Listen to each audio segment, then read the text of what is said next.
This is the Northern Ireland Assembly Plenary Programme signed. This is the Northern Ireland Assembly Plenary Programme signed.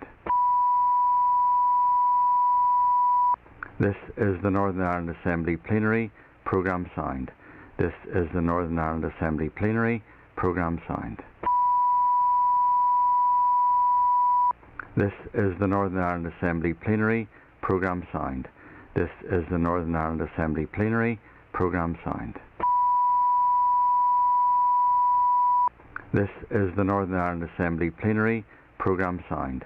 This is the Northern Ireland Assembly Plenary Programme signed. This is the Northern Ireland Assembly Plenary Programme signed.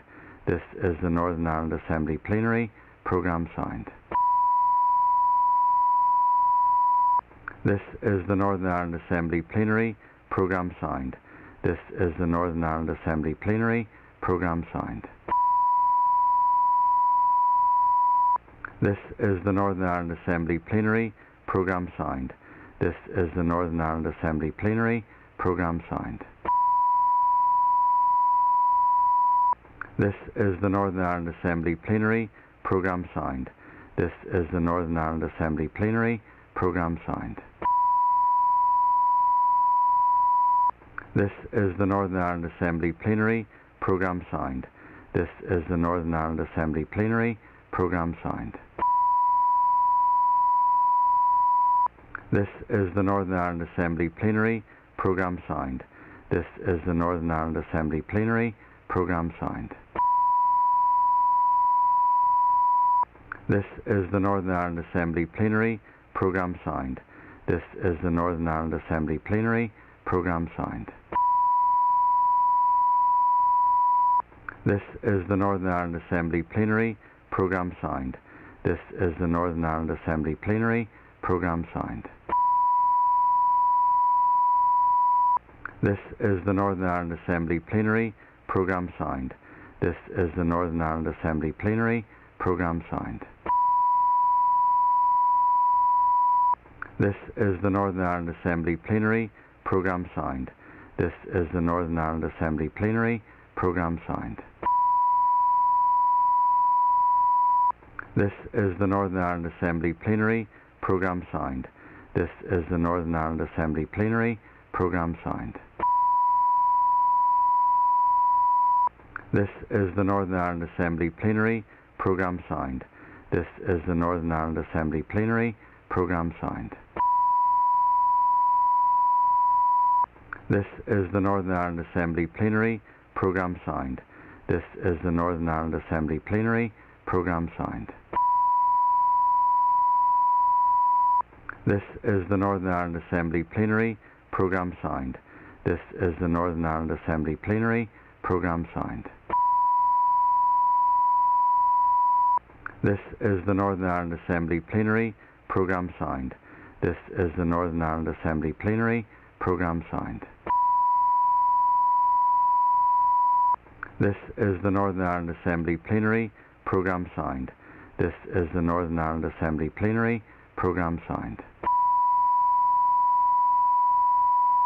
This is the Northern Ireland Assembly Plenary Programme signed. This is the Northern Ireland Assembly Plenary Programme signed.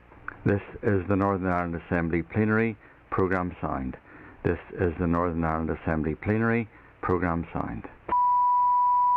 Programme signed. This is the Northern Ireland Assembly Plenary Programme signed. This is the Northern Ireland Assembly Plenary Programme signed. This is the Northern Ireland Assembly Plenary Programme signed. This is the Northern Ireland Assembly Plenary Programme signed. This is the Northern Ireland Assembly Plenary Programme signed. This is the Northern Ireland Assembly Plenary Programme signed.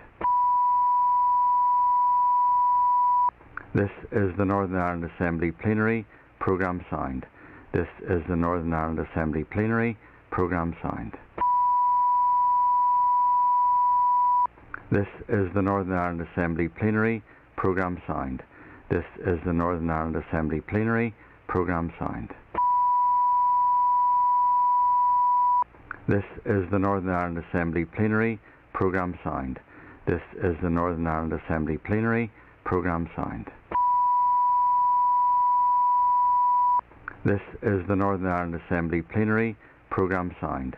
This is the Northern Ireland Assembly Plenary Programme Sound. This is the Northern Ireland Assembly Plenary Programme Sound. This is the Northern Ireland Assembly Plenary Programme Sound. This is the Northern Ireland Assembly Plenary Programme Sound. This is the Northern Ireland Assembly Plenary Programme Sound. This is the Northern Ireland Assembly Plenary Programme Sound. This is the Northern Ireland Assembly Plenary Programme Sound. This is the Northern Ireland Assembly Plenary Programme Sound. This is the Northern Ireland Assembly Plenary Programme Sound. This is the Northern Ireland Assembly Plenary Programme Sound. This is the Northern Ireland Assembly Plenary Programme Sound. This is the Northern Ireland Assembly Plenary Programme Sound. This is the Northern Ireland Assembly Plenary Programme Sound. This is the Northern Ireland Assembly Plenary Programme Sound. This is the Northern Ireland Assembly Plenary Programme Sound. This is the Northern Ireland Assembly Plenary Programme Sound. This is the Northern Ireland Assembly Plenary Programme Sound. This is the Northern Ireland Assembly Plenary Programme Sound. This is the Northern Ireland Assembly Plenary Programme Sound. This is the Northern Ireland Assembly Plenary Programme Sound. This is the Northern Ireland Assembly Plenary Programme Sound. This is the Northern Ireland Assembly Plenary Programme Sound. This is the Northern Ireland Assembly Plenary Programme Sound. This is the Northern Ireland Assembly Plenary Programme Sound. This is the Northern Ireland Assembly Plenary Programme Sound. This is the Northern Ireland Assembly Plenary Programme Sound. This is the Northern Ireland Assembly Plenary Programme Sound. This is the Northern Ireland Assembly Plenary Programme Sound. This is the Northern Ireland Assembly Plenary Programme Sound. This is the Northern Ireland Assembly Plenary Programme Sound. This is the Northern Ireland Assembly Plenary Programme Sound. This is the Northern Ireland Assembly Plenary Programme Sound. This is the Northern Ireland Assembly Plenary Programme Sound.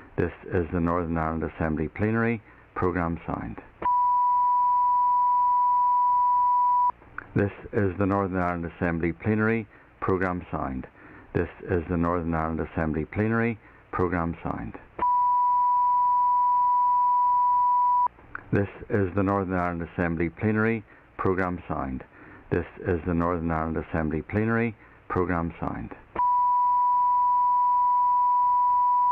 This is the Northern Ireland Assembly Plenary Programme Sound.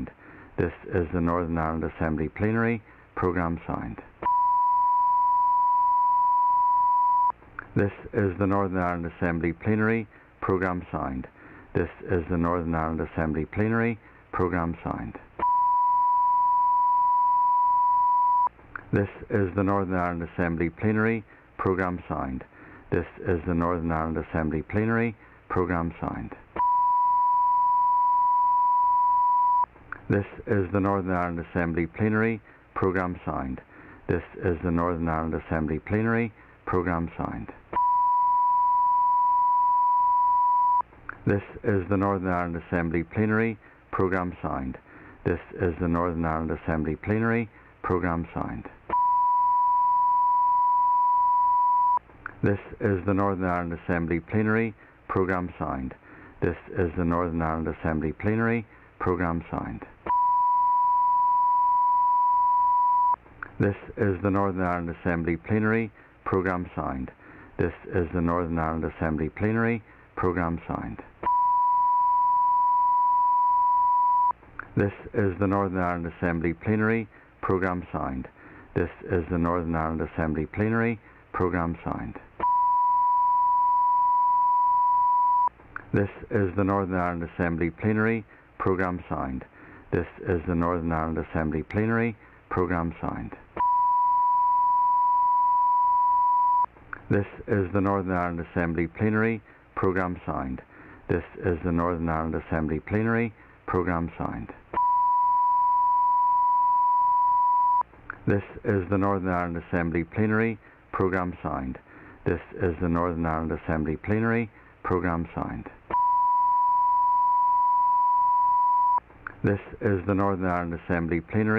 Programme Sound. This is the Northern Ireland Assembly Plenary Programme Sound. This is the Northern Ireland Assembly Plenary Programme Sound. This is the Northern Ireland Assembly Plenary Programme Sound. This is the Northern Ireland Assembly Plenary Programme Sound.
Thank you, members. Please take your seats.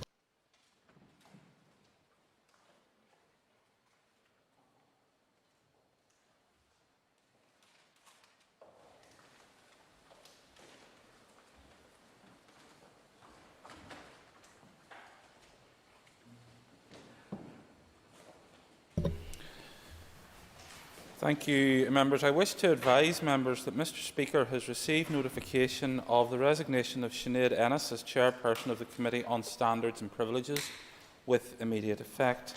The nominating officer for Sinn Féin has informed Mr Speaker that Linda Dillon has been nominated as chairperson of the Committee on Standards and Privileges, also with immediate effect. Mr Speaker is satisfied that the requirements of the standing orders have been met. The next item on the order paper is members' statements. If members wish to be called to make a statement, they should do so by rising in their places. Those members who are called will have up to 3 minutes to make their statement.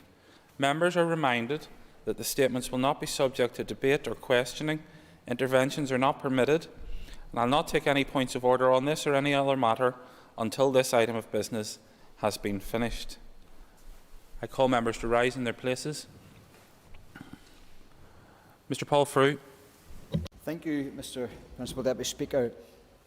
This evening, Northern Ireland's women's national football team will kick off at 7 p.m. against Latvia in their World Cup qualifier. This is after their tremendous success and their 4-0 win against Luxembourg on Friday. They truly are an inspiration to all sports people, but not least to young ladies who now wish to take up the sport. And it is encouraging, Mr. Principal Deputy Speaker, to see so many young people being able to partake in team sports.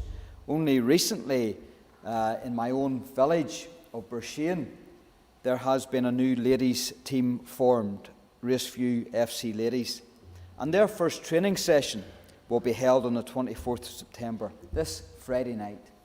That in itself is inspiration to young people to get into and involved in sports. And of course, there has been ladies football teams in the North Antrim area, not least Ballymena United All-Stars FC and of course Ballymena United Youth Academy. Ballymoney Ladies have a youth academy too, as does Ballymena United. And they are bringing through young people, young ladies who are playing football when they wouldn't have had the opportunity maybe 10 years ago and 15 years ago. So we should encourage it. In this assembly, we should encourage team sports and make sure that it's financed properly and appropriately and supported so that young sports stars can flourish in the future. And I think the IFA should also consider the investment into this aspect of youth sports and ladies football. Thank you very much. Thank you. I call Ms Gemma Dolan. Last week, what I believe to be a serious school bus driver shortage in Fermanagh was exposed. An invaluable provision for parents and pupils, especially in rural areas, has been running on a bare-bones service. The Education Authority and the Department for Education must do everything within their powers to rebuild and strengthen school transport services. Last week, there was a regular stream of parents voicing their concerns to myself and my office about the lack of drivers, which resulted in a number of buses not running at all. It's unacceptable for school children not to have their allocated transport to and from school available to them. It adds extra pressures on parents and school children that they can surely do without. It also adds extra pressure on the Education Authority district transport officers locally who are trying their best to run this vital service but without the required resources. I want to thank the Fermanagh-based transport officers who answered my queries and communicated with me openly and honestly. I will continue to liaise with and to lobby the Department as to what options they are looking at to overcome these issues, both in the short term and the longer term. We need to ensure that this situation that Fermanagh families witnessed last week does not happen again and that school transport services are secured for the future. Mr Pat Catney. Thank you, Mr Principal Deputy Speaker. I want to speak about the awful odour that is coming from the Mullyglass landfill site. The Minister last week talked about how the site is compliant and how extra gas wells have been added, but the fact of the matter is that the odour coming from the site has continued to have a massive impact on residents across Lisburn and Belfast, and it is fully across Lisburn and Belfast. I live in North Lisburn and the odour is smelling in my house up to 4 miles from that said site. The complaints that I have received personally have come from as far away as Finnegy Road North to the Bellside Road in Lisburn. Mr Speaker, that is almost a 5-mile stretch. 5 miles where people's daily lives are impacted by the foul stench of rotten, putrid cabbage. Surely I don't even need to ask if this is acceptable. I want you all to listen to what residents have told me about this smell. Just imagine living in these conditions, and I tell me if you would just sit by. When officials tell you there is nothing that can be done, one resident told me the smell lingers the whole way through the night, from about 2300 hours until the morning when they left for work, and there it had been this way for months. This is the environment you have to try and sleep in, and if you do manage to sleep, you wake up with heartburn and the taste of this rotten odour, even with all the windows closed. I will leave you with the words of another resident that I think sums up very well what we all have had to live with. The odours seep into the house. They have been blasting to make the site larger, allowing more and more of the gases to get into the house. In the early hours of this morning, imagine that, smell inside your house. The odour is indescribable. 14 years of complaints. 14 years of our family life being affected. 14 years of odour, both the smell of the decomposing rubbish and the smell of whatever they spray to try to cover up the stench of this decomposing rubbish. 14 years of filthy roads due to the lorries. 14 years, Mr. Speaker. It's a long time for the residents that live around that said dump. Will this Assembly take this issue seriously? And I will say to finish, Mr. Speaker, the mountain is absolutely stinking. Thank you, Mr. Speaker. Mr. John Stewart. Principal Deputy Speaker, I want to start by echoing the comments of the member for North Antrim, wishing the women's team all the very best for this evening, and also to mark, as a Tottenham Hotspur supporter and a football fan, the sad passing of Jimmy Greaves, MB, at the weekend, who was a footballing legend. I just want to take the opportunity this morning to acknowledge and commend the work of the Eco Rangers, the Whitehead Wombles, and all those across East Antrim and across Northern Ireland that are fighting the war on litter. Many of you will have them in your own areas, and what they are doing is absolutely phenomenal. This has started off organically, many just doing it by themselves, but over the past 18 months to 2 years, particularly through lockdown and more recently now, they are organised by a dedicated group of volunteers who have now taken it from 3 or 4 people to scores operating on our streets and our laneways across our shorelines and beaches. And I had the privilege to be out again with the Carrickfergus Eco Rangers at the weekend doing a beach clean in Carrickfergus. And one of the organisers, Christine, told me that in the last 4 weeks alone, they have lifted collectively 600 bin liners of rubbish from East Antrim alone. 600 bin liners. It is phenomenal what these people are doing. And they're doing it hand in glove now, thankfully, with council in areas that are now able to be targeted and structurally organised. And I would just, like I say, put on record my thanks to Abe and to Ricky and to Christine and to all those organisers and all those volunteers who continue to do what they do.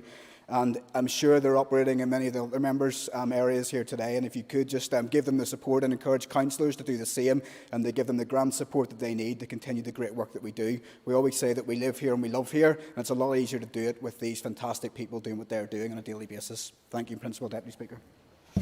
Thank you. I call Mr. Declan McAleer. Members, I want to speak this morning about the labour shortages in the pig industry and the crisis this is creating. We're facing the potential crisis in the pig industry as a result of labour shortages as a consequence of Brexit and the very hostile immigration policy, British immigration policy, which has made it very difficult for agri-food to attract agri-food workers, and many of our EU workers have left as a consequence of Brexit. And it's essential for the future of the agri-food sector in the north that we can continue to recruit these EU workers. I met the Ulster Farmers Union earlier on this summer, where they flagged up the crisis with me, and we've heard more briefings about it since. It's estimated there's about 25,000 pigs currently backed up on farms, which should be culled. And this obviously will have an economic impact on the farmers and the food industry, but also a potential welfare issue for those pigs as well. And as we approach the Christmas season, this will become even more pertinent. As Chair of the ERA Committee, I have written to the British Home Office and DEFRA highlighting these concerns. We made a number of asks around relaxing the immigration rules, extending the settled status beyond June, including butchers and processing workers on the shortage occupation list, and looking at the possibility of compensation for those impacted by this crisis. Now, on top of this crisis, we have in recent times become aware of a severe shortage in CO2 here in the north. We have estimated we have 7 to 10 days left of CO2 in the north. And members will be aware that CO2 is vital in many industries, particularly the poultry and the pig industries, for the humane slaughter of pigs and indeed for the processing of food packaging. Now, there was actually a very bizarre exchange here yesterday in the Chamber when my colleague Gerry Kelly raised this with the Economy Minister, and the Economy Minister said that this was not pertinent to his department. Now, I cannot understand how an Economy Minister cannot work out that the shortage of CO2, which is so crucial to various industries across the north, is not pertinent to his department. And I think that that is crucial, that he needs to go and reflect on that, because that issue needs to be got to grips with.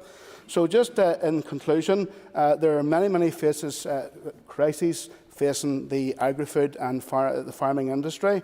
There needs to be action on these issues, the access to labour, which is absolutely crucial, and the shortage of CO2, because if these issues aren't acted on immediately, then we will see a situation where an industry, our agri-food industry, which is already under severe pressure, will be absolutely crippled. Thank you. Thank you. I call Ms Paula Bradshaw. Deputy Speaker, this House will be very familiar with complaints about the Holy Land area of South Belfast, the all-night partying, the risk of spreading COVID and the dumping in the alleyways. But, Principal Deputy Speaker, I have been made aware overnight there that there was a young woman was followed home. I've seen the footage of her front door having been kicked in by a man. This morning there were two women were harassed, two females, one of them was a schoolgirl, and it was only through the intervention of a resident who we both have had correspondence from that the man ran off. I am so concerned about this area. It is becoming a lawless slum, and the interventions from the public services, whether it's the police, Belfast City Council, the Housing Executive, or the universities themselves, they really are going to have to stop passing the buck, stop putting in piecemeal interventions for short periods of time, because we are now getting to the stage where young girls can't even walk to school without being harassed. What would have happened if that kind, heroic gentleman hadn't have intervened? And I would declare an interest. I've just left my daughter this weekend off to Newcastle, a strange city. We send our children to these places around GB and down south and further afield, knowing and hoping that they will be safe. And the last thing we need to do is now have harassing of our young female students when they're just minding their own business, trying to live their lives. So I just want to put on record, I am meeting with the police next week, but I will be raising serious concerns with the universities around this today as well. Thank you. Thank you. Mr Jim Allister. I want to take a few moments to congratulate the Ulster Scots Agency and the various Lambeg drumming associations for the magnificent and inventive display that they put on at the weekend in front of Parliament buildings in order to celebrate our neglected centenary. And of course, it was fitting that such a tribute was paid in Parliament, in the grounds of Parliament buildings, because of the churlish, bigoted refusal, courtesy of Sinn Féin, through the Assembly Commission, to allow even a centenary stone to mark that centenary. Even a rose bush couldn't overcome the bigotry of Sinn Féin. So I am delighted that on Saturday we had that display, loud and proud, to celebrate the centenary of this great place we call Northern Ireland. Well done to them. Mr Mervyn Storey. Mr Deputy Principal Speaker, and I concur with the comments of my colleague from North Antrim, Mr Allister, on what was a magnificent display outside these buildings, and also the words of my other colleague in North Antrim, sending our best wishes to the Northern Ireland ladies football team, our national ladies team, and we wish them well for tonight. Mr Deputy Principal Speaker, today is World Autism Day, and later on the Health Minister will join with the Alzheimer's Society of Northern Ireland and will commemorate that particular day. Sadly, it is in the context that our care home residents have accounted for some 51% of all COVID-19 related deaths, compared to 50% in Scotland, 39% in England and 34% in Wales. And of course the statistics have confirmed that over a third of all deaths in Northern Ireland relating to the virus were people with dementia.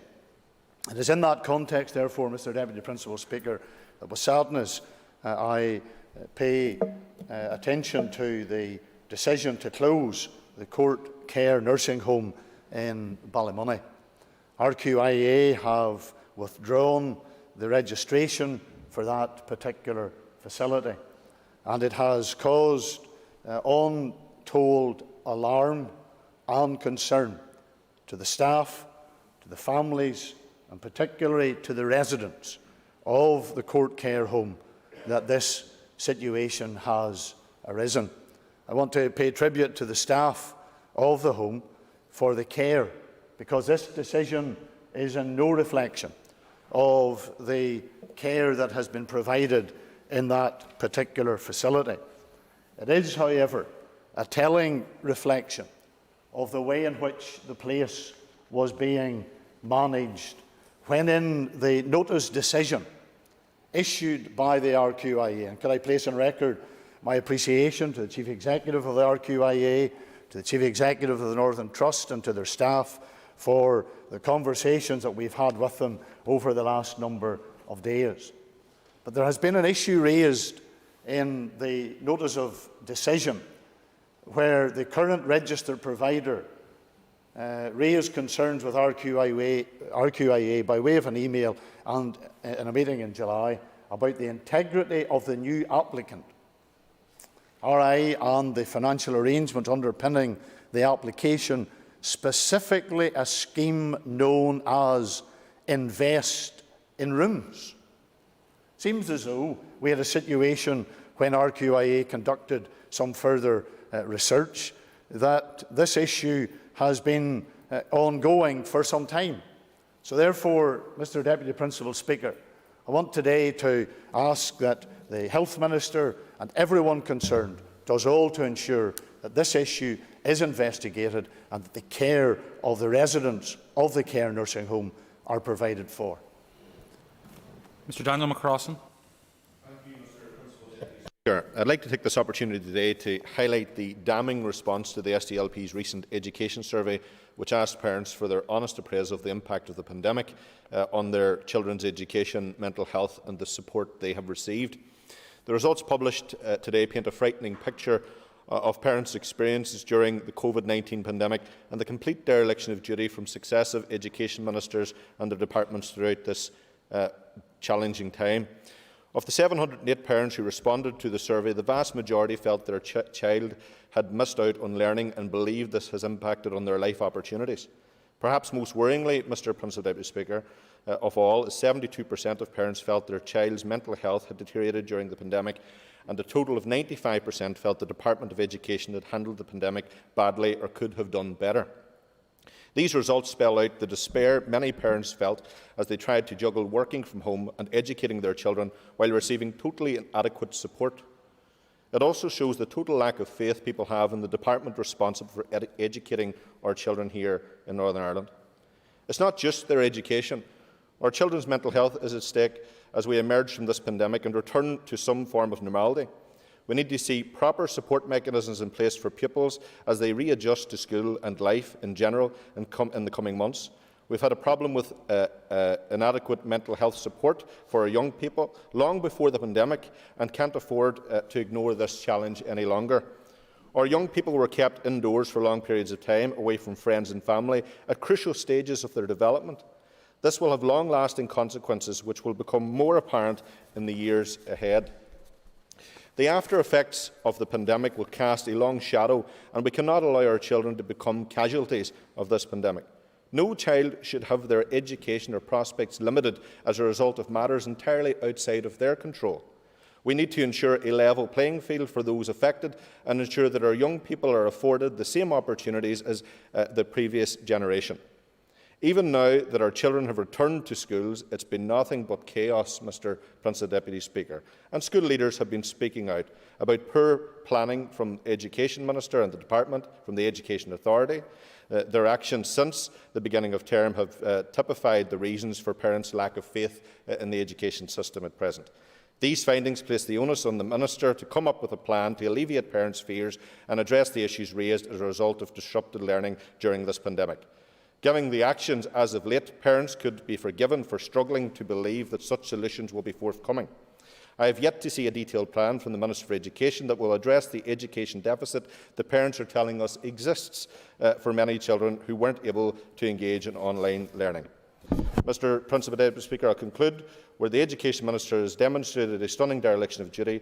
We will step up and where we see these results inform our policy, take them on board and take up with a concrete plan that restores parents' faith in our education system while ensuring our children get the learning experience that they deserve. Thank you, Mr. Principal. Thank you. Mr. Gerry Carroll. Thank you, Deputy Speaker. I want to briefly pay tribute to Atto Finnegan, community and sports stalwart, former Antrim captain who passed away sadly the weekend. I remember somebody lived in West Belfast and give my thoughts to his family and former teammates on his passing. Mr. Speaker, I also raised to speak about the disgraceful decision to reintroduce car parking charges for health workers, which is causing fury amongst all our health workers who sacrificed so much for every one of us during the pandemic. Supposedly, after COVID, we were to learn the lessons, but seemingly the Minister and the Executive on the whole hasn't got the memo. Not satisfied with ploughing ahead with a below-inflation pay offer that falls way short of what health workers deserve and have demanded themselves, we now have another charge lumped onto health workers at a time when they, like all working class people, are really feeling the financial squeeze. The reality for health workers is now universal credit cut, national insurance contributions on the rise, and now being charged to park outside their place of work. So we're talking about people here going to work in ICU wards, treating cancer patients, maternity nurses, and the list goes on and on. Historically, we had the disgraceful decision that allowed private companies to charge millions to health workers to park at their place of work, and now the Department and the trusts are following in that vein. Before the exemption for parking charges came into place, it was people at hospitals who were forced to pay, including obviously health workers. But this new proposal from the Minister and the Department will see health and wellbeing centres and those within them being forced to pay to park outside. What message does this send to our OTs, mental health workers and those who work in these important and vital facilities? And it is shocking already as things exist. You or your loved ones may be forced to go to A&E services but also be hit with a £12 charge or more. Not only is this unfair and unjust, these charges, but it's also one that could be counterproductive and discourage people from going to seek out medical advice and assistance at a time when they're told to do so. Workers, Mr Deputy Speaker, shouldn't be forced to pay for the planning disasters around our city, the lack of free and timely public transport and so on. That's a political failure. And we always hear, and we've heard it in the last number of days, we can't afford this, the cost is too much. I mean, the trusts spend over £100 million every single year on agency staff, so the money is clearly there. So if supporting health workers is a priority for this executive, then it must ensure that not only are health workers paid a proper wage, but they aren't forced to pay to park outside their place of work. Thank you. Thank you, members. I've got 3 members left on the list and roughly 7 minutes, so, you know, chop chop. Mrs Dolores Kelly. Mr Principal Deputy Speaker, and I will endeavour to be generous with time. I rise because of the number of constituents who have contacted my office in dire straits and with deep anxiety, not only on their own behalf but on behalf of a family member in relation to accessing health and social care. I think we have heard a lot of talk, quite rightly, around the challenging figures that continue to rise around COVID infection and the impact of the pandemic. But not enough, I feel, is being said in relation to the impact of persons being unable to access the vital health care that they need, should their condition be red flagged. For example, Mr Principal Deputy Speaker, had one constituent who's still awaiting their breast cancer review, a very anxious time for any person. And I have another in severe and crippling pain, a person who's worked all their lives, who's now been told through me that they have to wait over 52 weeks for their initial appointment in order to access painkillers. And they then tried to access it in a private way. £150, Mr Principal Deputy Speaker, they were told, for a phone call with a consultant, and they wouldn't get that phone call to November. So my concern also extends to the parents of children who have had to be assessed by Zoom for autism and for all sorts of mental health challenges as well. I don't think it's good enough. I don't think we have any COVID recovery in place or how to deal with non-elective or elective surgery right across the north. So my plea is that the First and Deputy First Minister and the whole Executive, indeed with the Health Minister, quickly set out a plan of recovery for the health and social care system, not only in dealing with the challenge in COVID, but on the waiting list, which is a shame and a disgrace right across these islands. Mr. Maoliosa McHugh. I'll go straight to the point.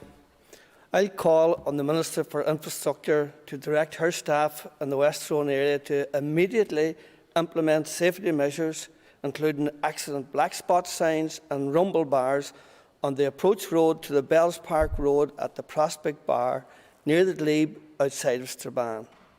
Now, this possibly is the most dangerous junction in Ireland. Since 2011, I have highlighted the dangers of this junction, and whilst measures such as improved signage and site clearances have been implemented, accidents continue to happen. And because of their frequency, this junction has moved up the list of priorities for the road service for a major works programme. Now, last Sunday, when returning from Dublin, I received a phone call. Another accident at the Prospect, where a vehicle had driven through the junction, colliding with the vehicles on the main Bells Park Road. And unbelievably, on Friday morning, a similar call in exactly the same circumstances. And it's incredulous to actually hear that on Sunday evening, I received another call. And once again, the same circumstances, where a vehicle had driven straight through the junction and crashed with those on the main Bells Park Road. 3 accidents in exactly the same circumstances, all within 1 week. Now, this has to stop. Thanks be to God, no one has lost their lives, but there's been, I'm sure, uncountable damage both to vehicles and human beings at that particular junction. This has to stop. We can't wait for the major project to come to fruition. Measures need to be implemented now, and I implore on the Minister to act immediately to implement safety measures on the approach roads to the main Bells Park Road. For example, the accident black spot signs and rumble bars to alert motorists of the dangers of this junction, and in particular to protect lives. Mr. Chris Little. Thank you, Principal Deputy Speaker. I very briefly want to raise the ongoing urgent issue of COVID safety in our schools. It's obviously the priority of us all to maximise safety and attendance of children in school, but there is an ongoing genuine concern at the new approach to pupil testing, tracing and isolation in our schools. The redefinition of what constitutes a pupil close contact has been ill-explained and poorly implemented in our schools by Minister of Education, Minister of Health, CMO and PHA, to the extent where I'm hearing of reports of contact tracing by WhatsApp. There are concerns with regards to a lack of clarity regarding what constitutes a cluster, a concern for clinically extremely vulnerable children, and indeed reports of the EA Rapid Response Deep Cleaning Team being stood down. Rather than build confidence in this new approach to COVID safety in our schools, I listened to a PHA official patronise an experienced school leader about these concerns. I'm grateful that the Education Committee has proposed a joint meeting with the Health Committee for the Education Minister, Health Minister, CMO and PHA to communicate clearly on these matters.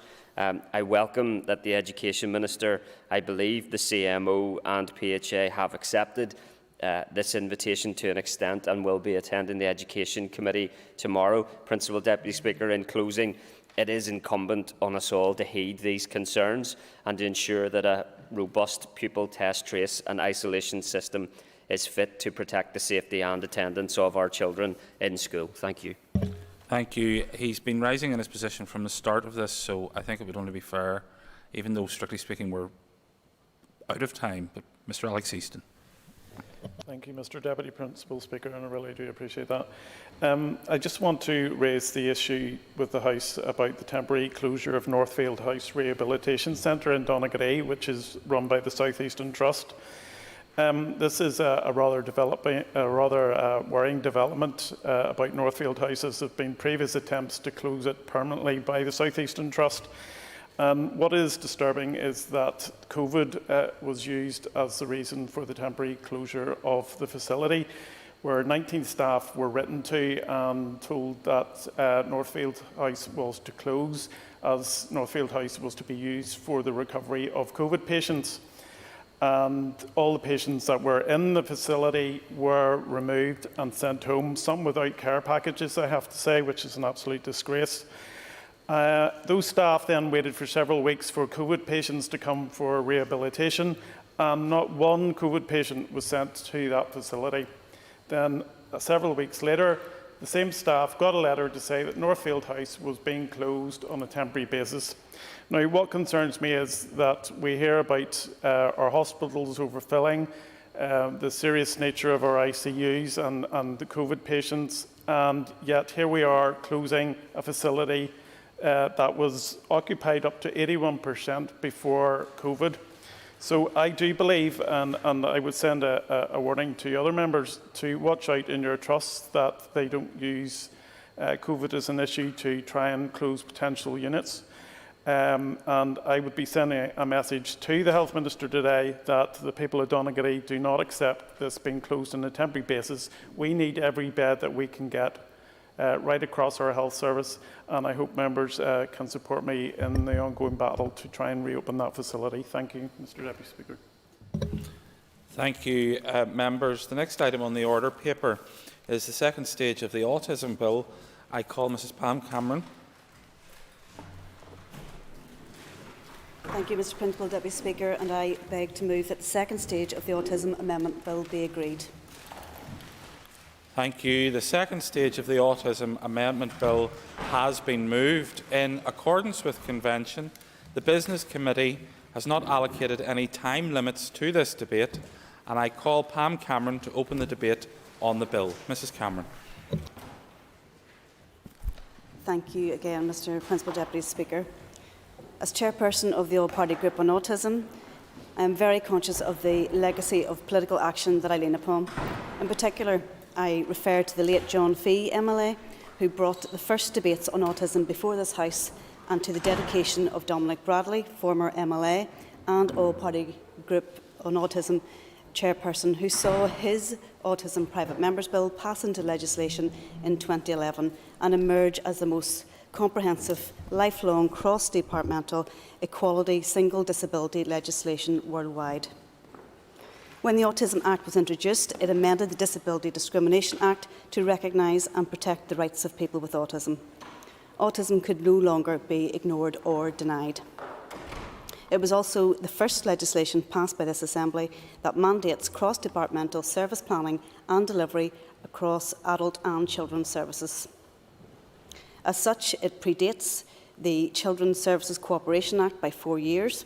The 2011 Act was ahead of its time and mandated a recurrent 7-year NI autism strategy across all departments, and unlike other strategies, the implementation of this strategy is a legal requirement. The All-Party Group on Autism, established in 2008, evolved from a network of MLAs that had been lobbied by Autism NI within the NI Assembly over previous 7 years.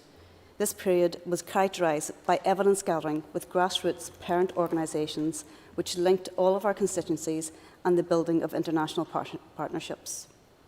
Publications were launched and delegations met with counterparts in the US Congress, Westminster, the Dáil, the Scottish Parliament and the Welsh Assembly. A Celtic Nations Autism Partnership was also formed, which was the coalition of the Indigenous National Autism Charities in Wales, Scotland, Northern Ireland and the Republic of Ireland, which acted as facilitator during this time. All of this work represents nearly 2 decades of autism political action, and this is the legacy that I refer to, and there are members here today that were an integral and vital part of that journey. However, the reality is very much different than what we anticipated it would be.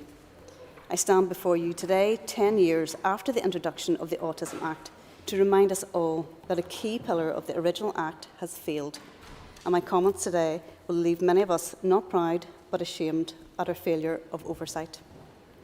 A lack of accountability, scrutiny, motivation and leadership by those entrusted with implementing the landmark legislation has meant that a uniquely mandated national strategy has not been actioned despite annual departmental promises of renewed and refreshed actions or intentions to the contrary.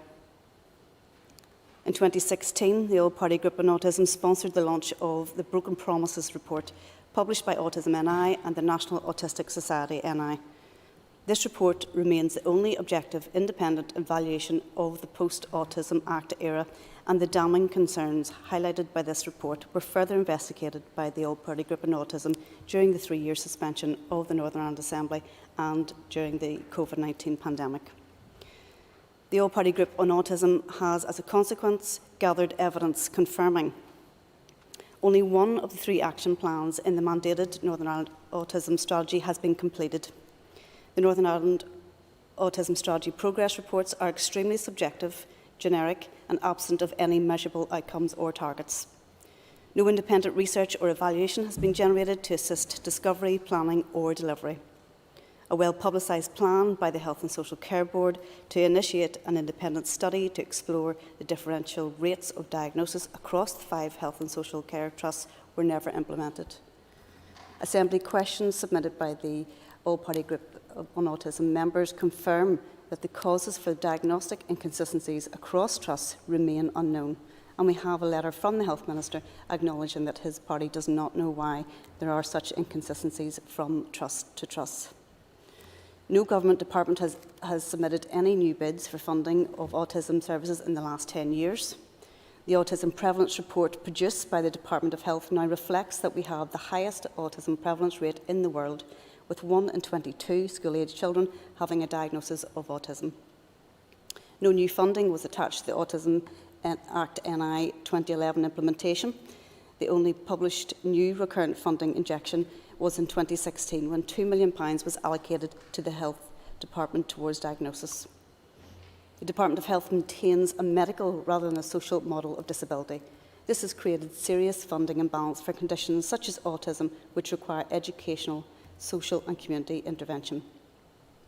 The Autism Act NI 2011 requirement for an autism awareness campaign has been replaced by an optional in-house intranet exercise and coffee mornings, instead of the implementation of the initiatives recommended by the NI Autism Strategy's own Research Advisory Committee. The impact of all of this is best summarised by the reaction to the October 2020 public consultation of the Autism Amendment Bill, which we debate today. The public consultation received in excess of 1,800 responses, making it the highest response to draft legislation in Northern Ireland history. The high response rate is a huge indicator of the level of concern. 92% of respondents supported the need for an independent scrutiny mechanism, as they believe that the scrutiny, transparency and research in relation to autism services is currently inadequate. 95% of respondents supported a cross-departmental, accredited autism training strategy coordinated to target key staff and reduce costly duplication. 94% of respondents highlighted concerns and the need for consistent adult autism services. Similar support within the consultation was evident for both assessment and post-diagnostic services to be consistent across trusts. Most significantly, there have been overwhelming concern that the situation regarding support services has become worse. This obviously corresponds with the lack of investment in leadership, motivation and resources during a period of accelerating prevalence. Another important issue is the current financial costs to families. Private autism diagnosis clinics are on the rise as parents turn in desperation to any service they can to access timely diagnosis and intervention. Many families cannot afford this route and are getting into debt to find answers and to get help. This is damning evidence of the failure of our health and social care sector, which should be free and timely at the point of need for autistic individuals. Also, the fact that a private diagnosis is recognised by our health and social care trusts, whereas 10 years ago it wasn't, can only be interpreted as admission of not having the capacity to meet the need. It should also be noted that private diagnosis at a private clinic often logically ties families into costly post-diagnostic early interventions. Meanwhile, the postcode lottery continues between our 5 health and social care trusts, with families reporting huge service inconsistencies depending on which side of the health and social care boundary you live.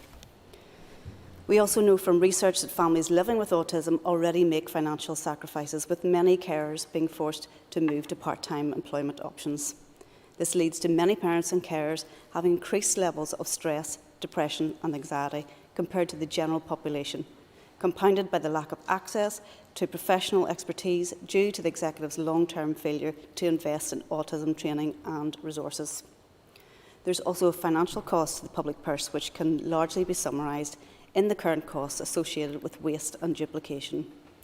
Duplication due to the lack of consistency and coordination across our health and social care trusts, as well as across our government departments, and waste due to the failure to utilise and integrate the expertise within the autism advocacy sector through service development and funding partnerships. All of these critical issues indicate that the Autism Act NI 2011 must be strengthened. The Autism Amendment Bill will build upon the 2011 Act by introducing measures to remove the existing barriers to full implementation of the law. Crucially, we need an independent scrutiny mechanism to drive forward future Northern Ireland autism strategies. This should be in the form of an autism reviewer. There are 8 clauses to this bill, and the last 3 refer to the interpretation, commencement and short title of the bill, and therefore I do not feel that they need further explanation. I will now give a summary of the remaining 5 clauses of the bill and outline the reasoning behind them. Clause 1, the Autism Strategy, Consultations and Data, expands the duties of the Department of Health to gather autism prevalence data on adults as well as children.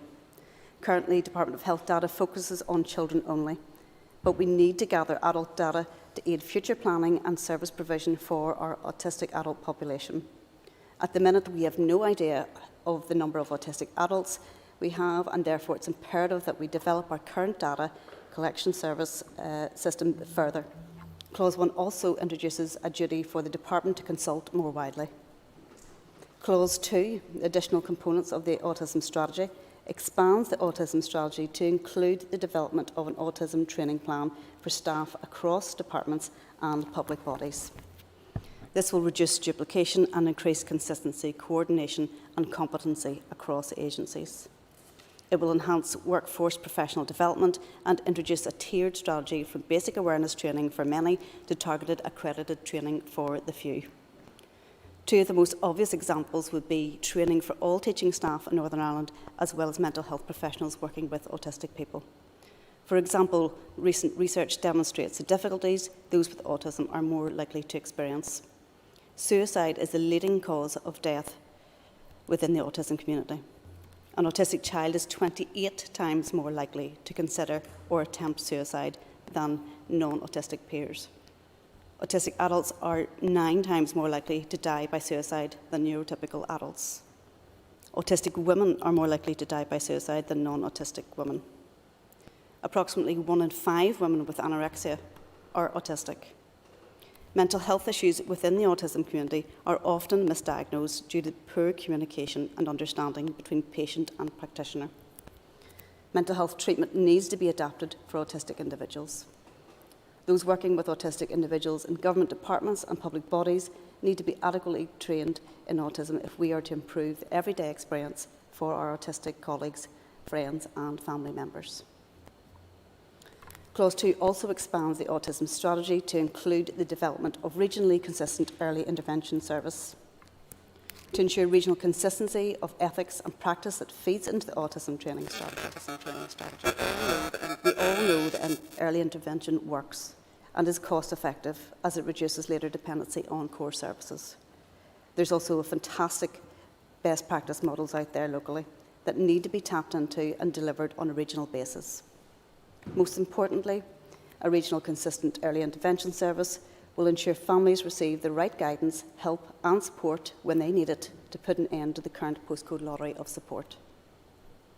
Clause 2 also proposes the development of a regional information service.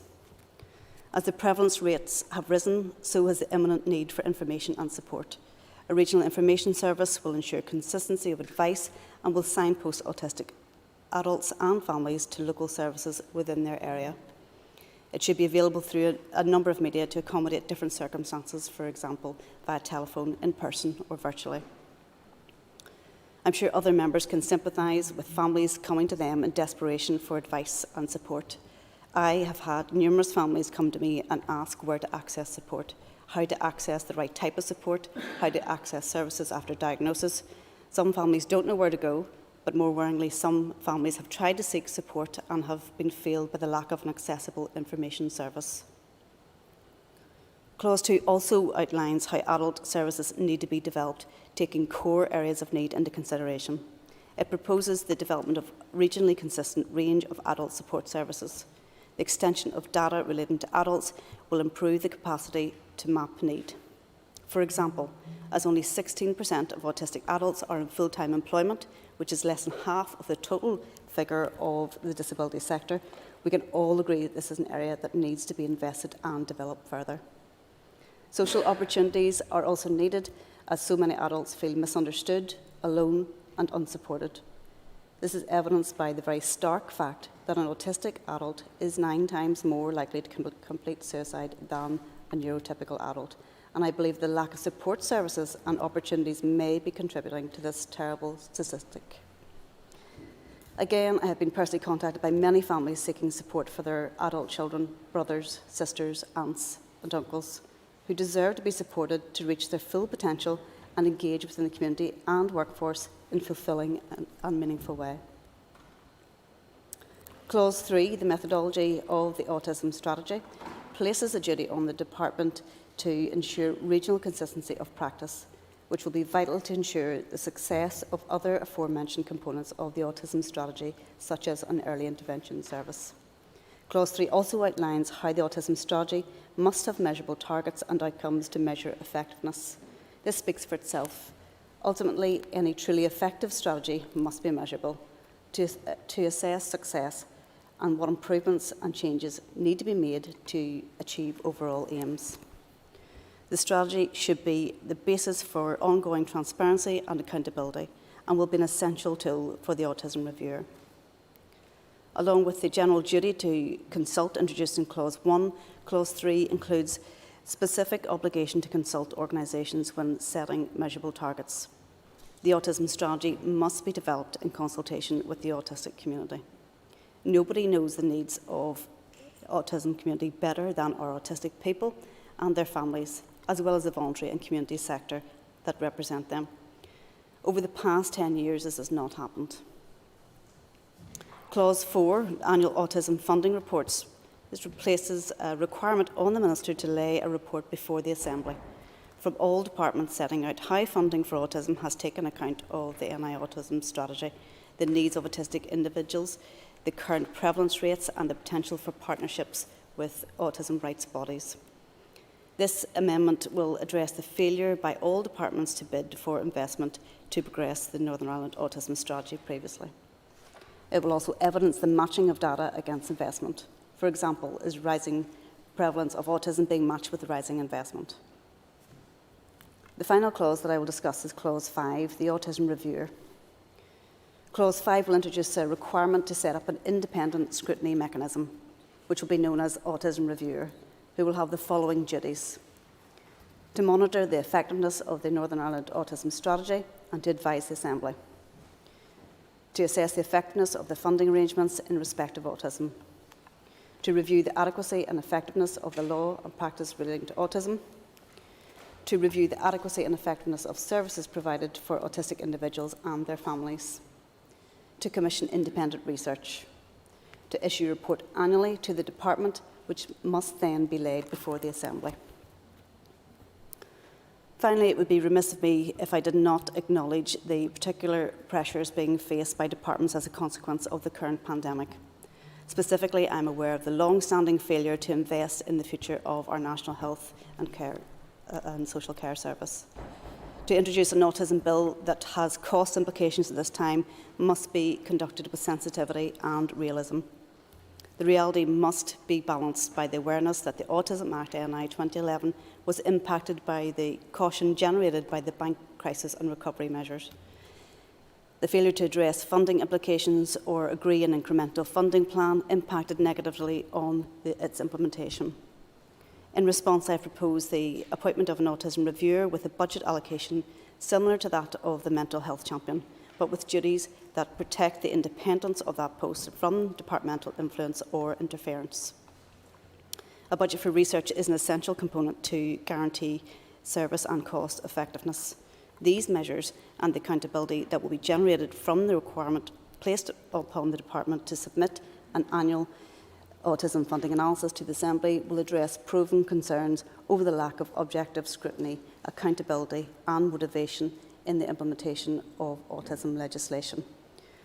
Mr. Principal Deputy Speaker, I commend the Autism Amendment Bill to this House.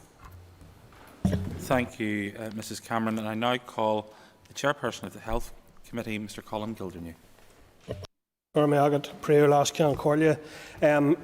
I welcome the opportunity today to make some initial remarks on behalf of the Health Committee, outlining our consideration of the bill before speaking as my party's health spokesperson.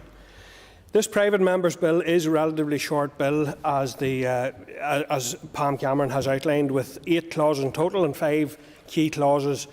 As the bill sponsor has outlined, there are 3 policy objectives: to enhance the autism strategy by strengthening the consultation process and the collection of data, to provide autism training for staff of public bodies, including setting out details of an autism early intervention service and autism information service, and thirdly, to require the appointment of an autism reviewer to review the Department of Health's functions in relation to autism. The committee is aware of the problems that there are in the system in helping families to get diagnosis and support as children go through education and into early adult life. The committee has received correspondence over the past year from groups and individuals outlining the difficulties they are having and how it seems that there is a postcode lottery in the time taken to get diagnosis and support. We have heard from individuals that they've had to go private to get early diagnosis to try and get support as early as possible. There have been many studies completed which show that early interventions help, and early behavioural interventions can ensure children learn life skills and coping mechanisms that will equip them for life within mainstream education and adult life. We absolutely need to support families through this process and ensure that diagnosis and appropriate supports are provided at the earliest opportunity and that services are provided consistently across all trusts. The committee was briefed by the sponsor of the bill and representatives from Autism NI on the principles of the bill at its meeting on the 16th of September. During this briefing, there was discussion in relation to the prevalence of autism here in the North, which is the highest prevalence rate in the world, as the Deputy Chair has said, a rate of 1 in 22 children having autism here in our community. The sponsor outlined that this bill was by and large a bill to implement and improve the previous autism bill from 2011, and also introduces the appointment of an autism reviewer. The bill outlines that the role of the reviewer includes monitoring the implementation of the autism strategy, consider funding arrangements in respect of autism, to keep under review the effectiveness of law, practice and services relating to autism, and to commission research on autism. During the briefing, members asked a number of questions in relation to the bill, including the proposed costs of the appointment of the reviewer and implementation of the Early Intervention Service and Autism Information Service. The proposer advised that the Assembly's Research Service is currently undertaking research on the costs related to this bill, and we look forward to seeing that research in due course. Members also asked questions in relation to training of staff in relation to autism, and there was discussion about some very good examples of training of frontline staff, and that there needs to be a learning and sharing of that best practice. There was also some discussion in relation to why legislation was required and why this couldn't be better delivered through the autism strategy. Members raised the need to provide autism awareness to children and young people in schools, and the need to provide support for adults with autism, as well as their carers. The committee agreed to go out for consultation following introduction of first stage in July. This was due in part to the very significant and heavy legislative schedule that the committee will have over the coming months. I would like to take this opportunity to encourage organisations and individuals to take part in that consultation process. Further information can be found on the Health Committee's website. Providing the bill passes second stage, the committee looks forward to engaging with stakeholders and scrutinising the bill in further detail. And I would now, Prior Ceann Comhairle, like to make some remarks as Sinn Féin Health spokesperson. I want firstly to recognise that there is a considerable network of families, activists and organisations interested in improving the outcomes and lives of those with autism and their families, and including Autism NI, the National Autism Society and other groups and collections of individuals who have been struggling and working together to try to improve the services across this area. I would also like to acknowledge Pam Cameron from the DUP for bringing forward this bill, and indeed to recognise the cross-party support and the work that has been ongoing on the all-party group on autism from all parties and including my own on that all-party group. I think, members, we all do understand the huge difficulties that many people out there in our community are encountering in terms of dealing with autism and getting services in the first place. I have personal experiences, as I'm sure we all do. I have met with literally hundreds of people who are struggling at this particular time with autism. But I want to just very quickly touch on one case that I dealt with a couple of years ago. It was pre-COVID, but just to highlight how difficult this can be. And the woman that I was dealing with was on her own. She had 2 children, one of whom had a diagnosis of autism and the other who was going through the process of having a diagnosis confirmed. And that diagnosis was eventually confirmed. She was struggling to get the services for the child that had been already confirmed as having autism, and also to get the assessments done on her own.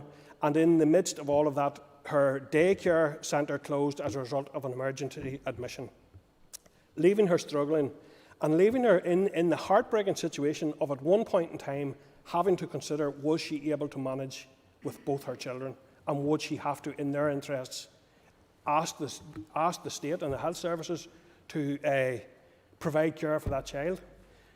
Now, the situation was addressed over time and there were some supports put in, but she struggled and she came very, very close to breaking point. I actually don't honestly know how she coped when she told me some of the things and some of the situations, at times literally having to choose between which of the appointments she would take and which she would reject and maybe not get rescheduled for another long period of time. So we're all aware that these are the difficulties and that they are very, very difficult situations individually and collectively to deal with. So Sinn Féin are concerned with the services being provided to those with autism and their families. That includes access to assessments, follow-on support services and early intervention. And I have to say, in relation to the data, I do want to acknowledge that the Minister has agreed to improve the collection of data so that we can get a better idea of the picture of how many people are having to go privately to access assessments which are so badly needed. The interim autism strategy launched by the Department is not up to the task of improving the lives and outcome of those with autism or their families. Sinn Féin brought a motion to the Assembly on the 11th of May calling for a longer-term strategy to be co-produced with the sector. This was amended by the DUP to include measurable targets, and we supported that amendment. And the motion indeed was strongly supported in this House. I also want to recognise that COVID-19 has had a huge additional impact on families and those with autism. Usual routines or coping strategies were denied and lives were turned upside down, lives which were already difficult to begin with. Many families are struggling and at breaking point, and this is something that is often overlooked. And I think it's also relevant today to once again acknowledge that we have not provided additional support to carers in order to make up for the supports that were withdrawn as a result of COVID. Those have not been fully rebuilt. We have not done anything additional to provide or even to acknowledge the work of carers, and they are struggling, members, there's no question. So Sinn Féin supports the principle of the bill, and we would be eager to engage on the clause-by-clause substance of the private member's bill. I want to also thank the Minister for facilitating a meeting that I am going to have tomorrow with senior officials from his department in relation to the autism strategy, to the autism forum, and indeed to the issues that have already been raised in this House today, and I have no doubt will be raised in due course throughout the debate. I call Daniel McCrossan. Thank you, Mr Deputy Speaker. I rise as the SDLP Education spokesperson in support of the broad principles of the bill laid before us today, and I firstly want to thank Pam Cameron for bringing this forward, something that's vitally important to so many people across Northern Ireland, and also to many in this House as well directly. I speak today as not just an MLA or as the education spokesperson for the SDLP, but also as an uncle of a 6-year-old child called Ashton who has autism, and he's non-verbal. And this has been a learning process for my sister and her partner and our family as well, as you're watching this child develop and seeing increasingly how difficult the system is to get support from. It really does not exist. It didn't exist pre-COVID, and it certainly doesn't exist during COVID, and there's so many gaps in that system. It's the things that you could never possibly imagine, Mr Deputy Speaker, that occur when that child is frustrated and can't express how they feel properly or communicate. And I suppose that is their form of communication. Ashton is a wonderful child, very smart, very bright,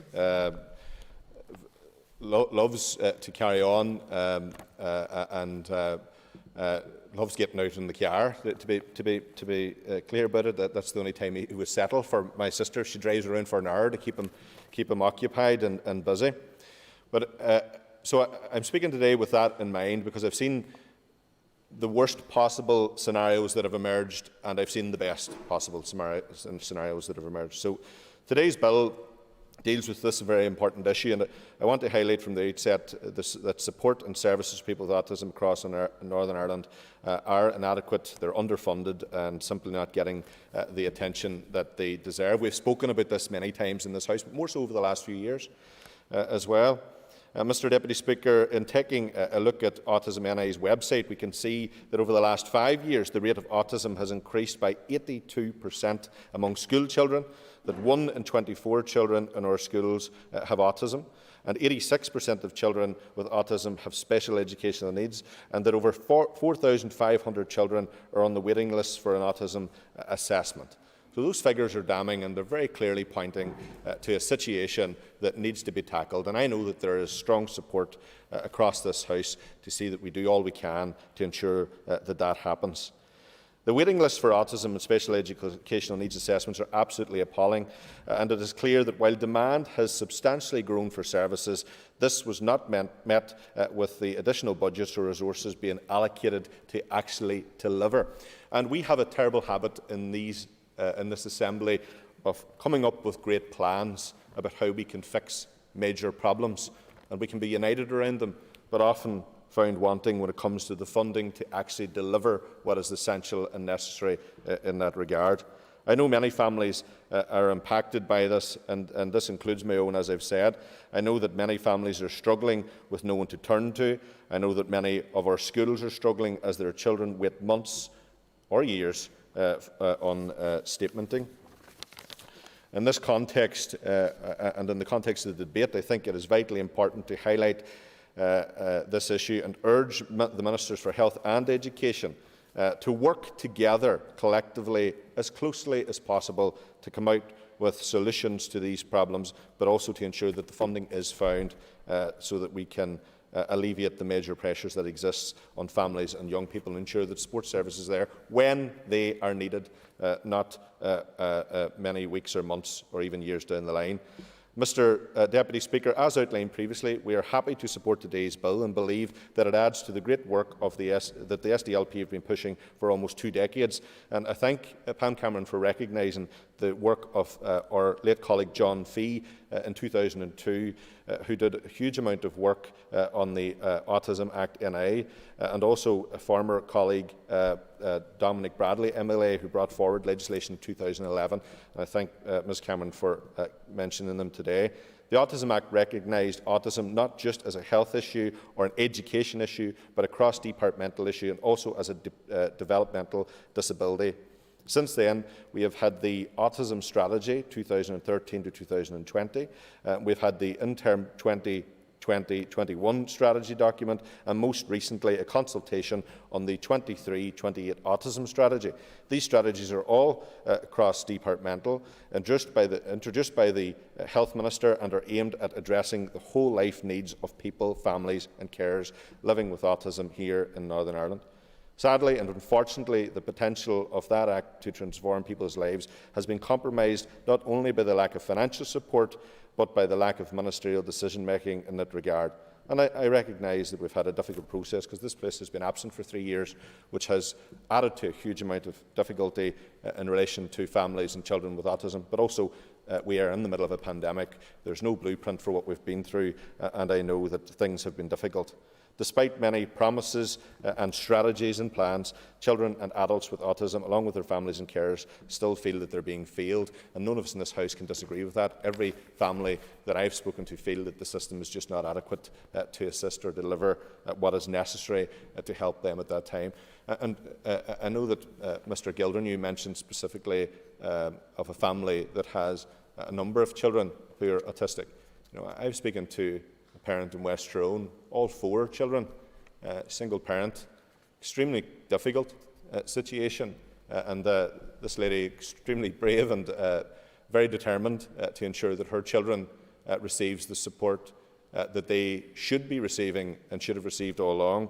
But I found it fascinating to listen to her experiences, because I know what it's like for my sister with Ashton, and I was imagining, 4 children in the house, stepping stones apart in that situation would be extremely challenging, particularly during a pandemic, and challenging in more normal times, obviously. Mr Deputy Speaker, it is important to stress here that we have all the strategies and action plans that we need, but they will not be wholly effective unless they are properly resourced, properly financed and properly measured. We need to see a sea change in how autism services are delivered, and we need to see tangible results come from them. Turning to today's bill specifically, I want to provide some initial commentary on the provisions of the bill in itself. Clause 1, Mr Deputy Speaker, in terms of the bill, we have no issue with it. The bill seeks, as part of the Autism Strategy consultation process, to open up engagement with other persons rather than only departmental bodies, which I think is a very good suggestion. The SDLP welcome this and believe it is important as many people and organisations feed into this process. And there's so many that can play a vital role in ensuring that we get this right. And I think that's what's key. As we move along, we'll have to adapt and change and ensure that we do more to support those with autism. But I think today some of the suggestions in this bill are right on that. On Clause 2, it amends Section 3 of the 2011 Autism Act, and I particularly welcome the focus on the provision of the autism training to civil servants and staff of all public bodies.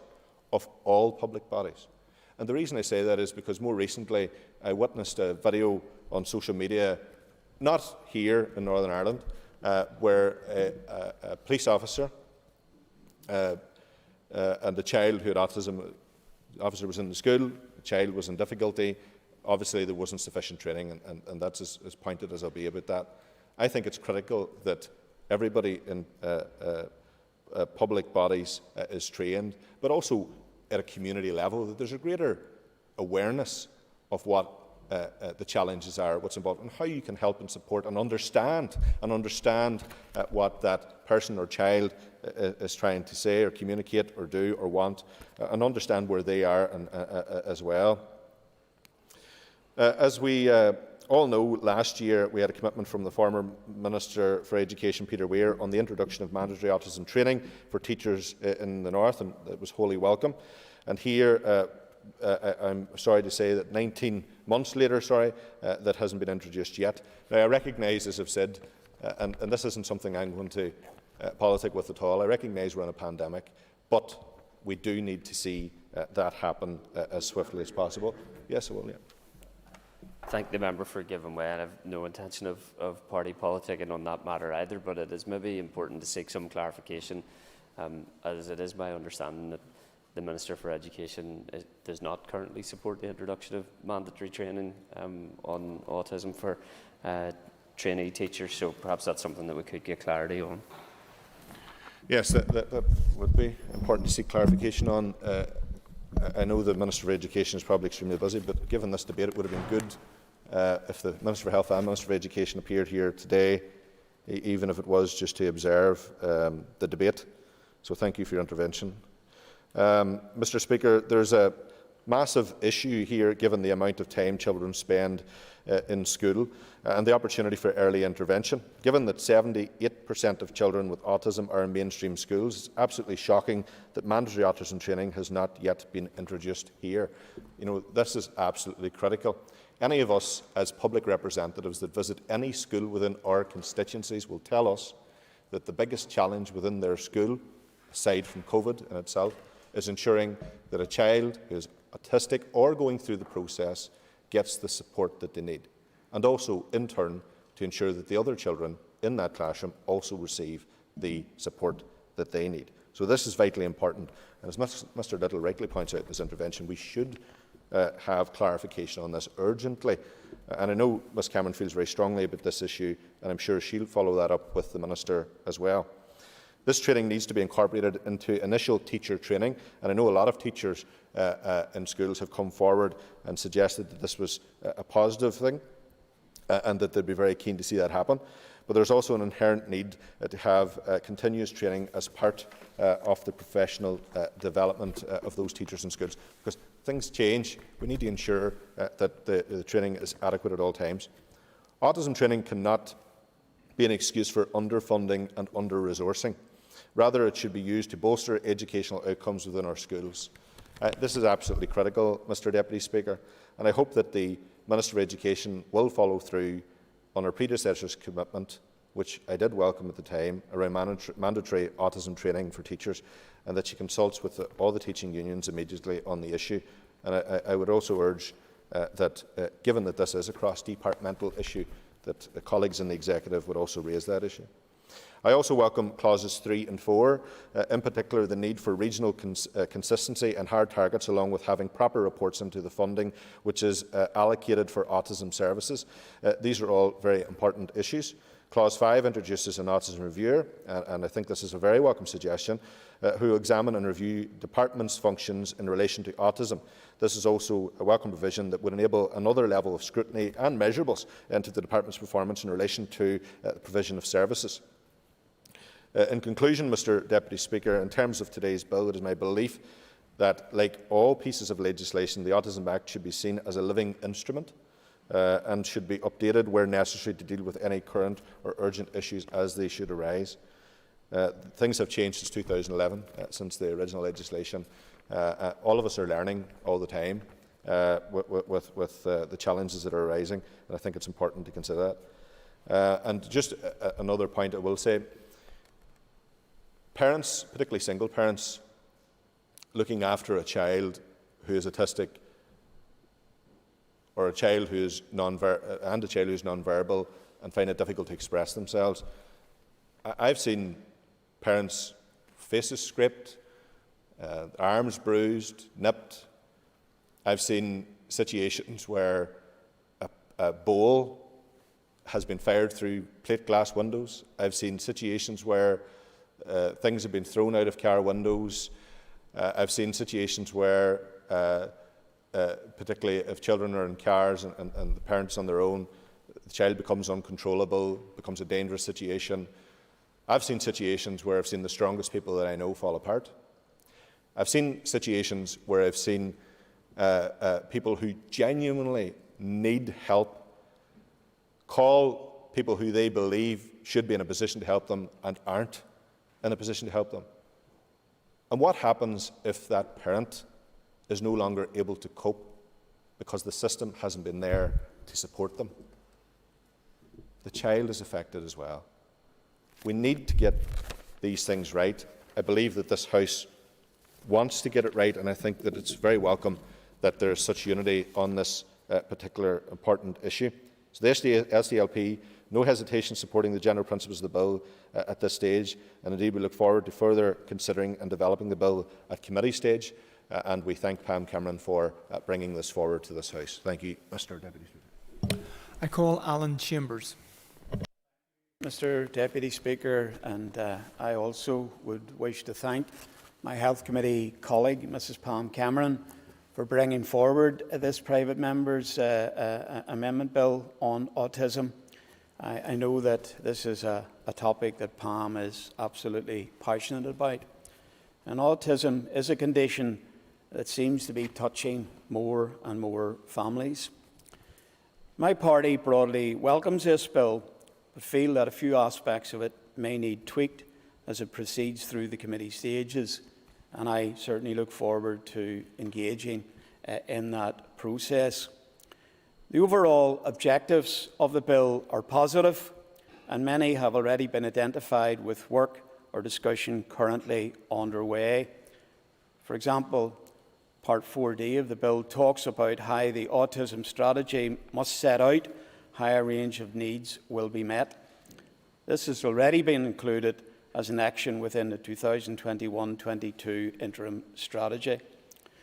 This indicates that Bill is heading in a direction that will enjoy broad consensus. It also includes many other worthwhile objectives, not least further detail on training for staff within public bodies, provision for an autism information service, and taking into account best international practice. Some other parts of the bill, such as the idea of an appointment of an autism reviewer, may require further scrutiny before the Ulster Unionist Party can commit either way on this particular issue. But the discussion that is going to happen over the weeks and months ahead will be useful. Fundamentally, however, this draft bill will help focus minds, and that can only be a good thing. For too long, autism services have struggled, and like so many other services, it also fell victim to a decade-long period of underinvestment and lack of strategic direction. That has resulted in the gap between capacity and demand at present, and the Minister has openly said the current model of autism services is unsustainable. Too many people are waiting far too long for that initial diagnosis, and in turn, that is robbing them of the opportunity of early intervention. This bill, if it passes, along with the interim strategy the Minister published earlier this year, will help. But what we need most is sustained investment to recruit additional permanent staff in order to stabilise and sustain the provision of autism services that Northern Ireland deserves. As I said earlier, the Ulster Unionist Party broadly welcomes this bill. Thank you, Mr Deputy Speaker. I call Paula Bradshaw. Thank you, Deputy Speaker. I rise to support the bill. I don't intend to speak too long on it because I think I feel it is largely self-explanatory, and most of all, what I want to say is intentionally, in general terms, is I think the bill is primarily about filling gaps and moving in the right direction. I would commend Pam Cameron, MLA, the Chair, and everyone else who's on the all-party group on autism for bringing this forward. I have raised issues particularly around his bill would impact on the health and social care workforce at committee. We explored that, and I think it's an issue that we will certainly come back to. So it is a matter that affects the whole health service, and I don't think it's something that should hold the bill up at this time. I recognise many of the serious issues noted by the proposer and others: the length and variation of diagnosis, the lack of support for those newly diagnosed, the lack of budgets, and so on. It is important to see the positive potential in the bill for addressing these failings. I should specifically state that the lack of clear Northern Ireland-only data on adults with autism is one of several data failings across our entire health and social care system. It is extremely frustrating, and I sincerely hope the independent reviewer proposed in the legislation will be able to make a difference. If we want to get somewhere, we need first to know where we are. We cannot just know. I think the bill is useful not just because of its content, but because it establishes autism as something we all have to take into account. Furthermore, it has long been apparent that the cost of doing something is lower than the cost of not doing something. And for many years, autism has been bracketed under mental health or learning disability. And this has been done with the right intentions, but it has been presenting autism as something it simply isn't. Presenting it in such a way risked and I suspect caused significant stigma. I personally am not sure the word syndrome is helpful either. What we are really talking about is difference. In some cases, yet, yes, intervention and support will significantly be necessary. For example, it is currently the case that 86% of children with autism have special educational needs. However, if we focused on understanding and inclusion across all services and wider society, we would greatly improve outcomes. If I may, as an aside, Mr Deputy Speaker, point out that responses to the current consultation on the autism strategy for 2023 to 28 are to be sent to the Learning Disability Unit. While I understand why this is, I do not think it is right to regard autism itself as a learning disability. It is a difference. People with autism are not automatically less able to learn, they learn in different ways. So I wonder just a little if we have fallen at the first hurdle here. Autism should absolutely not be presented as some form of devastating diagnosis. On the contrary, in most cases at least, this is as much about experiencing the joy of difference. As Temple Grandin, and I would pronounce his surname properly, put it when speaking in Belfast a few years ago, there must be a place in society for everyone on the spectrum and at all levels of the spectrum. And as one parent of a child who received the diagnosis put it to me recently, the challenge is to work out that the child's mind will work differently, and that means suitable adaptations, not least in the education system, and they need to be made. The key point is to provide a sense of purpose, or to put it another way, to emphasise what the person can do rather than what they cannot do. By shifting our whole perspective on autism and how to ensure there is a place and purpose for people with autism across society, we will find it much easier to be inclusive and raise awareness and understanding across the whole population. One of the biggest challenges people bring to me is simply ensuring awareness of connections and assistance which are out there. It is essential that people with autism and their families, perhaps most notably siblings, can build connections and share experiences from the very moment autism is recognised and diagnosed.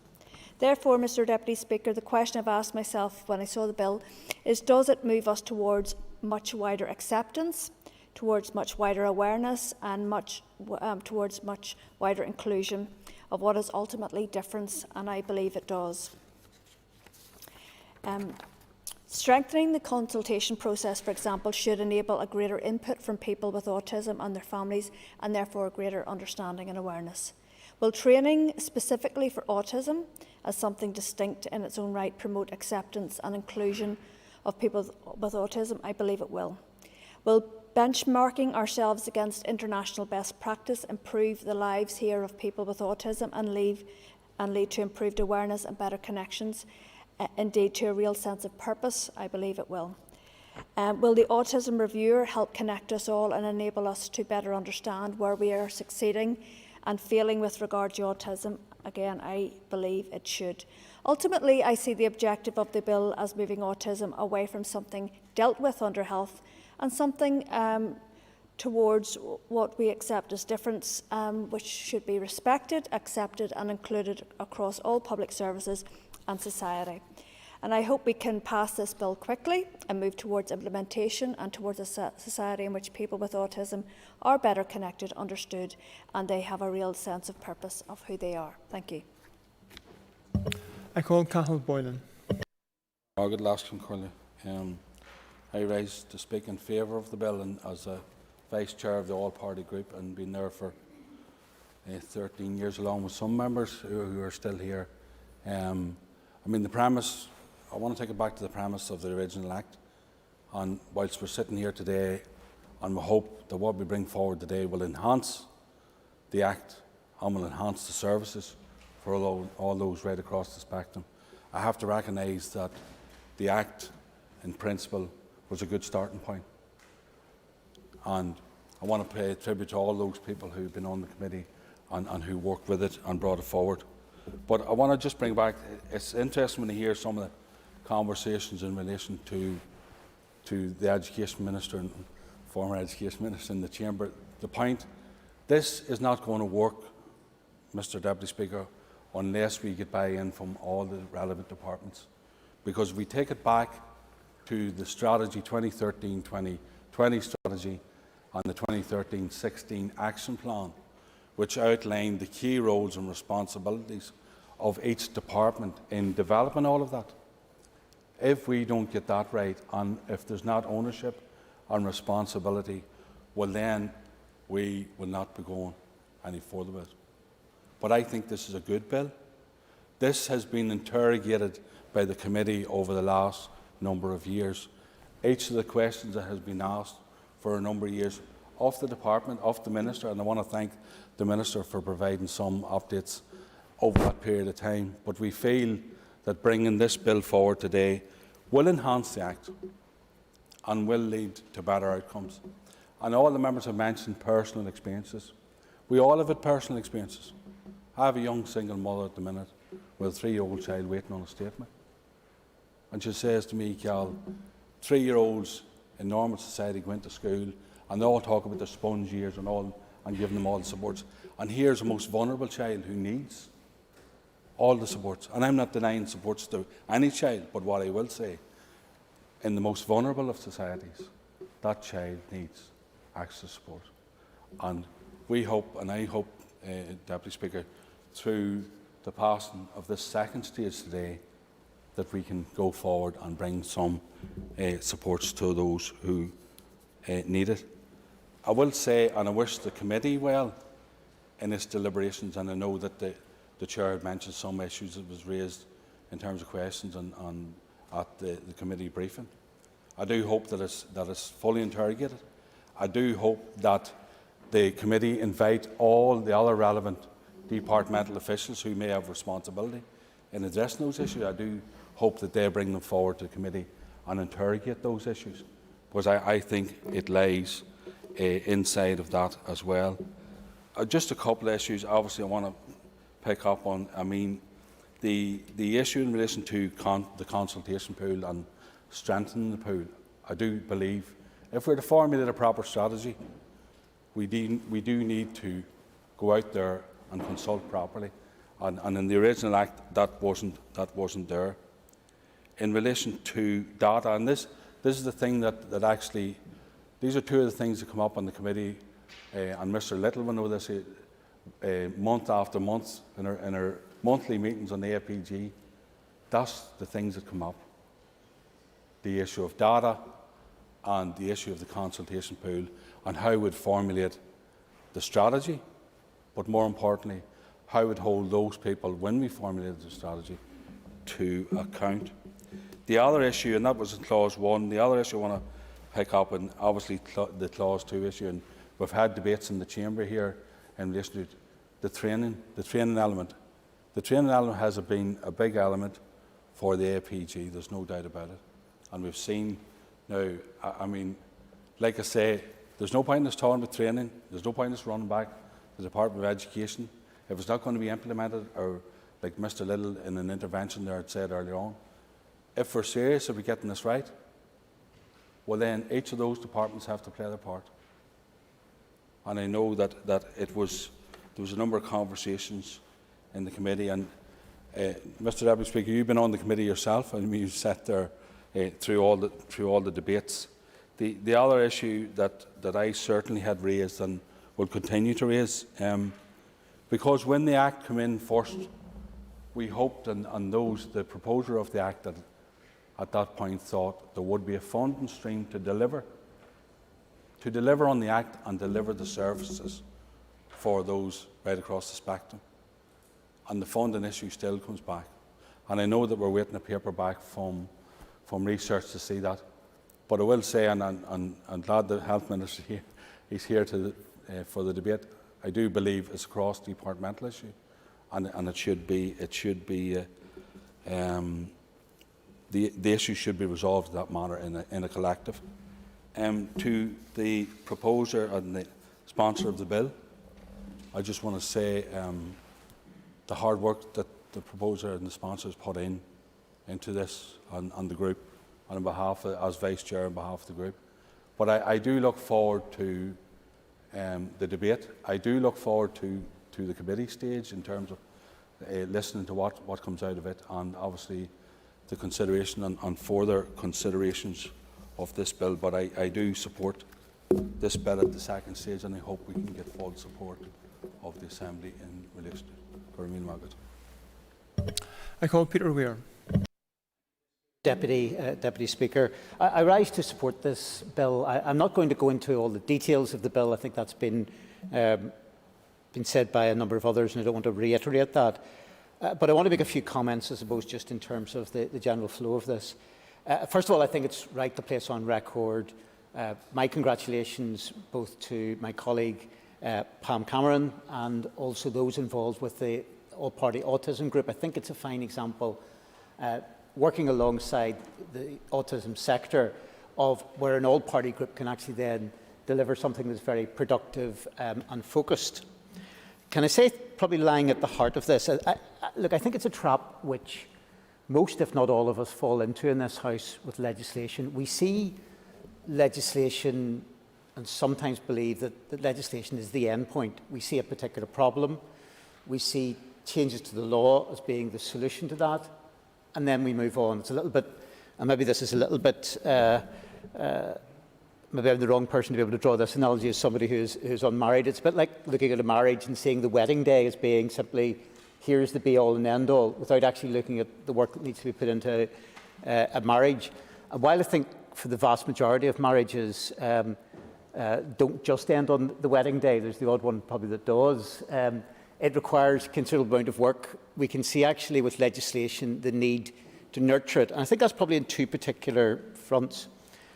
First of all, I suppose from the point of view of... yes, I'll be happy to give way. Thank the member giving way. Would the analogy not be better to say that it's about adhering to the vows you make on the wedding day, if we're talking about the implementation of the original Act? As I said, as somebody who's unmarried, I don't want to get too much into marriage overload, but I do take the point in relation to it. Again, look, the importance quite often of legislation, and again, I think all of us can be guilty of this, is that is it done, that is it put in a box, we can then forget about it. It's actually implementation, and the member is right in terms of drawing the analogy in that regard. It's about the implementation of it, which I think is where very much the focus of this bill is as well. But even if there is good implementation of a good bill, and I think, to be fair, nobody doubts that the Autism Act 10 years ago was a good bill, it's a good piece of legislation. But even if everything had been faithfully maintained, if the vows had fully been maintained, it is also the case that there are changing circumstances. As my late friend and colleague Gordon Dunn was very fond of saying, one of his almost catchphrases on particular circumstances, he'd talk about the game moves on. And I think for all of us, for good or ill, actually within autism, I think the game has moved on. I'll come to that in a moment. In terms of the bill itself, I think that the key emphasis is both in terms of plugging gaps where they are there, but also in ensuring that level of implementation is followed through. So we see, for instance, within the audit of data, we see the requirement of departments to work together. We see, for instance, within Clause 3, the measurements that are there. Within Clause 5, the Autism Reviewer. It is all about ensuring what that best practice and best implementation actually happens, and ensuring that happens, which I think is one of the major reasons I think is a very good bill. It is also, whenever I talked about the game moving on, we have seen, and I think while there can be concerns over the speed of implementation at times, but I think one of the positives that we have seen in the last number of years has been a growing awareness of autism, a recognition. We are undoubtedly today, despite any of the concerns that are raised, we are in a much better position as regards diagnosis and that level of knowledge of it than we would have been a generation ago. And as such, from that point of view, while there can be improvements that can be made in terms of the provisions that we make for our children with autism, one of the major gaps, which I think is where the identification is within Clause 1, is that there are generations that have gone before us where the level of knowledge of autism was not the same, the level of detection, and we are seeing people who clearly now have been established as having autism really throughout their lives are perhaps only in the last few years at times being identified, in some cases probably still unidentified. And so the gathering of data and that focusing also on the older population and part of that generation in that regard, I think is critical as well. So I think that that is an important element of this.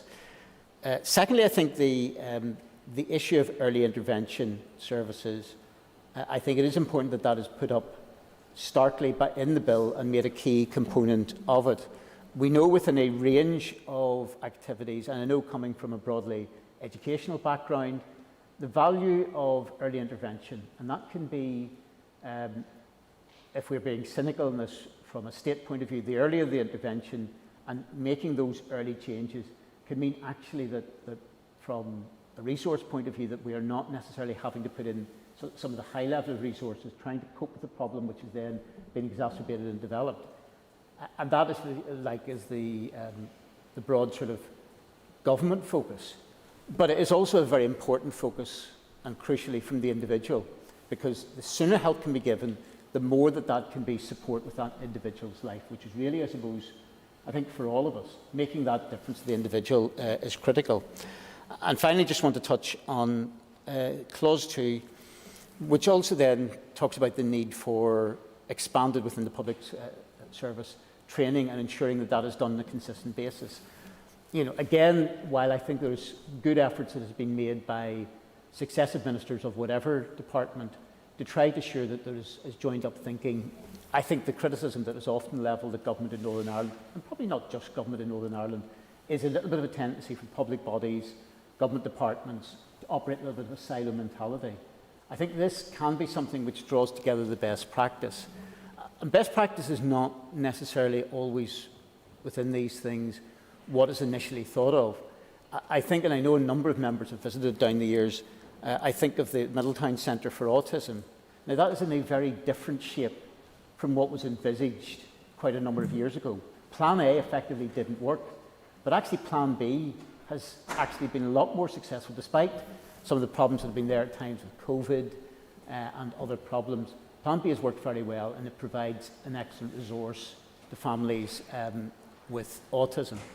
It is also the case, I think, that even during the pandemic, and they met the challenges of the pandemic, that we've seen through Middletown an expansion of the availability of resources in terms of training. And I suspect that nowadays, while there's great value in that direct face-to-face training, increasingly in a pandemic or indeed post-pandemic world, taking the advantage of, I think, a lot of the online courses, the opportunity to expand within that. But, you know, I'm not in a position, and there are others who are much more of an expert in the subject to dictate what the best form of training is. What I think is critical is that training is made available to all that need it and want it, and also that it's done on a cross-public sectoral basis. And I know the all-party group on autism has investigated this as well. And I suppose given the vast amount of expenditure across the board that government spends each year on everything, I think it is something which can be delivered very effectively and efficiently for amounts which are not within the public purse an enormous amount of money.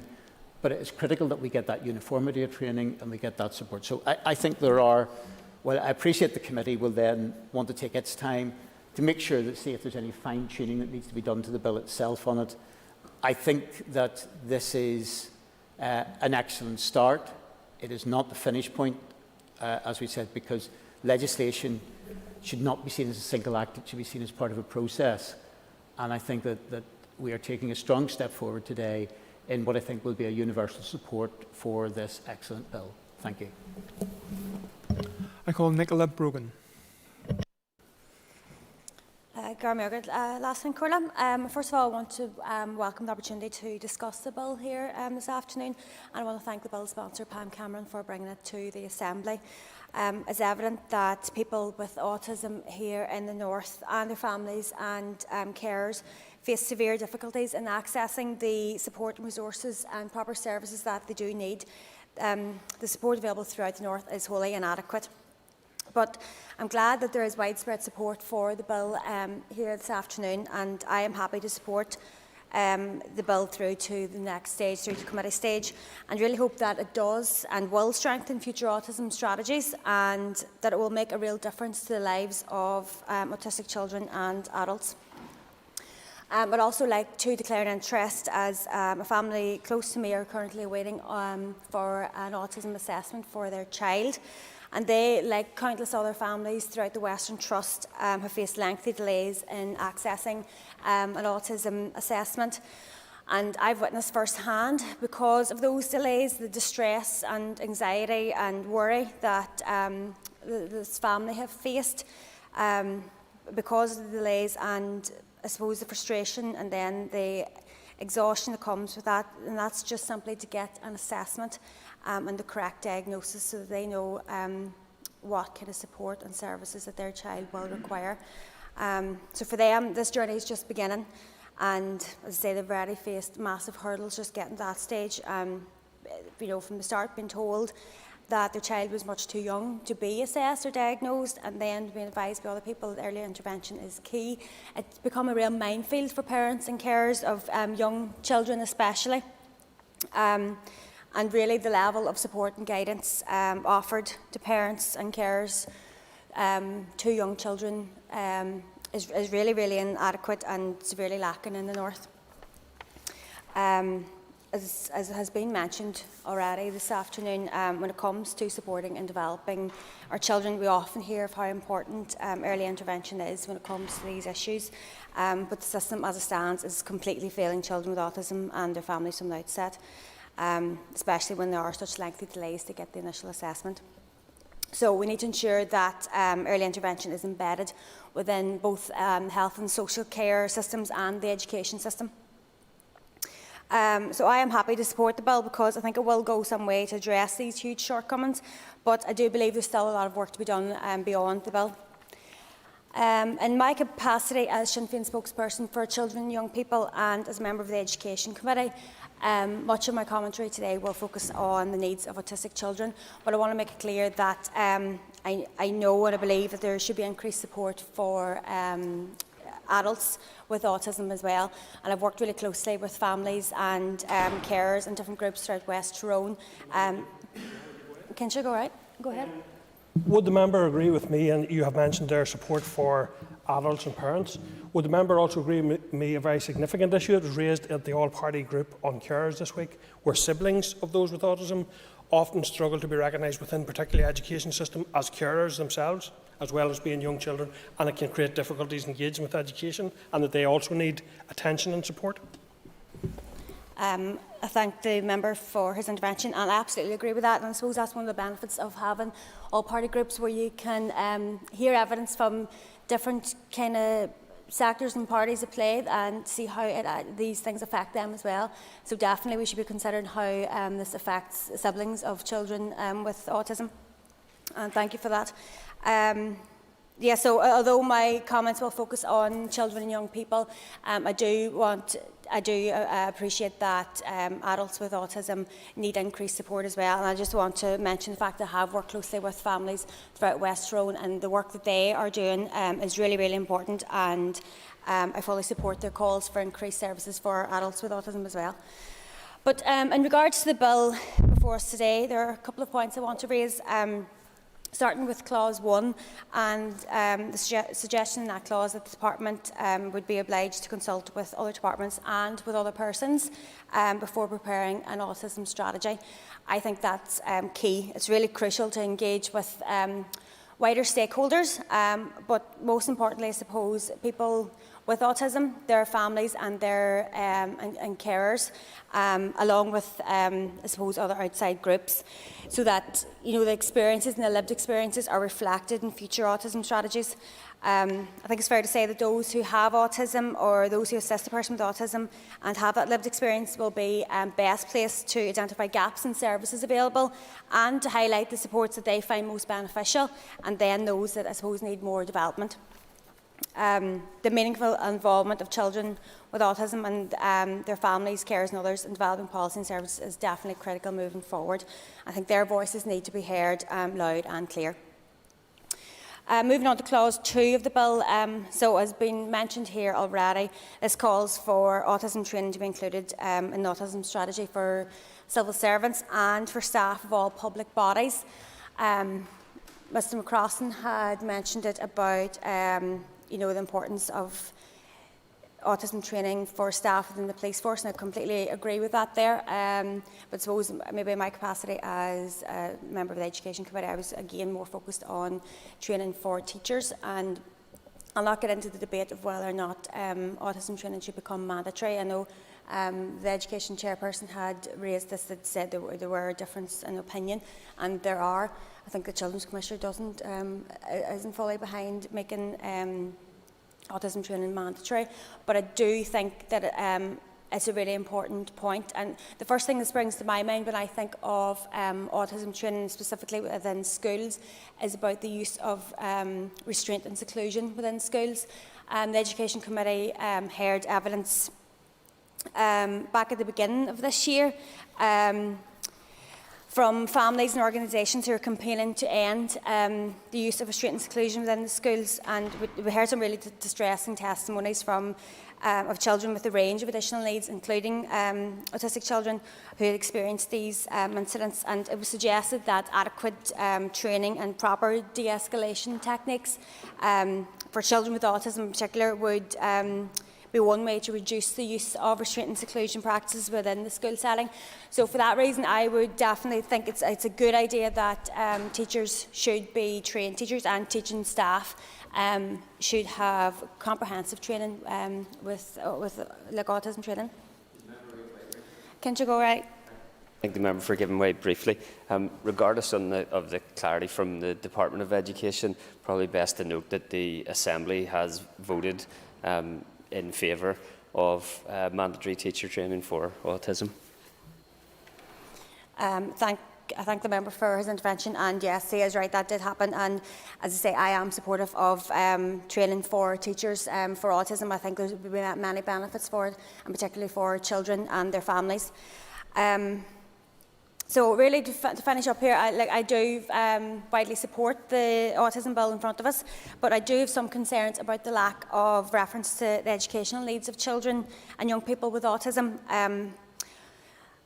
Recently, I've been contacted by constituents who have raised concerns about their children who have autism being put on shortened school days and reduced timetables at nursery and within school, and I find that really, really concerning, because I feel yet again we're letting our autistic children down and their families, and I think that will have an immediate and detrimental effect on children with autism and their families, and really it needs to be addressed urgently. So I think it's something I would like, if this bill does pass through to committee stage, I would like Health Committee members to address specifically that on shortened school days, but also how this bill will support educational needs of children with autism.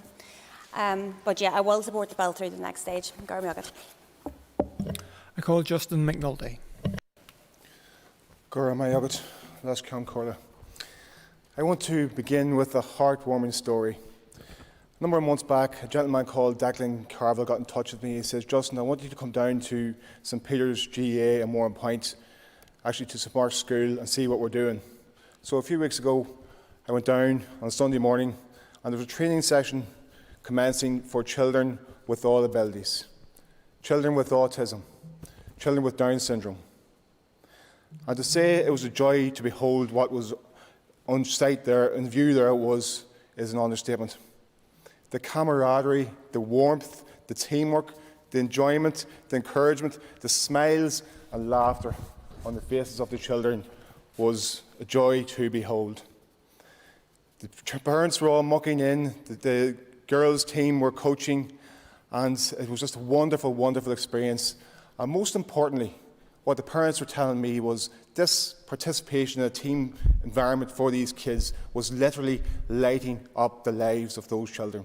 Children who had been non-verbal were starting to talk. They were starting to talk. This was lighting up their lives. So the the point I'm making is there, whilst this is very education and health focused, there needs to be an element from the Department for Communities that supports are provided to allow children to be part of a team, to allow children to participate in a sport. Of course. Thank the member for giving way briefly. As a youth sports coach myself, I have some experience of the challenge faced in delivering coaching in the excellent way that the member has referred to. Would the member agree, and maybe we can discuss this with the proposer of the bill later in the debate as well, but perhaps there might be scope in some of the clauses for an amendment to include training and information for sports coaches to ensure that coaching is provided in a way that enhances the experience and includes children with autism to enjoy the sport and to develop their skills? Well, I agree fully. I think the thrust of this bill, and I commend the member for bringing it forward to this House, is to allow every child to shine. And my God, will children on Sunday morning at St Mark's Warren Point shining, and so will their parents and so will the coaches. Such a wonderful environment they created there, and they're doing it every Sunday. It's absolutely powerful. And it's not just the Warren Point players. There's players coming in from Burn, there's players coming in from Hilltown, Mailbridge, and they're coming from far. It's wonderful, absolutely wonderful. So again, I thank the member for bringing this bill forward. I want to acknowledge my constituency predecessor, Dominic Bradley, for having brought forward the autism bill in 2011. And another former constituency colleague, MLA John Fee, a man of strong principle, who actually was beaten up to within an inch of his life for having those principles by the heroes, the local heroes. He was the first person to bring autism to the floor of this House. Now, the impacts of autism are far-reaching and impossible to ignore. Just under 5%, 1 in 22 of school-aged children have a diagnosis of autism. Approximately 25% of individuals with autism have an accompanying learning difficulty. Just 16% of autistic adults have full-time employment, despite the individuals with autism having the ability, skills and will to be employed. Over 4,000 children here are on a waiting list to be assessed. We all here know the volume of cases that come through our offices, parents who are at their wits' end, looking for the support for their children that they not only need, but they are entitled to. And education is these children's human right. On that basis, I do welcome the provisions within the bill, which will set out how the Department is set to make the provision for autism, an autism early intervention service, which will set out how the needs of adults with autism will be addressed, particularly relating to employment, learning, emotional and mental well-being and supported living, which will create the position of an autism reviewer whose responsibility it will be to monitor the implementation and effectiveness of the autism strategy and to bring international best practice to bear on our autism strategies, which will provide for annual autism funding reports. Far too often, we view disabilities like autism through the lenses of statistics and numbers. Behind those statistics are children and adults who have shown us for generations that they have limitless potential and an ability to literally change the world, to put a ding in the universe. It is therefore a damning indictment on us all that as a society that only 16% of individuals who have autism hold full-time employment. We are not allowing these people to shine. Far too many families feel forgotten and ignored. There are too many bureaucratic quagmires which impede the ability of individuals with autism to reach their full potential, to allow them to shine. The demand for autism services is overwhelming. Government needs to ensure proper resourcing to meet the need and ensure that no one is falling between the cracks for want of support. Every individual with autism deserves the chance to live up to his or her full potential. The role of government should be to remove the obstacles in their way and give them a fair run, to let them shine. I started with a heartwarming story, so I'm going to finish with another heartwarming story. I saw this story in RMI and it was not alone inspirational, it was uplifting. It gives you great, great hope in humanity. A member of the public recently wrote a letter to the principal of Jonesborough Primary School, Donald Keenan. The letter read, "My name is Amanda Gilligan, apologies. I was in Jonesborough Playground on Friday afternoon with my 3 sons when 6 students from your school arrived by bike. My oldest son, Davy, who has autism and is working with thus far limited success on social boundaries, made a beeline for them. He began his habitual intense questioning about names, addresses and family. The lads were clearly there for a post-school chat with their mates, and I was concerned that Davy might irritate them or, being honest, that they would be mean to him. To my pleasure and my surprise, the boys talked happily with him and even took part in a race at his suggestion. Miss Gilligan said such kindness and inclusion is not always their experience.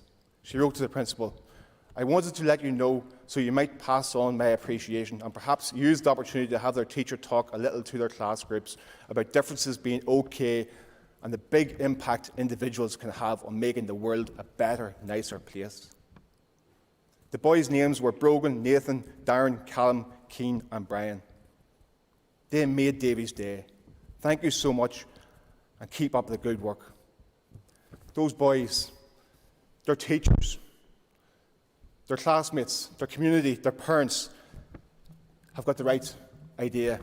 They're doing things right. They allowed those boys to shine. They allowed Davy to shine. And that's a challenge for all of us. Challenges for all of us to help put in place the supports to help every child shine. And then, in turn, us as a society can shine. That is the challenge for all of us. I call Robbie Butler. Thank you, Mr. Deputy Speaker. My remarks will be brief, but I'm privileged to follow in behind. Mr. McNulty there, his words were excellent. Really, really good. Some really good instances and examples of the real-life impacts and some of the good stuff that actually is going on. I think it's always a wonder how he is able to get in the GAA sports as the fix-all, but you're absolutely right, Justin. There are other outlets and parents and organisers of sports are already leading the way in some of the things that can be done with regard to supporting children and young people and even adults who have autism. I'm thinking recently that an initiative started in Portadown with Hanover FC, who run a very similar sporting outlet for children who have autism and other challenging issues, and also Balmackay Rangers in Lisburn who have run events like that. But you know, we need here as a legislature to embrace what's in front of us today. And I must go on record as thanking Pam as the chair of the APG. I think it was one of the first APGs that I actually signed up to in 2016. And it seems like we've all aged a little bit since 2016, particularly me. I had brown hair back then, silver at the sides now. There's a few in here too who've maybe changed a little bit in that time.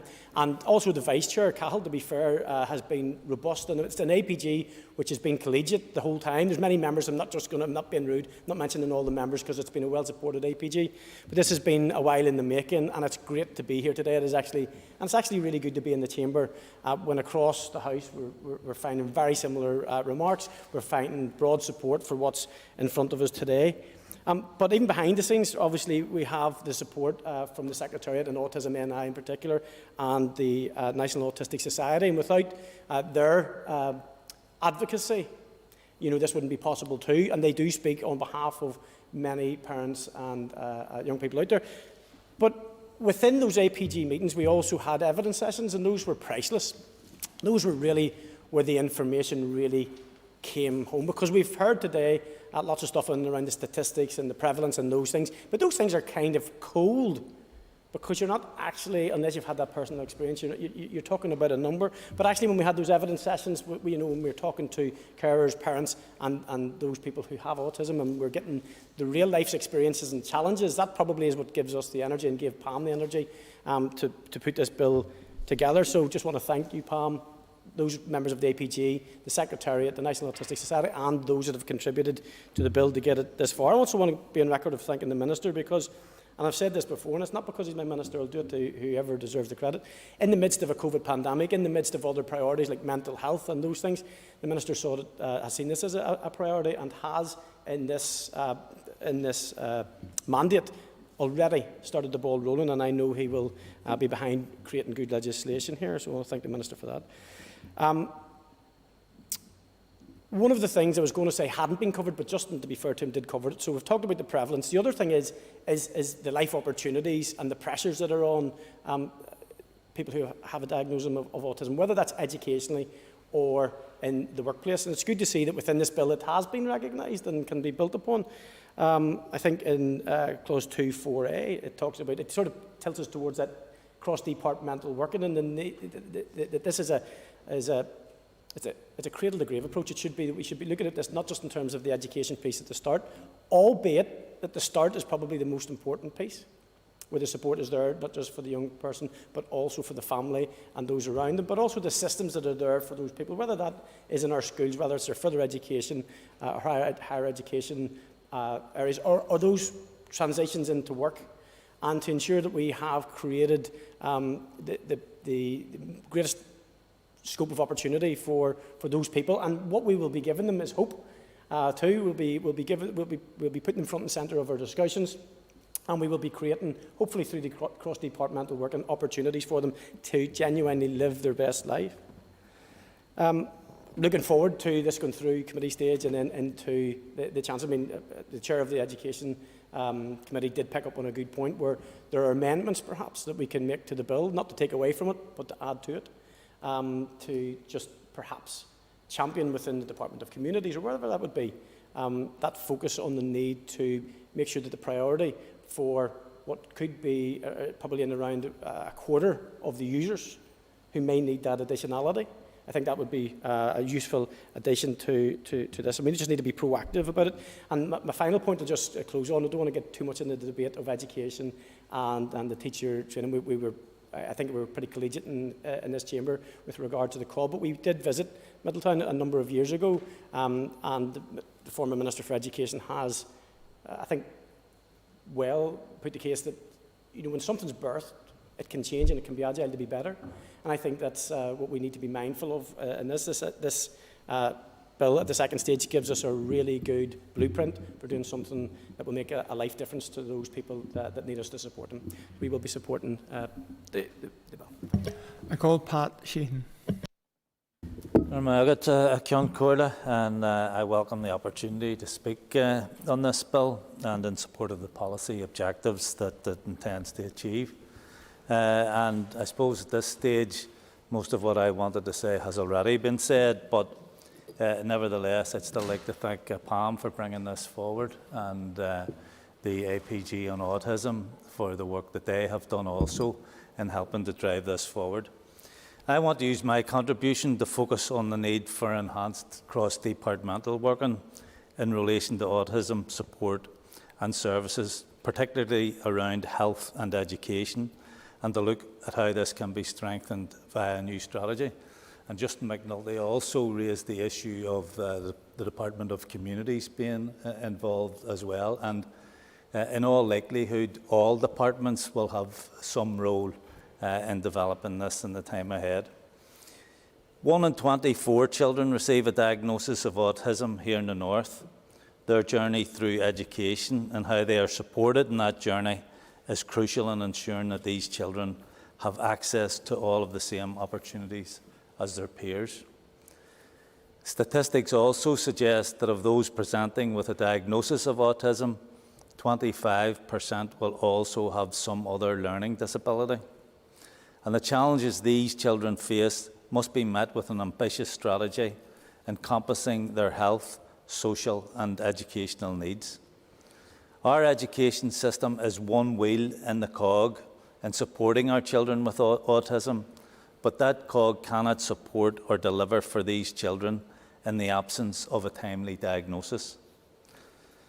Many MLAs across this chamber will have heard from distressed families at their wits' end, waiting up to 3 years for an autism diagnosis. When it comes to supporting and developing our children, we hear time and time again about how critical early intervention is when it comes to issues like this. We have a system which, as it stands, is failing countless children with autism and their families from the very outset. We need to fix this.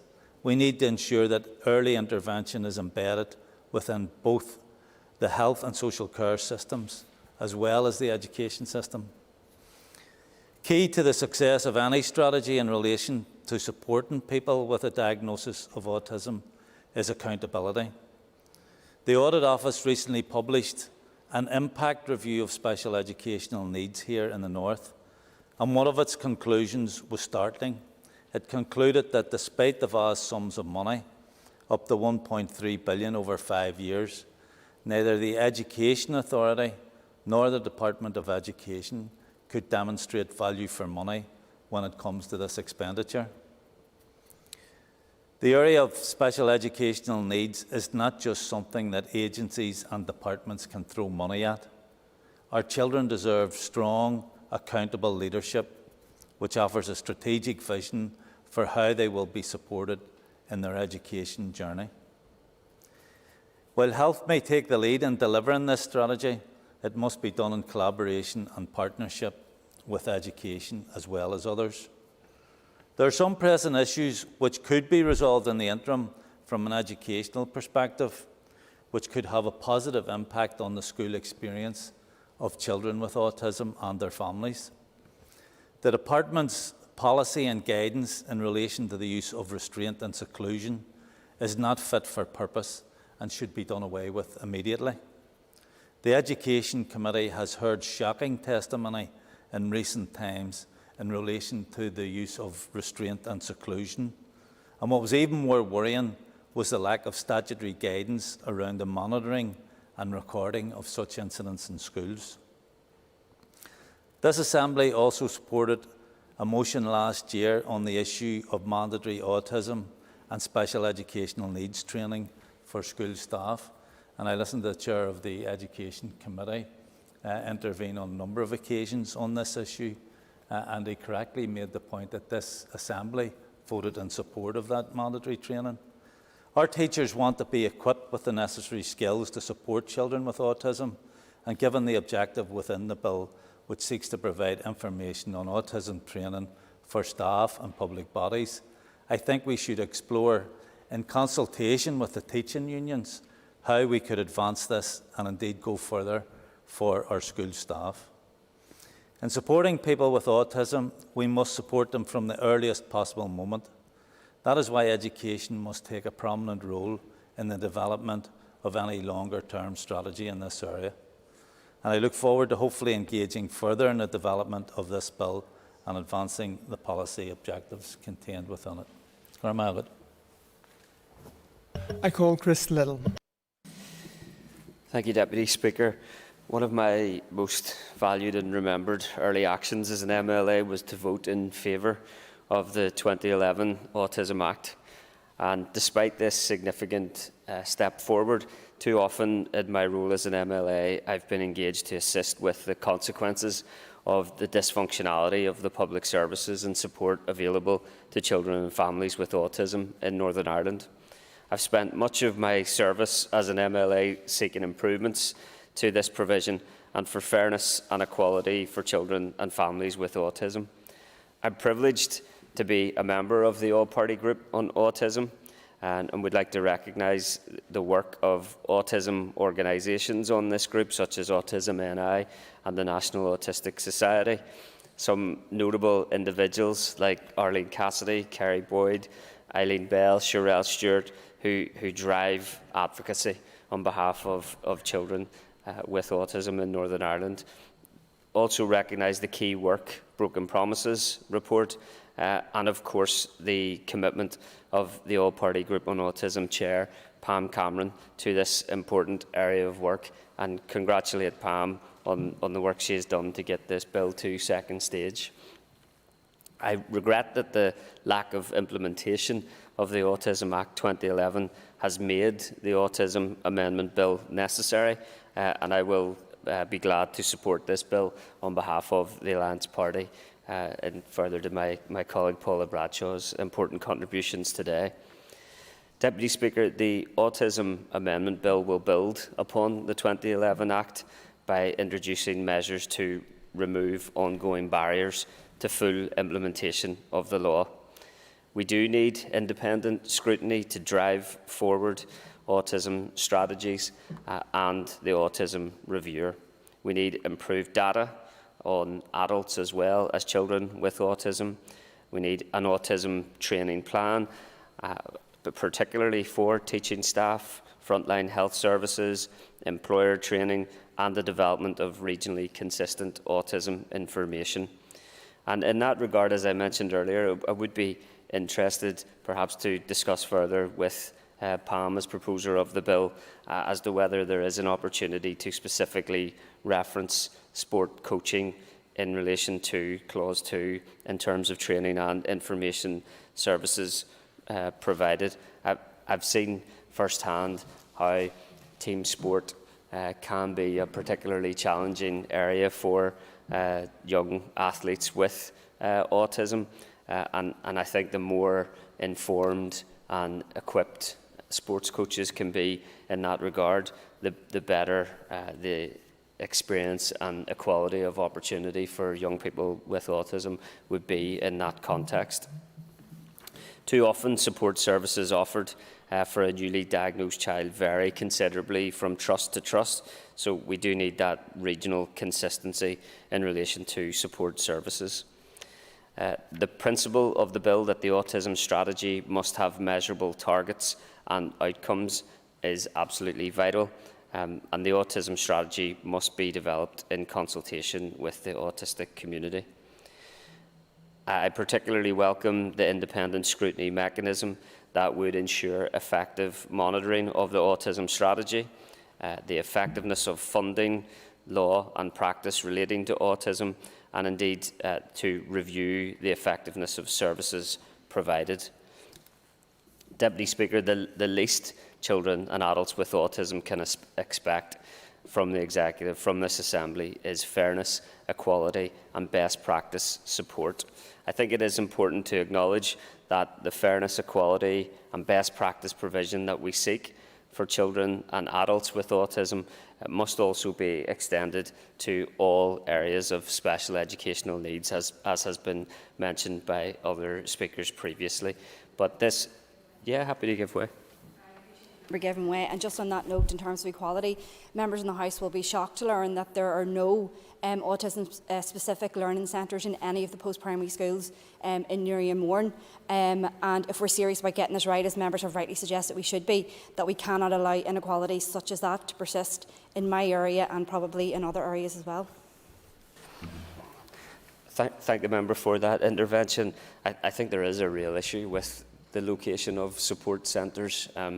As the member has acknowledged, perhaps geographically, I think also in terms of type of school as well, and I think that is something that should be explored. But Deputy Speaker, I welcome the introduction of this bill today. I regret the need for it, but will give my full support with the passage of the bill. Thank you. I call Cara Hunter.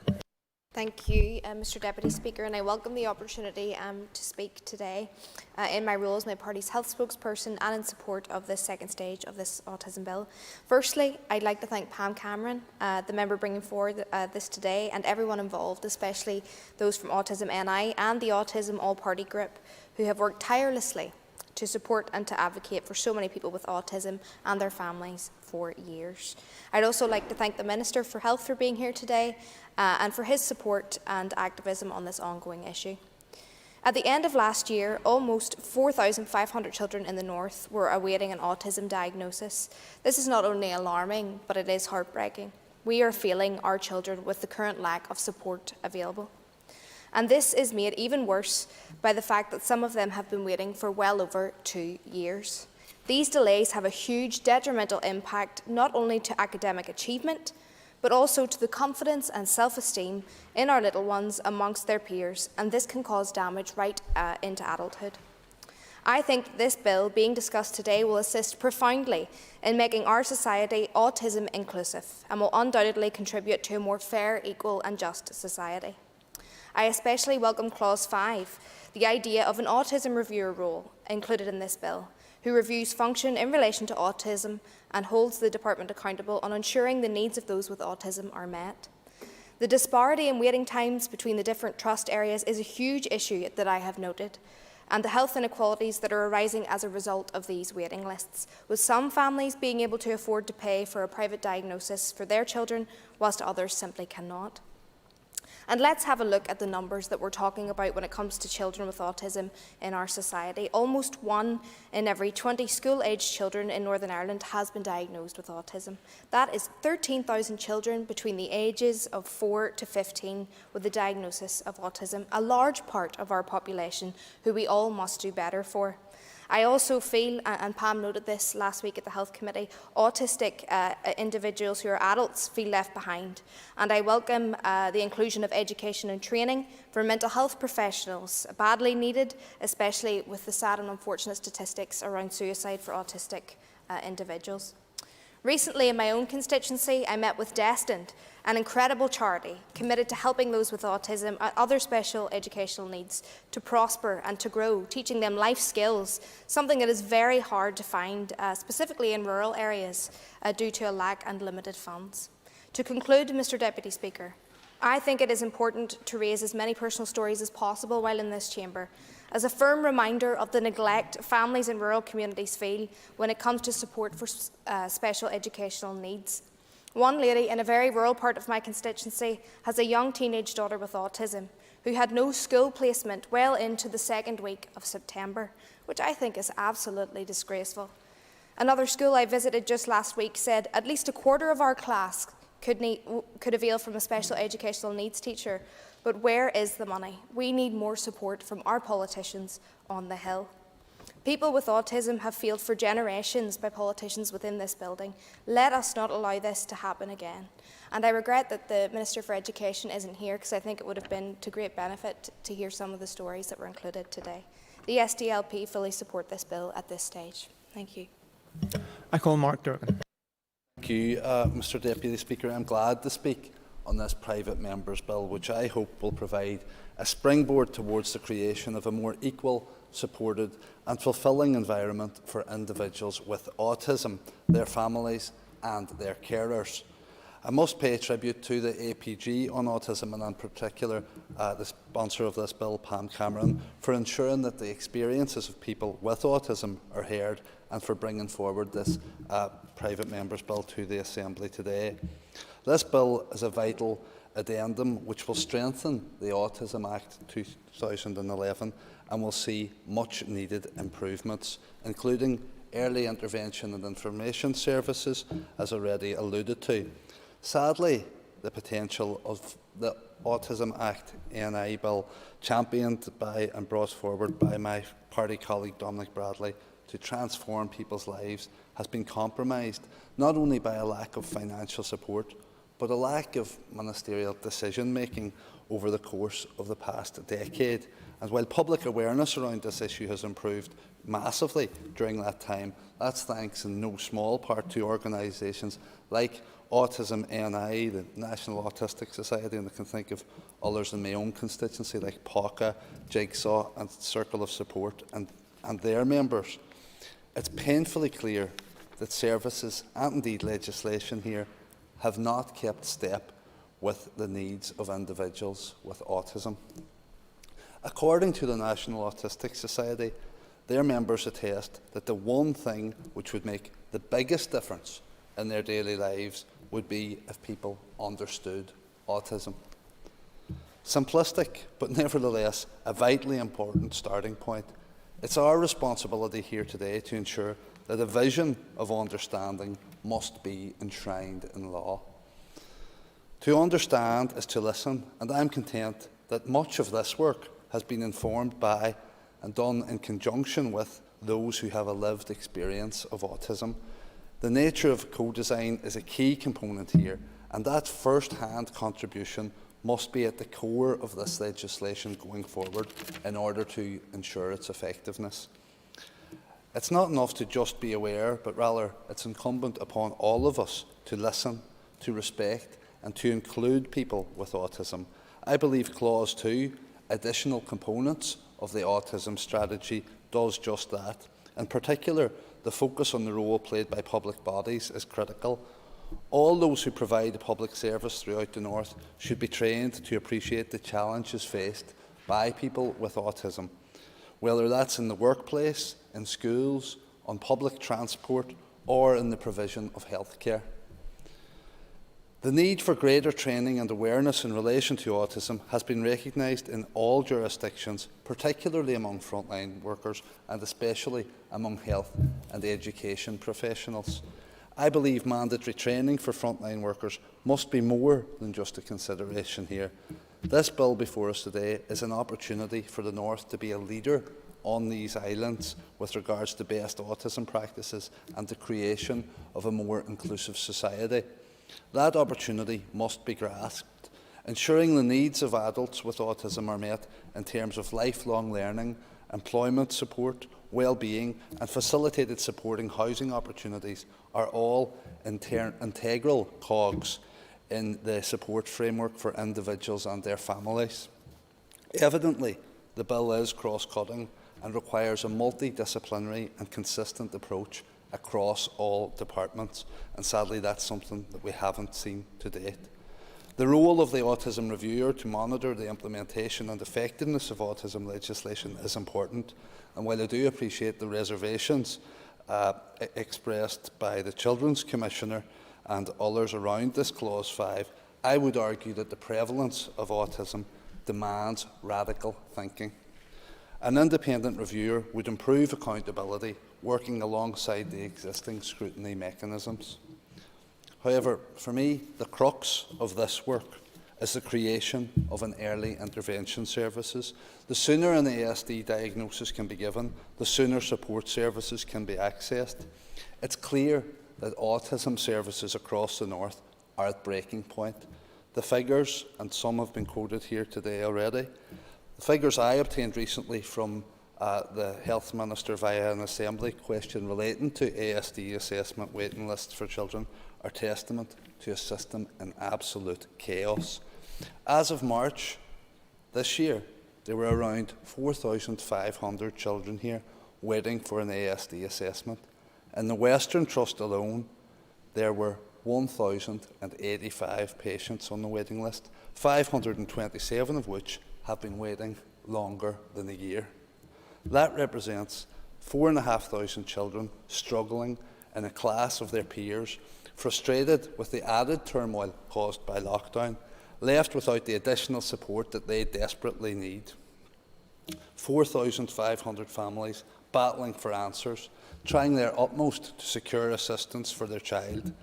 The system has failed each and every one of those. It's unconscionable that children and their parents are living with uncertainty, without a statement, and more importantly, without the critical support that can come following one. Not having that crucial diagnosis or the assistance that comes with it is distressing in itself, but now, with the impact of COVID, their chance of getting that diagnosis has been pushed even further down the road. Yet these delays are nothing new, and it's lamentable that adequate care pathways both before and after diagnosis are yet to be established, despite knowledge of the issues laid out in the Broken Promises report that others have referred to by Autism ANI prior to the Executive's collapse. As a result, an improved framework couldn't be implemented, leaving access to autism services in a state of inertia. This is an area marred by historic underinvestment in funding thus far has failed to match or come anywhere close to the increase in demand year on year for autism support and services. These staggering figures are in part born out of the pandemic, compounding already dire waiting lists. Given that access to autism services were already under immense pressures, the exponential increase in demand means that the needs of many children and their families have not, and sadly will not, be met. This will undoubtedly impact on their ability to do things that most people take for granted, particularly in regard to education, making an already frustrating and lengthy process even more stressful. It's imperative that this area of underinvestment is addressed by the Executive. We need to create a fit-for-purpose system, a system of understanding that meets the needs of autistic individuals and their families. That begins with early diagnosis. No child should be neglected on colossal waiting lists, fighting for support to which they are entitled. Nevertheless, Clause 4, the annual report detailing how autism funding will be allocated, is a welcome and necessary inclusion. While obtaining diagnosis, an often laborious process, is just the first step, it's important that the support provisions post-diagnosis are also properly resourced. Figures, again from Autism NI, and quoted by the previous speaker, show that 1 in 22 children have an ASD diagnosis. That's at least one child in every classroom, many of whom are or will be in mainstream education, further underscoring the importance of mandatory autism training for all teaching staff, a commitment made in this chamber in February of last year and referred to there by Mr Sheehan. The phased implementation of a new special educational needs framework, I hope, will go a long way in providing assurances that people with autism are supported throughout every step of their education. No conversation on autism can be had without acknowledging the toll that the past 18 months has taken on people with autism and their families. Lockdown and its aftermath has undoubtedly impacted on all of our lives, but for those living with autism, this period has been wrought with unimaginable challenges. The National Autistic Society's Left Stranded report presents stark evidence of that. I've listened personally to some heart-wrenching stories from families struggling throughout lockdown, without respite, limited access to services, and for many households where routine is golden, this monumental shift in their daily lives and coming to terms with the new normal has been hugely detrimental. The findings in this report show the events of recent months have had a disproportionate and often devastating impact on the mental health, well-being and education prospects of people with autism and their families. Again, it's clear that the autism strategy explicitly looks at a new funding model. We can't rest on our laurels where the delivery of effective and accessible autism services is concerned. A system establishing the needs of autistic individuals and their families to cope with the repercussions of COVID-19 and beyond is key. So while I agree with the sentiments of this bill and the ambitious ideas set out in paper, to put those plans from paper into practice to deliver real change and benefit to people's lives requires the provision of adequate funding. The outworkings of the autism strategy can't be left battling for financial support and investment at every juncture. In conclusion, Mr Deputy Speaker, as a society, we have made huge leaps in improving support and developing our understanding of the needs of people with autism, yet we are nowhere near the finish line, and I think today's debate has put that very much to the fore. The envisaged future of an enlightened, inclusive society depends on the creation of communities where those with autism, their families and carers can feel safe, included and understood in every aspect of their lives. Going forward, the Executive must also promote the positives of employing people with autism and ensure that advice on supporting those individuals is made available to employers. I'm conscious that it's lunchtime, Mr Deputy Speaker, but given that autism affects so many areas of government, it's difficult to address them all in such a short space of time. I could opine on where we need to go, what we should be doing and what not to do. However, suffice to say that we do support this bill and look forward to its passage. Members, the Business Committee has arranged to meet at 1 p.m. today. I therefore propose, by leave of the Assembly, to suspend the sitting until 2 p.m. And the first item of business will then be questions to the Minister of Education, after which we will return to this debate, and the first speaker scheduled to speak is Gerry Carroll. The sitting is, by leave, suspended.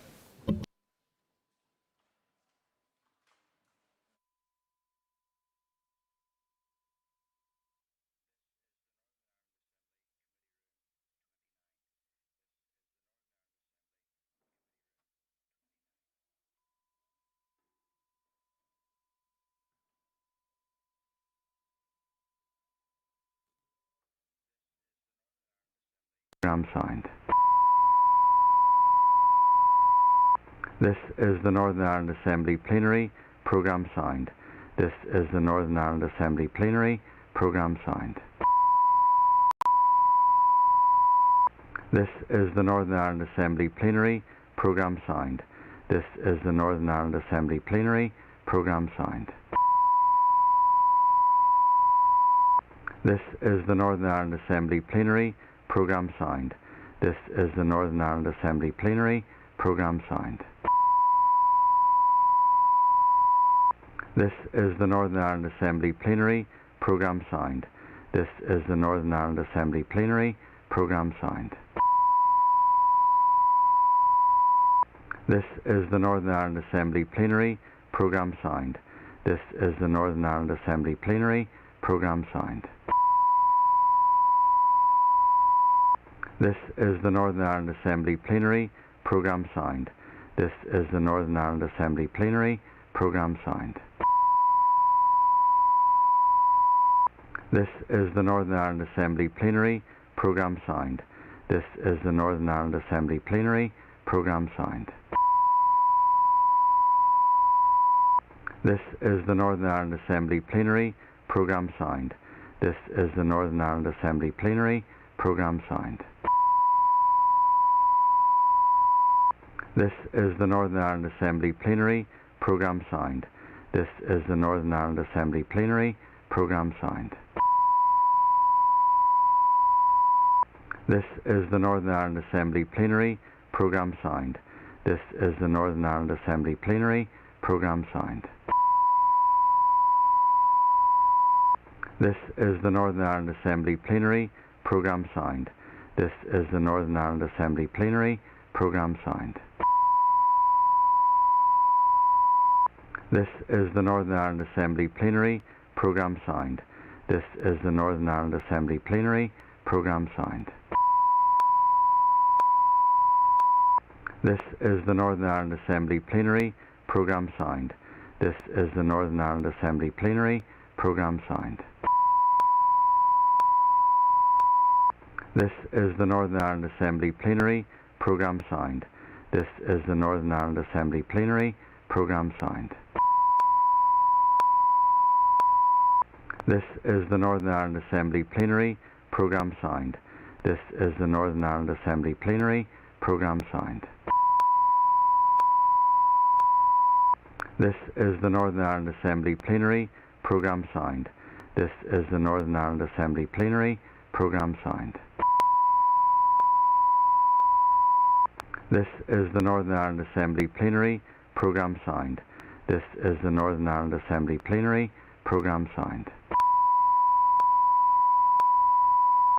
This is the Northern Ireland Assembly Plenary. Programme signed. This is the Northern Ireland Assembly Plenary. Programme signed. This is the Northern Ireland Assembly Plenary. Programme signed. This is the Northern Ireland Assembly Plenary. Programme signed. This is the Northern Ireland Assembly Plenary. Programme signed. This is the Northern Ireland Assembly Plenary.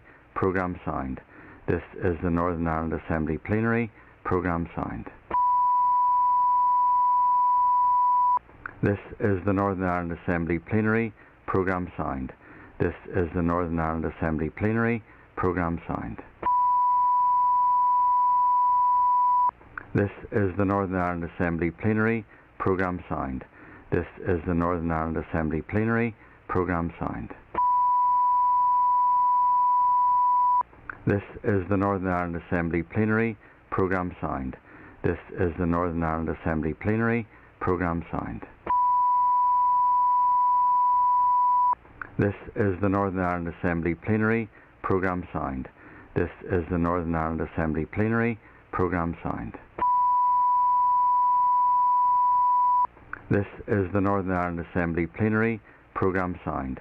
This is the Northern Ireland Assembly Plenary. Programme signed.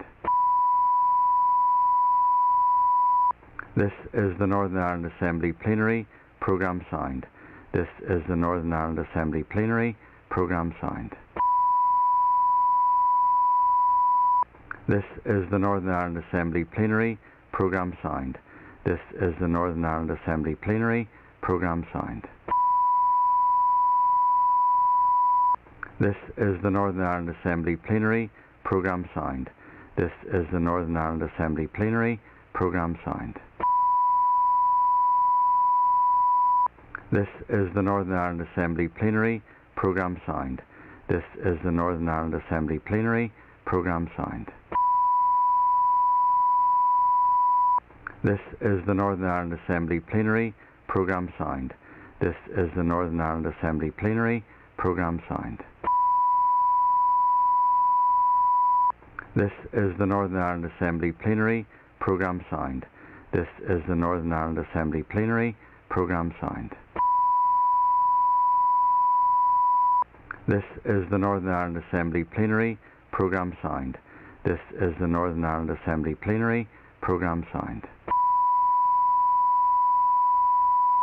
This is the Northern Ireland Assembly Plenary Programme Sound.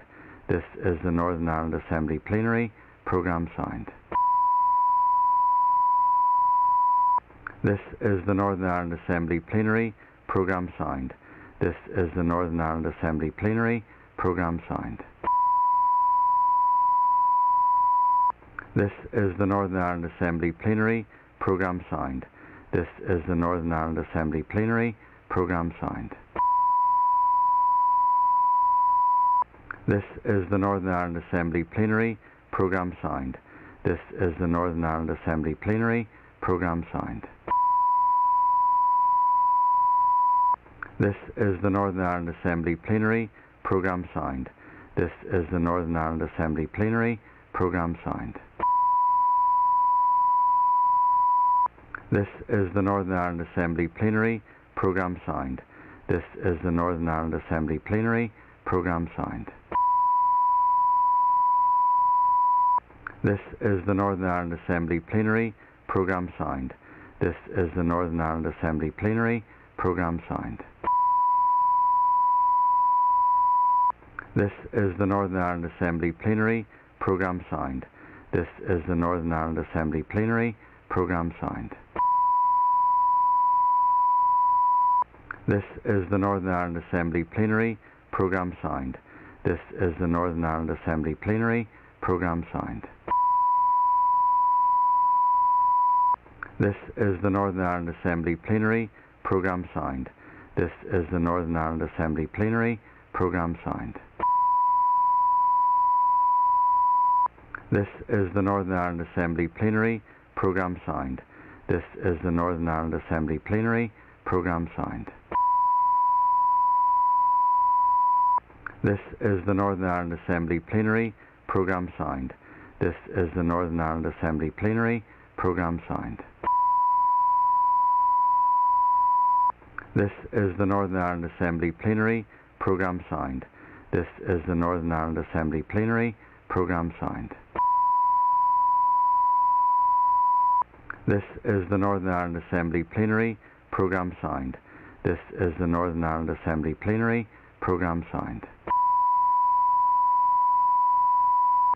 This is the Northern Ireland Assembly Plenary Programme Sound. This is the Northern Ireland Assembly Plenary Programme Sound. This is the Northern Ireland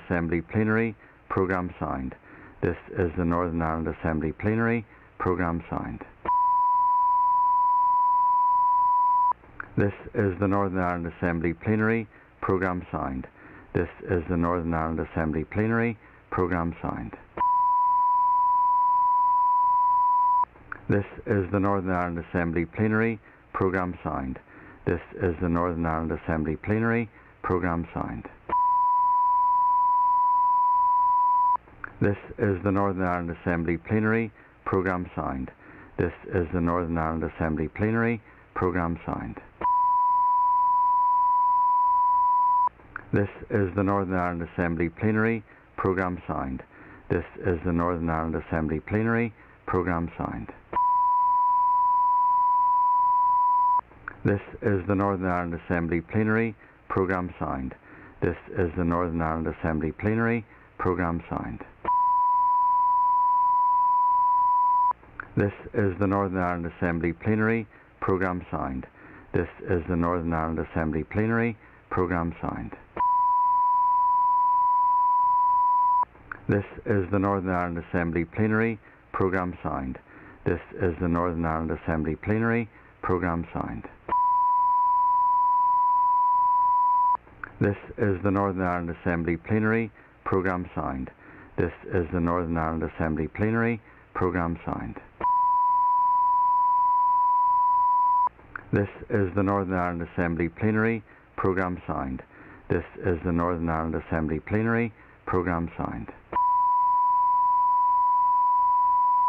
This is the Northern Ireland Assembly Plenary Programme Sound. This is the Northern Ireland Assembly Plenary Programme Sound. This is the Northern Ireland Assembly Plenary Programme Sound. This is the Northern Ireland Assembly Plenary Programme Sound. This is the Northern Ireland Assembly Plenary Programme Sound. This is the Northern Ireland Assembly Plenary Programme Sound. This is the Northern Ireland Assembly Plenary Programme Sound. This is the Northern Ireland Assembly Plenary Programme Sound. This is the Northern Ireland Assembly Plenary Programme Sound. This is the Northern Ireland Assembly Plenary Programme Sound. This is the Northern Ireland Assembly Plenary Programme Sound. This is the Northern Ireland Assembly Plenary Programme Sound. This is the Northern Ireland Assembly Plenary Programme Sound. This is the Northern Ireland Assembly Plenary Programme Sound. This is the Northern Ireland Assembly Plenary Programme Sound. This is the Northern Ireland Assembly Plenary Programme Sound. This is the Northern Ireland Assembly Plenary Programme Sound. This is the Northern Ireland Assembly Plenary Programme Sound. This is the Northern Ireland Assembly Plenary Programme Sound. This is the Northern Ireland Assembly Plenary Programme Sound. This is the Northern Ireland Assembly Plenary Programme Sound. This is the Northern Ireland Assembly Plenary Programme Sound. This is the Northern Ireland Assembly Plenary Programme Sound. This is the Northern Ireland Assembly Plenary Programme Sound. This is the Northern Ireland Assembly Plenary Programme Sound. This is the Northern Ireland Assembly Plenary Programme Sound. This is the Northern Ireland Assembly Plenary Programme Sound. This is the Northern Ireland Assembly Plenary Programme Sound.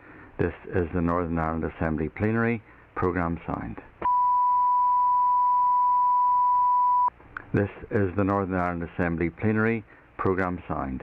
This is the Northern Ireland Assembly Plenary Programme Sound. This is the Northern Ireland Assembly Plenary Programme Sound.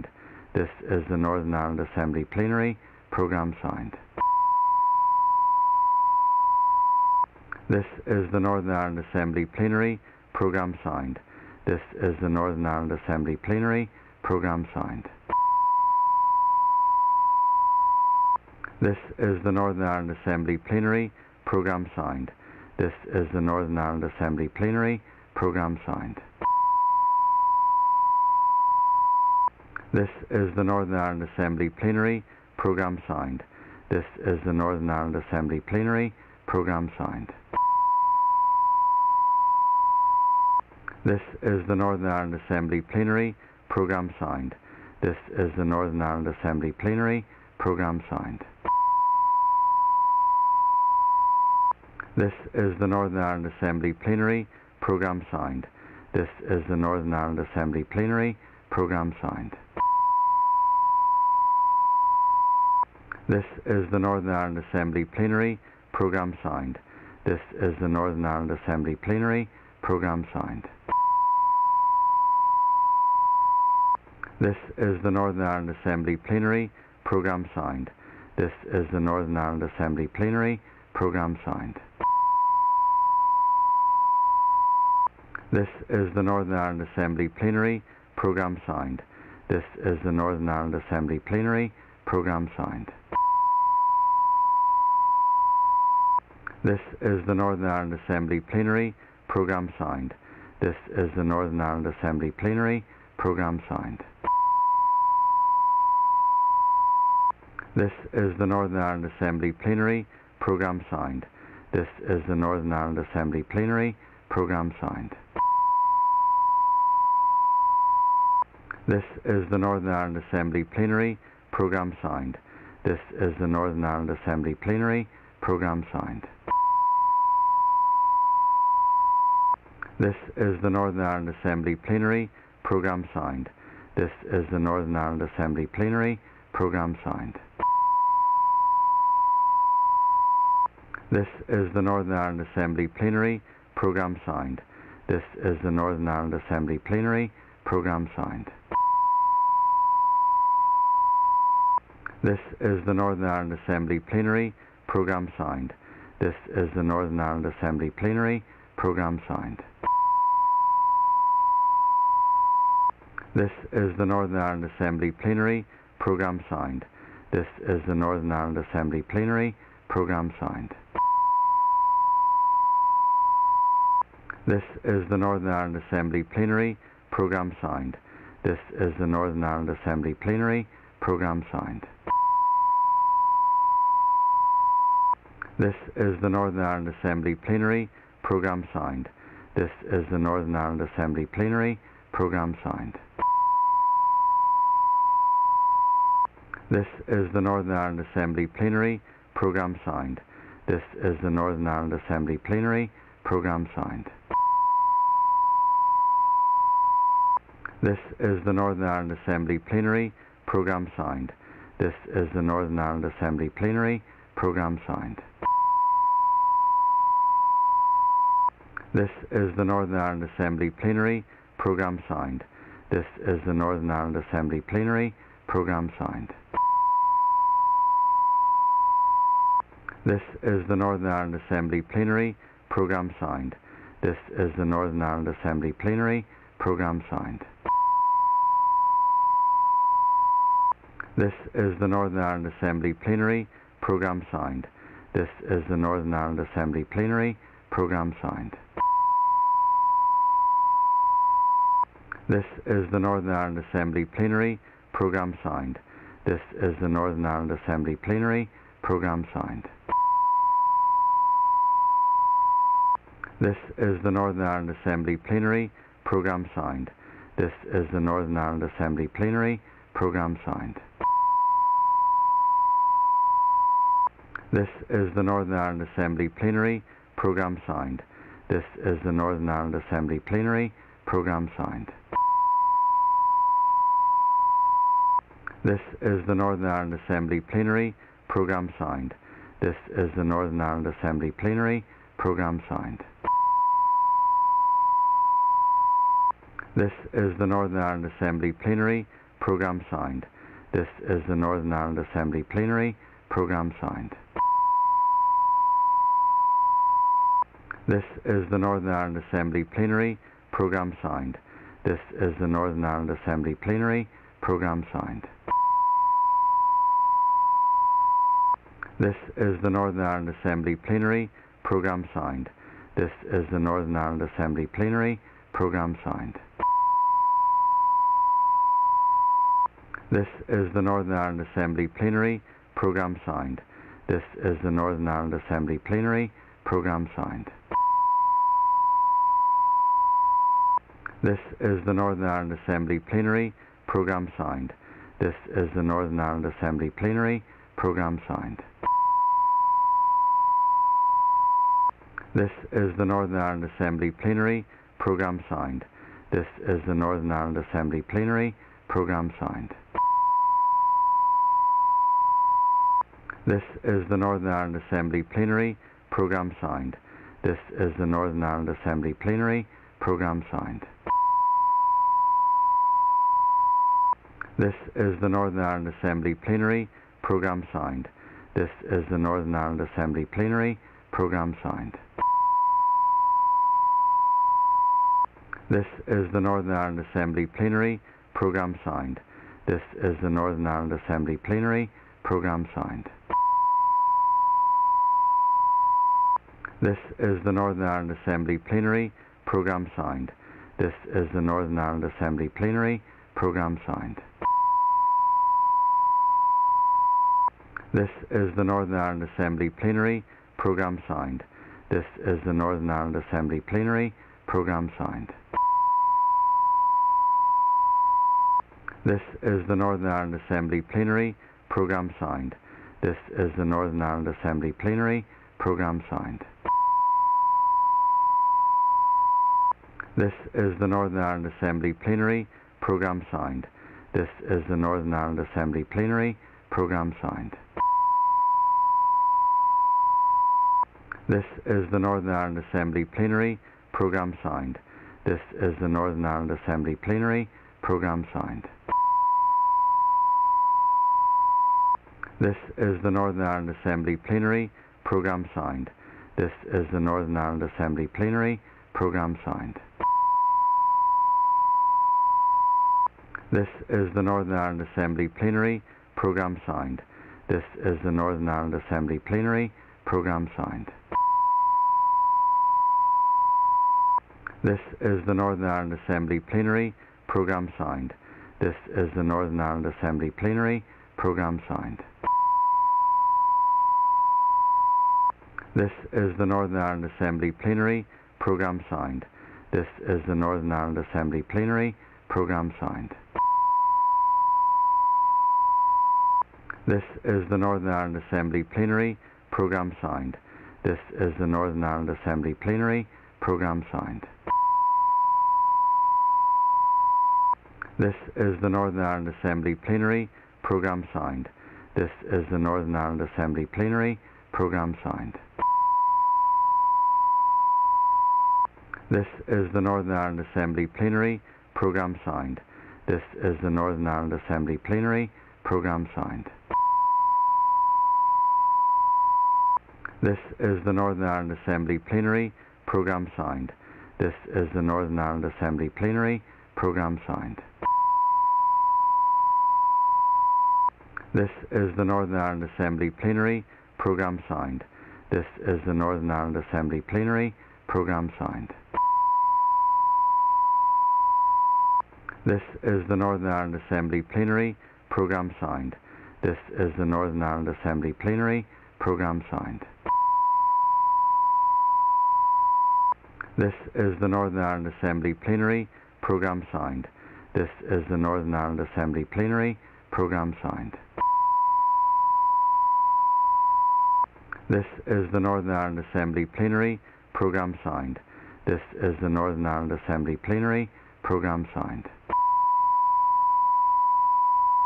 This is the Northern Ireland Assembly Plenary Programme Sound. This is the Northern Ireland Assembly Plenary Programme Sound. This is the Northern Ireland Assembly Plenary Programme Sound. This is the Northern Ireland Assembly Plenary Programme Sound.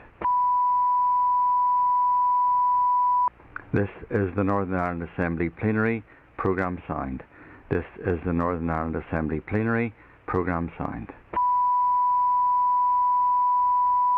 This is the Northern Ireland Assembly Plenary Programme Sound. This is the Northern Ireland Assembly Plenary Programme Sound.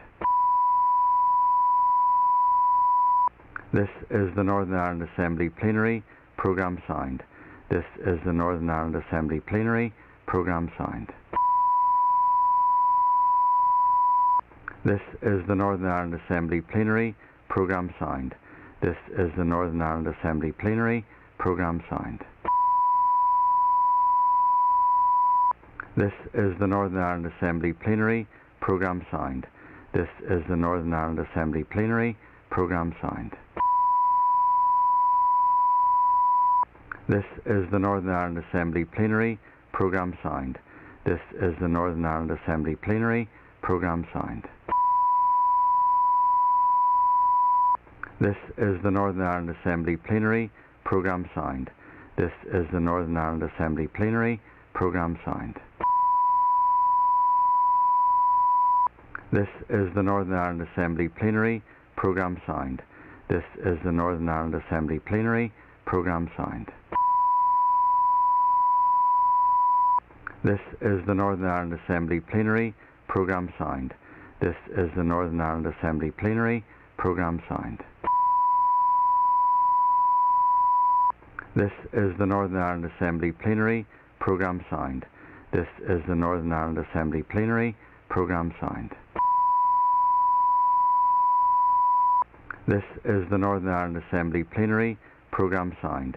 This is the Northern Ireland Assembly Plenary Programme Sound. This is the Northern Ireland Assembly Plenary Programme Sound. This is the Northern Ireland Assembly Plenary Programme Sound. This is the Northern Ireland Assembly Plenary Programme Sound.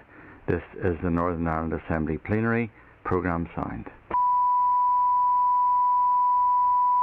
This is the Northern Ireland Assembly Plenary Programme Sound. This is the Northern Ireland Assembly Plenary Programme Sound. This is the Northern Ireland Assembly Plenary Programme Sound. This is the Northern Ireland Assembly Plenary Programme Sound. This is the Northern Ireland Assembly Plenary Programme Sound. This is the Northern Ireland Assembly Plenary Programme Sound. This is the Northern Ireland Assembly Plenary Programme Sound. This is the Northern Ireland Assembly Plenary Programme Sound. This is the Northern Ireland Assembly Plenary Programme Sound. This is the Northern Ireland Assembly Plenary Programme Sound. This is the Northern Ireland Assembly Plenary Programme Sound. This is the Northern Ireland Assembly Plenary Programme Sound. This is the Northern Ireland Assembly Plenary Programme Sound. This is the Northern Ireland Assembly Plenary Programme Sound. This is the Northern Ireland Assembly Plenary Programme Sound. This is the Northern Ireland Assembly Plenary Programme Sound. This is the Northern Ireland Assembly Plenary Programme Sound. This is the Northern Ireland Assembly Plenary Programme Sound. This is the Northern Ireland Assembly Plenary Programme Sound. This is the Northern Ireland Assembly Plenary Programme Sound. This is the Northern Ireland Assembly Plenary Programme Sound. This is the Northern Ireland Assembly Plenary Programme Sound. This is the Northern Ireland Assembly Plenary Programme Sound. This is the Northern Ireland Assembly Plenary Programme Sound. This is the Northern Ireland Assembly Plenary Programme Sound. This is the Northern Ireland Assembly Plenary Programme Sound.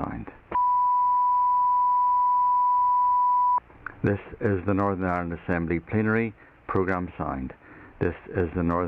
Assembly Plenary Programme Sound.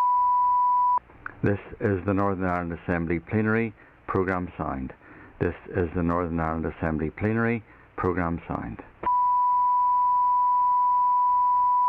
This is the Northern Ireland Assembly Plenary Programme Sound. This is the Northern Ireland Assembly Plenary Programme Sound. This is the Northern Ireland Assembly Plenary Programme Sound. This is the Northern Ireland Assembly Plenary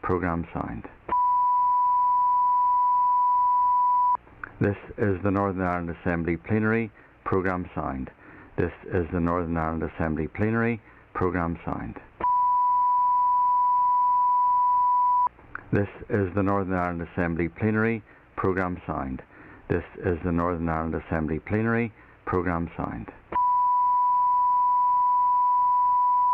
This is the Northern Ireland Assembly Plenary Programme Sound. This is the Northern Ireland Assembly Plenary Programme Sound. This is the Northern Ireland Assembly Plenary Programme Sound. This is the Northern Ireland Assembly Plenary Programme Sound. This is the Northern Ireland Assembly Plenary Programme Sound. This is the Northern Ireland Assembly Plenary Programme Sound. This is the Northern Ireland Assembly Plenary Programme Sound. This is the Northern Ireland Assembly Plenary Programme Sound. This is the Northern Ireland Assembly Plenary Programme Sound. This is the Northern Ireland Assembly Plenary Programme Sound. This is the Northern Ireland Assembly Plenary Programme Sound. This is the Northern Ireland Assembly Plenary Programme Sound. This is the Northern Ireland Assembly Plenary Programme Sound. This is the Northern Ireland Assembly Plenary Programme Sound. This is the Northern Ireland Assembly Plenary Programme Sound. This is the Northern Ireland Assembly Plenary Programme Sound. This is the Northern Ireland Assembly Plenary Programme Sound. This is the Northern Ireland Assembly Plenary Programme Sound. This is the Northern Ireland Assembly Plenary Programme Sound. This is the Northern Ireland Assembly Plenary Programme Sound. This is the Northern Ireland Assembly Plenary Programme Sound. This is the Northern Ireland Assembly Plenary Programme Sound. This is the Northern Ireland Assembly Plenary Programme Sound. This is the Northern Ireland Assembly Plenary Programme Sound. This is the Northern Ireland Assembly Plenary Programme Sound. This is the Northern Ireland Assembly Plenary Programme Sound. This is the Northern Ireland Assembly Plenary Programme Sound. This is the Northern Ireland Assembly Plenary Programme Sound. This is the Northern Ireland Assembly Plenary Programme Sound.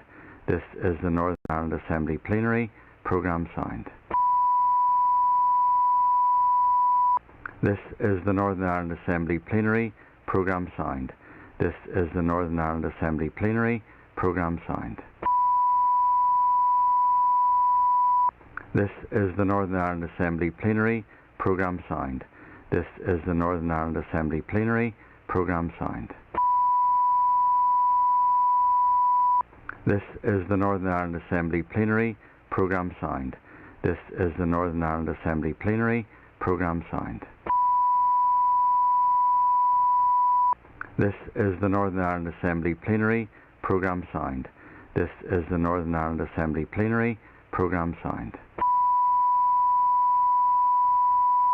This is the Northern Ireland Assembly Plenary Programme Sound. This is the Northern Ireland Assembly Plenary Programme Sound. This is the Northern Ireland Assembly Plenary Programme Sound.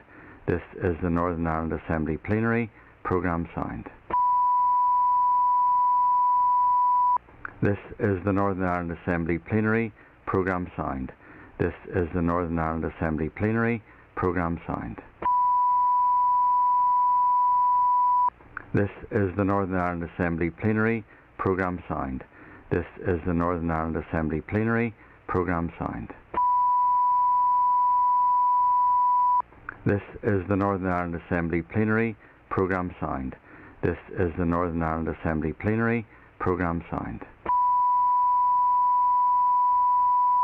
This is the Northern Ireland Assembly Plenary Programme Sound. This is the Northern Ireland Assembly Plenary Programme Sound.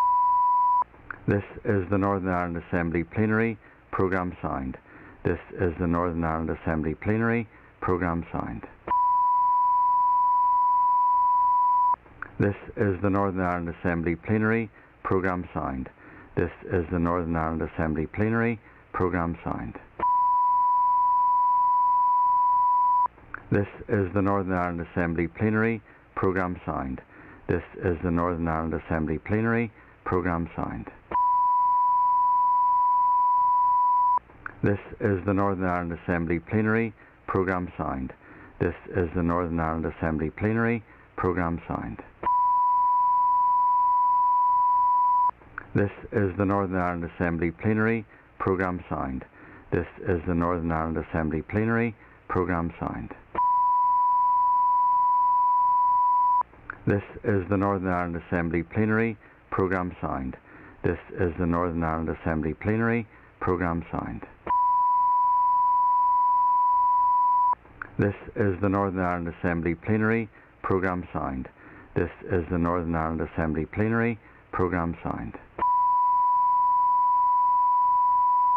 This is the Northern Ireland Assembly Plenary Programme Sound. This is the Northern Ireland Assembly Plenary Programme Sound. This is the Northern Ireland Assembly Plenary Programme Sound. This is the Northern Ireland Assembly Plenary Programme Sound. This is the Northern Ireland Assembly Plenary Programme Sound. This is the Northern Ireland Assembly Plenary Programme Sound. This is the Northern Ireland Assembly Plenary Programme Sound. This is the Northern Ireland Assembly Plenary Programme Sound. This is the Northern Ireland Assembly Plenary Programme Sound. This is the Northern Ireland Assembly Plenary Programme Sound. This is the Northern Ireland Assembly Plenary Programme Sound. This is the Northern Ireland Assembly Plenary Programme Sound. This is the Northern Ireland Assembly Plenary Programme Sound. This is the Northern Ireland Assembly Plenary Programme Sound. This is the Northern Ireland Assembly Plenary Programme Sound. This is the Northern Ireland Assembly Plenary Programme Sound.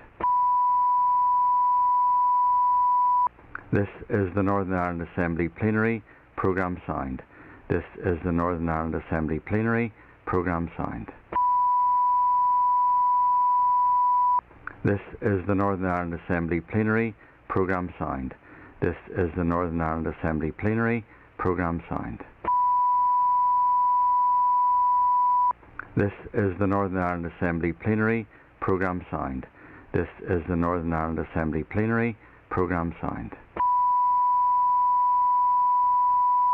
This is the Northern Ireland Assembly Plenary Programme Sound. This is the Northern Ireland Assembly Plenary Programme Sound. This is the Northern Ireland Assembly Plenary Programme Sound. This is the Northern Ireland Assembly Plenary Programme Sound.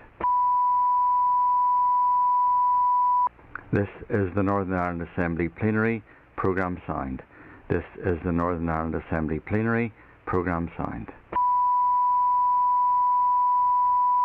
This is the Northern Ireland Assembly Plenary Programme Sound. This is the Northern Ireland Assembly Plenary Programme Sound. This is the Northern Ireland Assembly Plenary Programme Sound. This is the Northern Ireland Assembly Plenary Programme Sound. This is the Northern Ireland Assembly Plenary Programme Sound. This is the Northern Ireland Assembly Plenary Programme Sound. This is the Northern Ireland Assembly Plenary Programme Sound.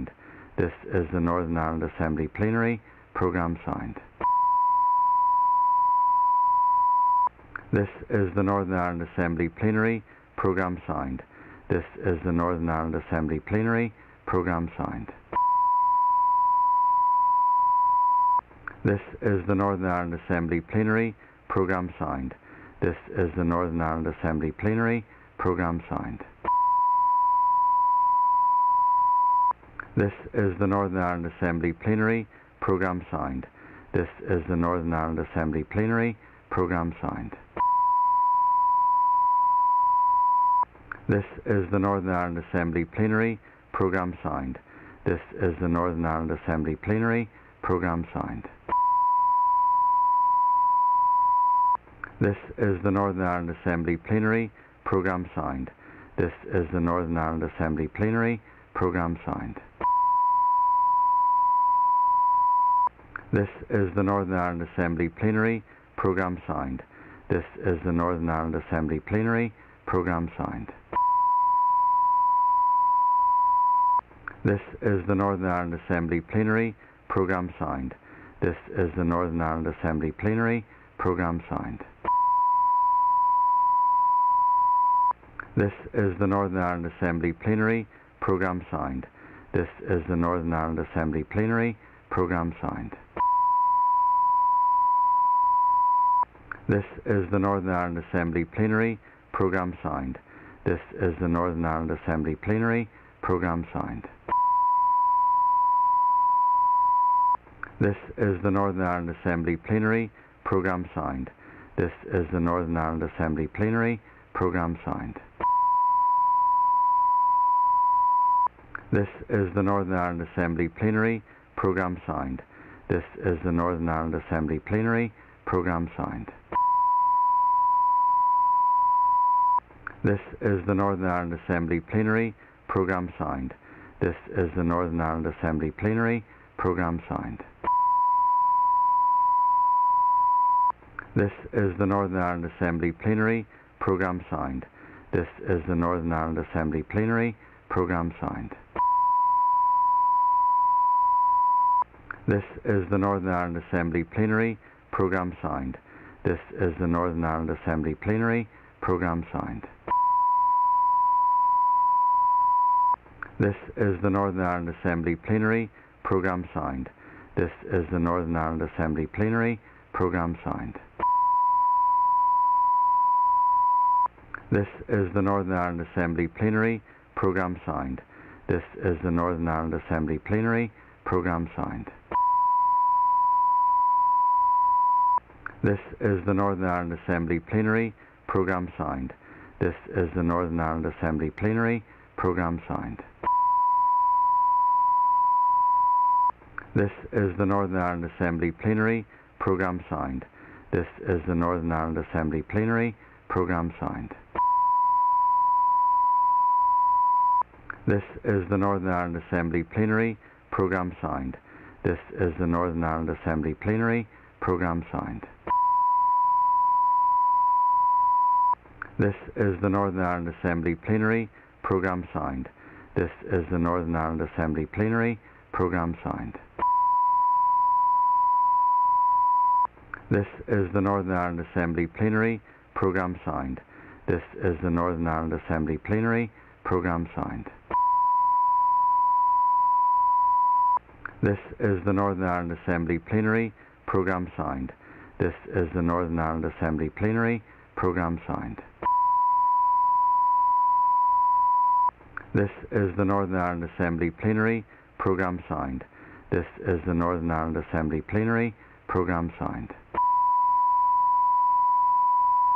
This is the Northern Ireland Assembly Plenary Programme Sound. This is the Northern Ireland Assembly Plenary Programme Sound. This is the Northern Ireland Assembly Plenary Programme Sound. This is the Northern Ireland Assembly Plenary Programme Sound. This is the Northern Ireland Assembly Plenary Programme Sound. This is the Northern Ireland Assembly Plenary Programme Sound. This is the Northern Ireland Assembly Plenary Programme Sound. This is the Northern Ireland Assembly Plenary Programme Sound. This is the Northern Ireland Assembly Plenary Programme Sound. This is the Northern Ireland Assembly Plenary Programme Sound. This is the Northern Ireland Assembly Plenary Programme Sound.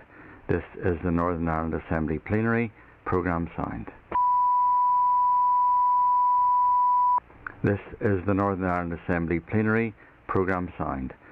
This is the Northern Ireland Assembly Plenary Programme Sound. This is the Northern Ireland Assembly Plenary Programme Sound. This is the Northern Ireland Assembly Plenary Programme Sound. This is the Northern Ireland Assembly Plenary Programme Sound. This is the Northern Ireland Assembly Plenary Programme Sound. This is the Northern Ireland Assembly Plenary Programme Sound. This is the Northern Ireland Assembly Plenary Programme Sound. This is the Northern Ireland Assembly Plenary Programme Sound. This is the Northern Ireland Assembly Plenary Programme Sound. This is the Northern Ireland Assembly Plenary Programme Sound. This is the Northern Ireland Assembly Plenary Programme Sound. This is the Northern Ireland Assembly Plenary Programme Sound. This is the Northern Ireland Assembly Plenary Programme Sound. This is the Northern Ireland Assembly Plenary Programme Sound. This is the Northern Ireland Assembly Plenary Programme Sound. This is the Northern Ireland Assembly Plenary Programme Sound. This is the Northern Ireland Assembly Plenary Programme Sound. This is the Northern Ireland Assembly Plenary Programme Sound.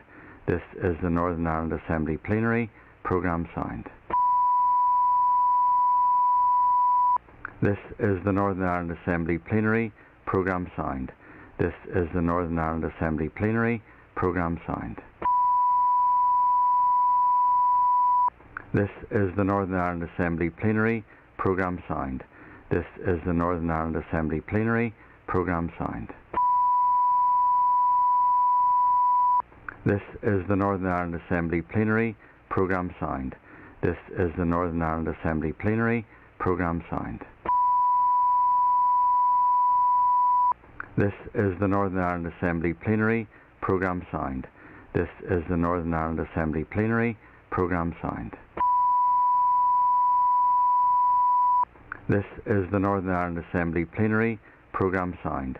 This is the Northern Ireland Assembly Plenary Programme Sound. This is the Northern Ireland Assembly Plenary Programme Sound. This is the Northern Ireland Assembly Plenary Programme Sound. This is the Northern Ireland Assembly Plenary Programme Sound. This is the Northern Ireland Assembly Plenary Programme Sound. This is the Northern Ireland Assembly Plenary Programme Sound. This is the Northern Ireland Assembly Plenary Programme Sound. This is the Northern Ireland Assembly Plenary Programme Sound. This is the Northern Ireland Assembly Plenary Programme Sound. This is the Northern Ireland Assembly Plenary Programme Sound. This is the Northern Ireland Assembly Plenary Programme Sound. This is the Northern Ireland Assembly Plenary Programme Sound. This is the Northern Ireland Assembly Plenary Programme Sound. This is the Northern Ireland Assembly Plenary Programme Sound. This is the Northern Ireland Assembly Plenary Programme Sound. This is the Northern Ireland Assembly Plenary Programme Sound. This is the Northern Ireland Assembly Plenary Programme Sound. This is the Northern Ireland Assembly Plenary Programme Sound. This is the Northern Ireland Assembly Plenary Programme Sound. This is the Northern Ireland Assembly Plenary Programme Sound. This is the Northern Ireland Assembly Plenary Programme Sound. This is the Northern Ireland Assembly Plenary Programme Sound. This is the Northern Ireland Assembly Plenary Programme Sound. This is the Northern Ireland Assembly Plenary Programme Sound. This is the Northern Ireland Assembly Plenary Programme Sound. This is the Northern Ireland Assembly Plenary Programme Sound. This is the Northern Ireland Assembly Plenary Programme Sound. This is the Northern Ireland Assembly Plenary Programme Sound. This is the Northern Ireland Assembly Plenary Programme Sound. This is the Northern Ireland Assembly Plenary Programme Sound. This is the Northern Ireland Assembly Plenary Programme Sound.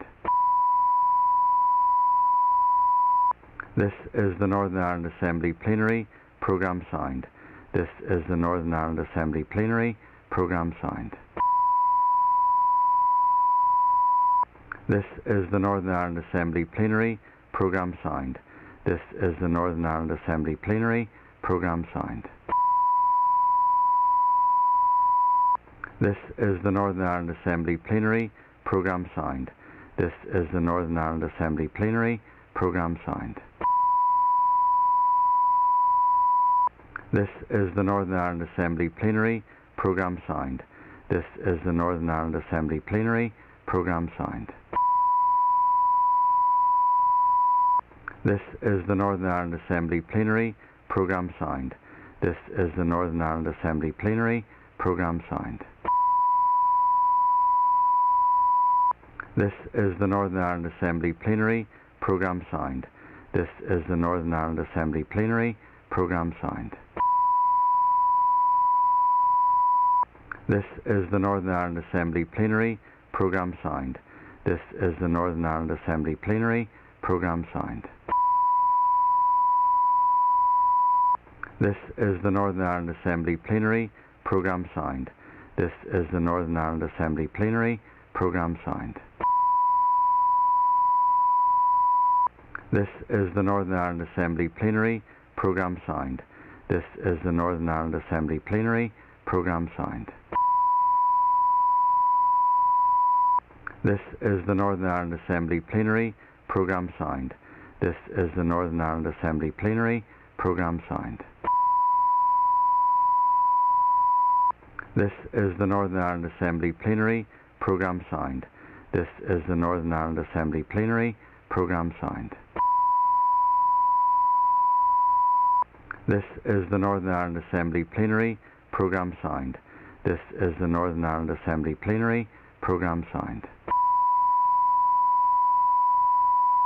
This is the Northern Ireland Assembly Plenary Programme Sound. This is the Northern Ireland Assembly Plenary Programme Sound. This is the Northern Ireland Assembly Plenary Programme Sound. This is the Northern Ireland Assembly Plenary Programme Sound. This is the Northern Ireland Assembly Plenary Programme Sound. This is the Northern Ireland Assembly Plenary Programme Sound. This is the Northern Ireland Assembly Plenary Programme Sound. This is the Northern Ireland Assembly Plenary Programme Sound. This is the Northern Ireland Assembly Plenary Programme Sound. This is the Northern Ireland Assembly Plenary Programme Sound.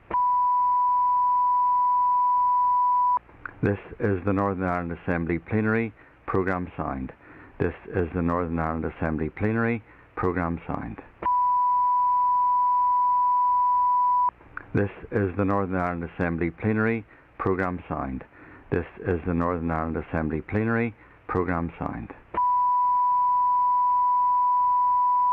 This is the Northern Ireland Assembly Plenary Programme Sound. This is the Northern Ireland Assembly Plenary Programme Sound.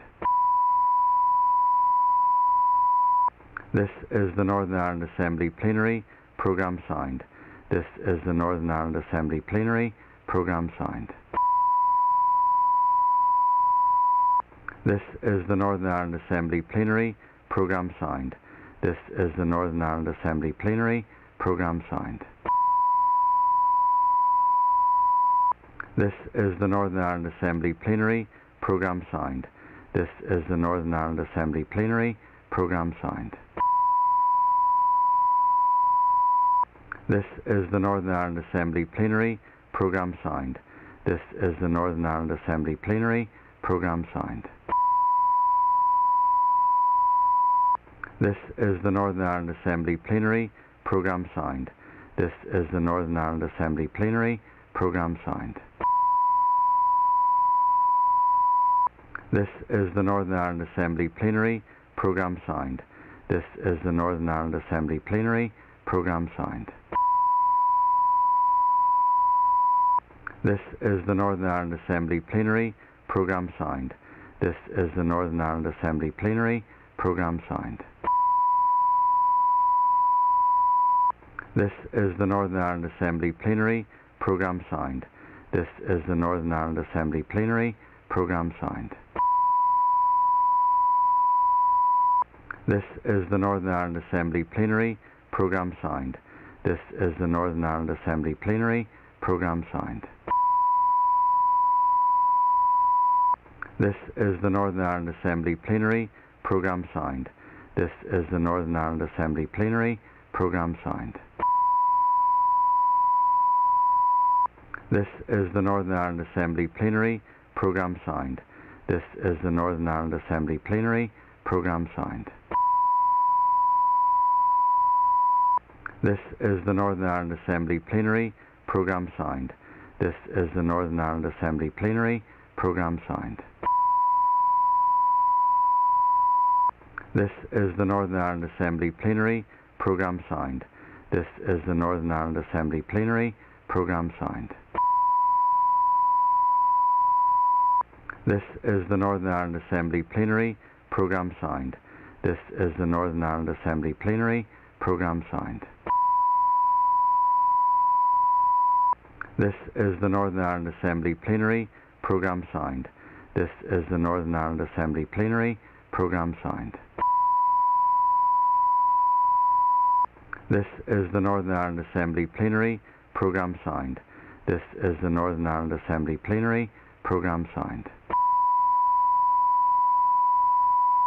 This is the Northern Ireland Assembly Plenary Programme Sound. This is the Northern Ireland Assembly Plenary Programme Sound. This is the Northern Ireland Assembly Plenary Programme Sound. This is the Northern Ireland Assembly Plenary Programme Sound. This is the Northern Ireland Assembly Plenary Programme Sound. This is the Northern Ireland Assembly Plenary Programme Sound. This is the Northern Ireland Assembly Plenary Programme Sound. This is the Northern Ireland Assembly Plenary Programme Sound. This is the Northern Ireland Assembly Plenary Programme Sound. This is the Northern Ireland Assembly Plenary Programme Sound. This is the Northern Ireland Assembly Plenary Programme Sound. This is the Northern Ireland Assembly Plenary Programme Sound. This is the Northern Ireland Assembly Plenary Programme Sound. This is the Northern Ireland Assembly Plenary Programme Sound. This is the Northern Ireland Assembly Plenary Programme Sound. This is the Northern Ireland Assembly Plenary Programme Sound. This is the Northern Ireland Assembly Plenary Programme Sound. This is the Northern Ireland Assembly Plenary Programme Sound. This is the Northern Ireland Assembly Plenary Programme Sound.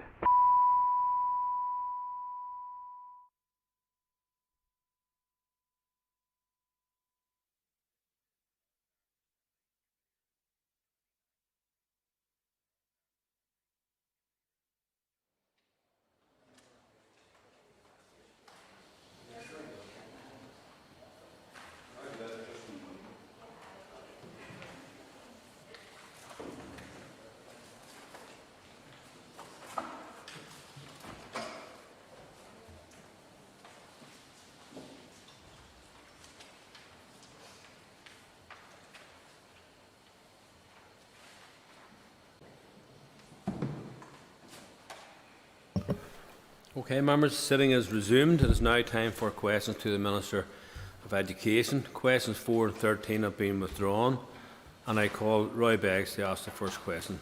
Roy Beggs. Question number 1. Minister, sorry. Okay, thank you, Mr. Speaker. With your permission, I will answer. Our tests are organised and operated by 2 private operators, the Association for Quality Education Limited and the Post-Primary Transfer Consortium. I have no role to play in their operation or timing.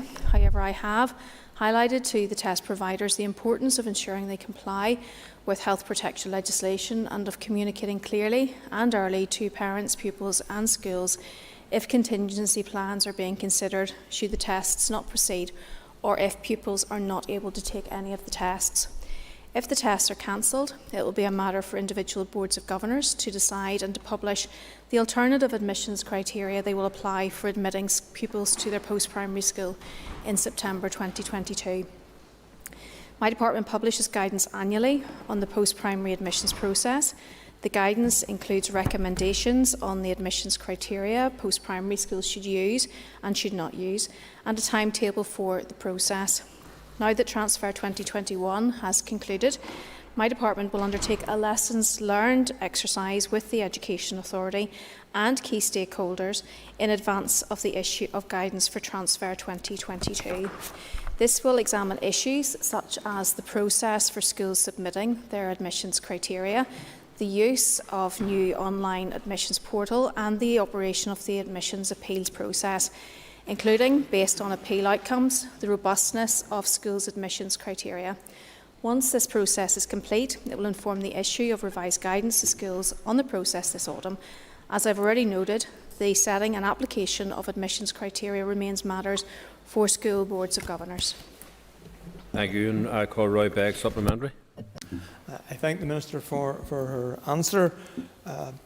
Whilst the test is held by outside bodies, would the Minister be willing to facilitate the testing in local primary schools so that the young people would be in their own protective bubbles and would also have the advantage of being in a familiar background?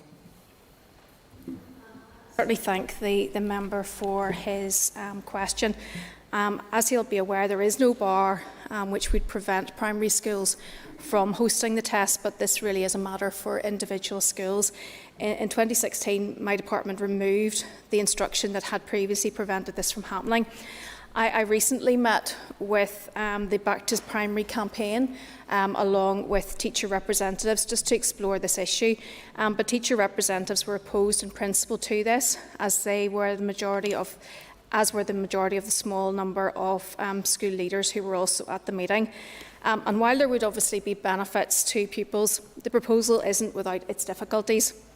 And these were certainly highlighted at the meeting, and they included logistical issues such as the security of papers and school premises being used on a Saturday morning, which are often used by community groups and other organisations. There are also workload issues for staff who in some cases may have to be available on up to 5 successive Saturdays in November and December. Certainly any move away from the current arrangements would require the consent of all primary schools and teacher representatives, and I certainly can't compel them to agree to this.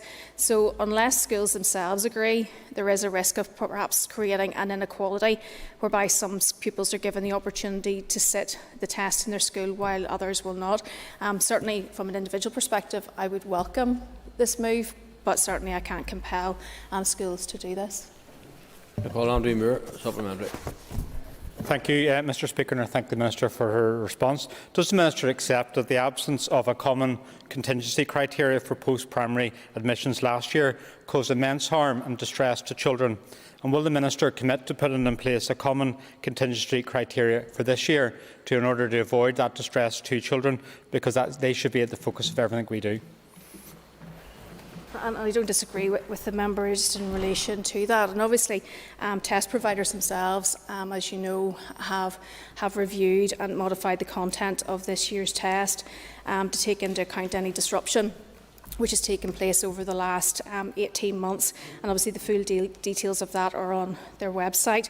But you'll also appreciate that the transfer tests will only compare pupils who have chosen to take tests in November and December, so they will all have experienced similar issues.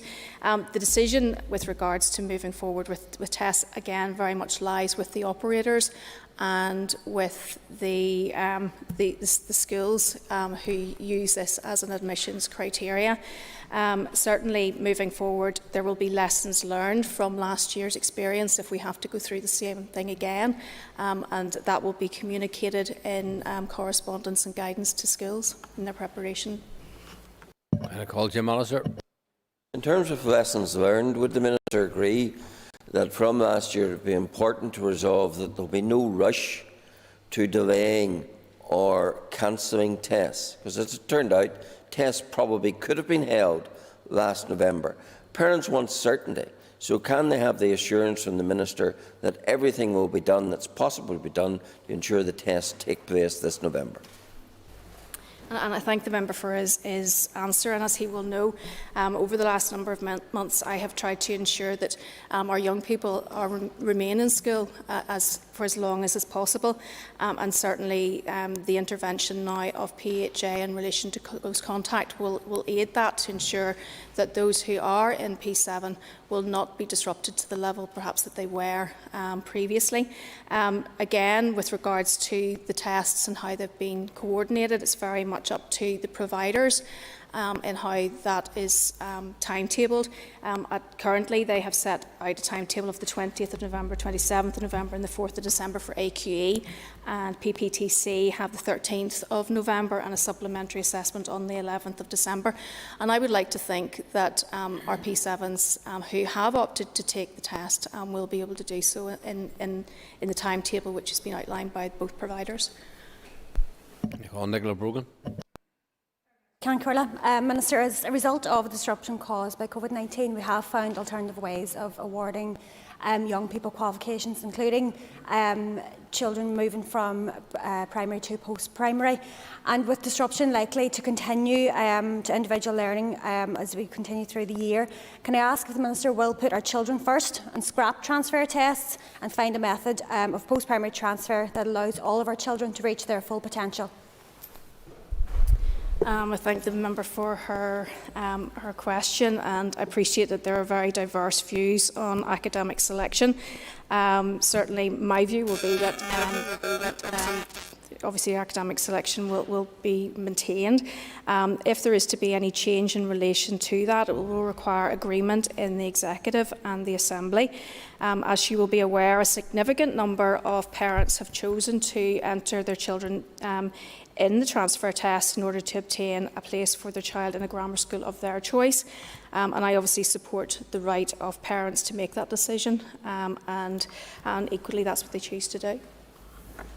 Christopher Stalford. Mr. Speaker, I declare an interest as a parent of a P7 child. And while I appreciate that boards of governors set the criteria for admissions to Year 8, can I ask the Minister if her department can provide more explicit guidance to boards of governors in order to provide uniformity across schools, or at least to ensure that the eldest child is not discriminated against? And I thank the member for his question. And obviously the setting of admissions criteria is by law a matter for the school boards of governors. The department does issue advice on the transfer process, including the criteria that's recommended that schools should use. But while schools must by law have regard to this guidance, the setting of admissions criteria remains very much a matter for schools. And even if my department could compel schools to use a uniform set of admissions criteria, this would be less desirable than the current position, because essentially what it could mean is that in many instances the same children would be prioritised at all schools. So I believe that schools boards of governors are better placed to set admissions criteria that meet the needs of the individual communities in which they serve. With regards to ensuring that sort of eldest children are not unfairly treated, within the guidance, schools are advised not to use familial criteria beyond sibling currently attending the school, and that's, for example, if they were to go beyond that to talk about a parent's attendance, because this type of criteria does have the potential to disadvantage sort of eldest or sort of newcomer applicants. The department does recommend that sibling connection is prioritised.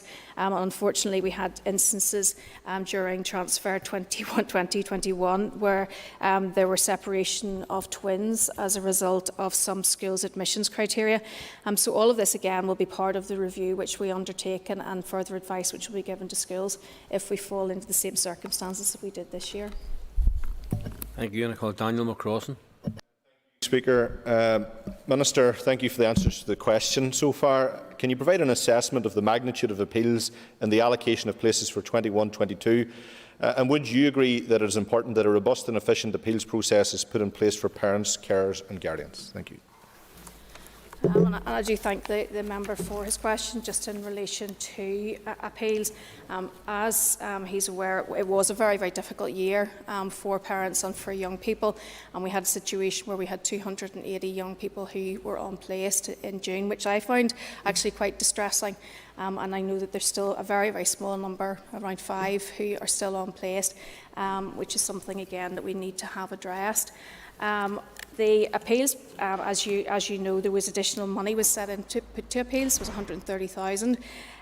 We had quite a number actually were upheld. We had over 120 upheld in respect of post-primary admission. I'm concerned about that. and I think it's important to ensure that schools operate an admissions process that is robust and minimises unnecessary stress to children and to families.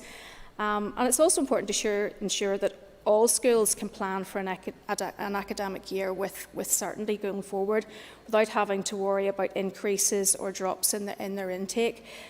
So my department will engage in a lessons learned exercise, as I've already indicated, but we will be talking to a number of schools over the coming weeks to ensure that the reason for lost appeals has been identified and that remedial action is put in place to try to avoid that in the future. But I absolutely agree in relation to having a robust process, and I am very disappointed in the outcome of this. And I call John Blair. Mr. Speaker. Mr. Speaker, with your permission, I will answer questions 2, 3 and 7 together, as they all relate to COVID-19 issues, and I would respectfully ask for an additional minute. Okay, thank you. We've all seen how disruptive it is for pupils to be prevented from accessing classroom-based learning. The Executive's decisions have aimed to balance the low risks to pupils' health with the harm to children caused by disruption to their education. A range of mitigating measures remain in place to keep pupils safe. These include regular asymptomatic testing, the offering of a vaccine to staff and now to pupils over 12, use of face coverings by post-primary pupils in schools and on transport, and encouraging ventilation of classrooms wherever possible. At the start of the term, too many pupils were asked to self-isolate and school resources were stretched in supporting contact tracing. The Minister of Health and I therefore agreed that the PHA would undertake all contact tracing with schools no longer having a significant involvement. The Chief Medical Officer endorsed this approach in his letter of last week that explained why schools are safe. He stated that the vast majority of pupil close contacts did not go on to develop COVID, and that teachers are not at an increased risk of hospitalisation or death compared to other comparable adults. The PHA has narrowed its definition of a school close contact because of the evidence that children are at a low risk of severe disease, and that all staff and some pupils will have been offered a vaccine. While in some cases the PHA may identify no close contacts in a school, I support the more targeted approach taken by their experienced contact tracing staff, following expert public health advice. This reflects the evidence referenced by the CMO and will help to ensure that pupils are not asked to self-isolate unnecessarily. On minimising the impact of COVID, among other initiatives, I recently launched the Engage 2 programme. This invests over £16 million to help to limit any long-term impact on educational standards by providing support for pupils' learning and engagement. It will also support pupils' social, emotional and mental health and well-being. While I hope they will not be necessary, should there be further unavoidable COVID disruptions, there are plans in place in areas such as examinations and post-primary transfer that build upon the work done in those areas during the last academic year. Well, John Blair, supplementary. Thank you, Mr. Speaker. I'm grateful for the answer. Can I ask in addition to that answer if the Minister accepts that the new approach to pupil testing, tracing and isolation has been poorly explained and implemented, and can she give us confirmation that plans are being put in place to improve communications from the Department, the Education Authority and the PHA in this regard?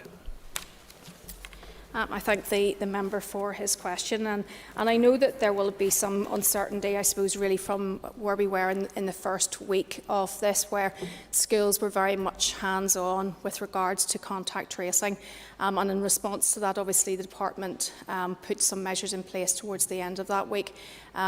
Things escalated over that weekend, and as a consequence of that, I engaged with the Department of Health, directly with the Minister, and also with the Chief Medical Officer in order to try to find a solution, because I was aware that many school leaders were under significant pressure, and that was on top of actually starting a brand new school year and the challenges that come with that naturally.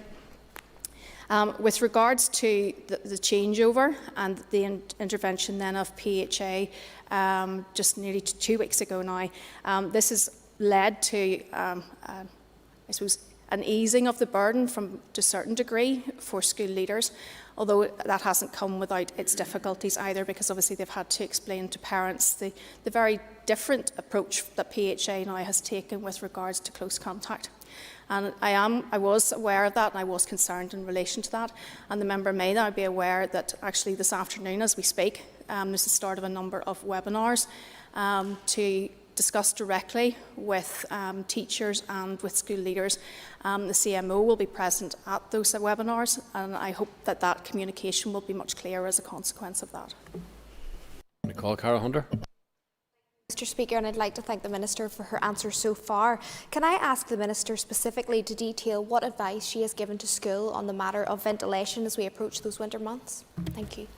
I thank the member for her question, and obviously ventilation itself is actually very topical, and it's something that we have been trying to sort of rule out with regards to education within the schools, and it's a matter not just of opening windows, but obviously there's other aspects to that as well. So I am aware that there has been an approach being adopted with regards to the wider rollout of carbon dioxide monitors in schools within other jurisdictions. My officials have worked closely with professional colleagues within the Education Authority, and the current advice which is being provided to schools has been based on this work. So while the updated advice continues to encourage schools to do what they can to improve ventilation locally by opening windows and opening doors wherever possible, if there are any concerns specifically in relation to ventilation, they should call the EA maintenance officer. They will then assess the situation and agree an action with the school aimed at undertaking work to fix issues identified wherever possible. It's considered that this approach permits an assessment of the issue on a case-by-case basis, with remedial action then being planned and implemented as necessary, and that's being taken forward then by qualified professionals. But just for the members' information, of the 1,600 calls to EA Maintenance Help Desk since the 1st of March last year, to date there were only 33 relating to ventilation requirements, and these, I understand, have been addressed. And my officials will obviously keep working very closely with professional colleagues within the EA to keep this under review. Outside of that, you will also know that schools are themselves being very creative in how they're utilising outdoor space in a way that they haven't been able to and haven't done before, and many have used the money from the Wellbeing Fund to repurpose areas. And last week I launched an £800,000 fund for special schools, which was very much about the focus of outdoor play. Please. So schools themselves are actually being very creative. Thank you, and I call Pat Sheehan. I thank the Minister for her answers so far. On the 2nd of September, trade union representatives gave evidence to the committee and told us that they were unaware of any contingency plans to deal with serious disruption as a result of COVID in the schools. And if schools are to remain open, since then the situation has deteriorated, and if schools are to remain open, it's imperative that there are plans in place to deal with issues such as continuity of learning, exams, support for children with special educational needs, and so on. So can the Minister tell us when we can expect to see those plans? Thanks. Okay, and I thank the member for his question. I suppose it would take a little bit of issue with the inference that school leaders haven't been supported and that there aren't any plans in place if the situation deteriorates. My priority is very much to ensure that our young people remain in school, and that's not only for educational purposes, but it's also for their mental health and their well-being. And for many, as the member knows, school is a refuge for some of those pupils. So it's imperative that we recognise that this is an issue, and certainly I would believe that disruption should be reduced somewhat for many by the role that PHA are now playing, particularly in relation to contact tracing. Experience of over the last 18 months has meant that blended learning and remote learning practices are now well established. Teachers are now skilled in this in a way that they weren't at the start of the pandemic.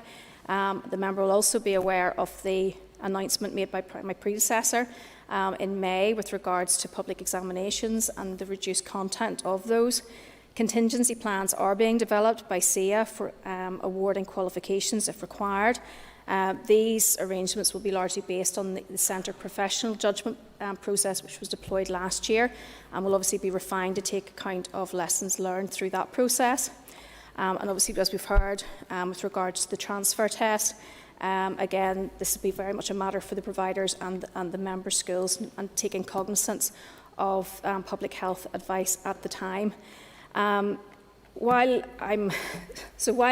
I have to be a realist, and I am, and I recognise that this is very much a fluid situation with regards to the pandemic.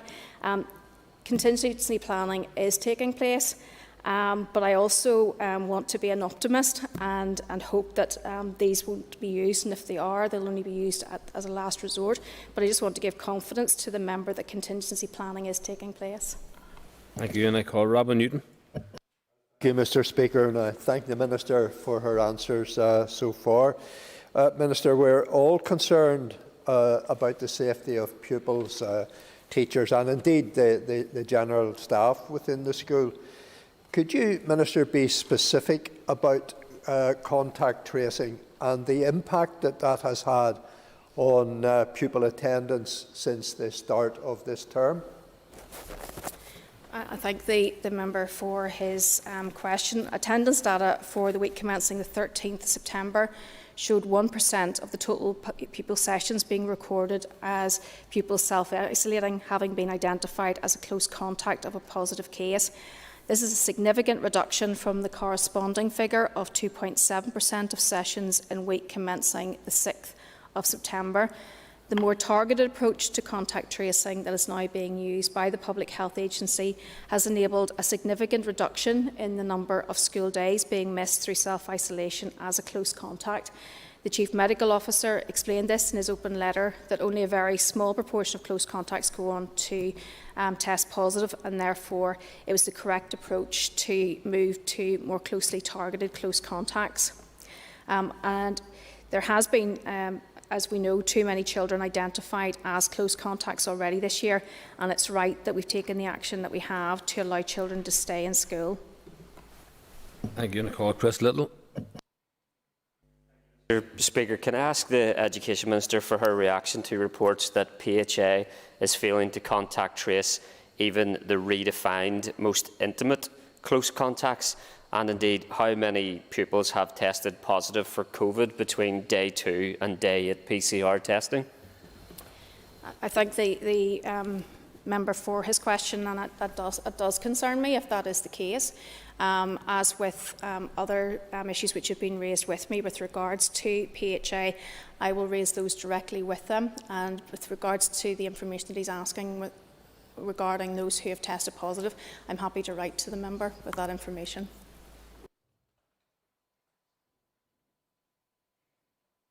Sorry, I call Padraig Delargy. After consultation with fellow teachers, with families and with pupils, I'm deeply concerned that the PHA evidently doesn't have the capability to take on contact tracing. Can I ask the Minister what steps she has taken to rectify this and when she'll provide our school communities with a solution? I thank the member for his question. I've been given assurances from Minister Swan and from the Chief Medical Officer that PHA do have the capacity to carry out the role that they have undertaken. The Chief Medical Officer will be attending the committee tomorrow, but certainly my officials keep regular contact with health with regards to this issue, and I'm more than happy to continue to press them with regards to capacity. Thank you, Nicole. Sinead Bradley. Speaker, and I thank the Minister for her answers so far. Minister, it has been suggested that the evidence gathered on isolation during the 2021 academic year and the beginning of this year did not capture any significant data on the Delta variant, and yet that information and evidence has been used as a basis for the new definition of close contact. Can the Minister therefore tell me what message does she send those staff and parents who have expressed concerns to me that they feel, while in the school environment, They are more exposed to the possibility of catching COVID-19 than the general public. And I thank the member for her question, and obviously she is reiterating very genuine concerns which have been articulated to her and to myself with regards to those who are feeling vulnerable. Obviously the situation has slightly changed with regards to the uptake in vaccination, and I would like to think that those who have been able to avail of that will. With regards to the data, the conversations that we've had again with Department of Health and the Chief Medical Officer would suggest that schools are a safe place to be, and that PHA are obviously working with regards to the close contacts, and this is very much something which is being led by them and the expertise which they have and the data which they have. And so again, I will reiterate what has been said here to the Chief Medical Officer when I see him, and obviously that will again be part of a conversation that we have tomorrow at the committee. Okay, members, the next two members are not in their seat, and I call Stephen Dunn. Question 9. That will move swiftly. The Hollywood Multi-Schools project is not currently within the Department's major capital investment programme of announced schemes. The only major capital project for a controlled school in the Hollywood area is for Priory Integrated College, which was announced by Theresa Villiers, then Secretary of State for Northern Ireland, on the 23rd of March 2016 as part of the Fresh Start programme. In order for any project to be taken forward, it would need to be included in a future capital announcement, and I intend to make an announcement for a major works call by the end of the financial year.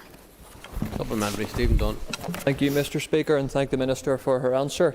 Indeed, the multi-school scheme that she has mentioned, involving Hollywood Primary, Nursery and Priory Integrated College, has been in the system for a considerable number of years, and I certainly welcome that commitment, and all three indeed are crying out for investment.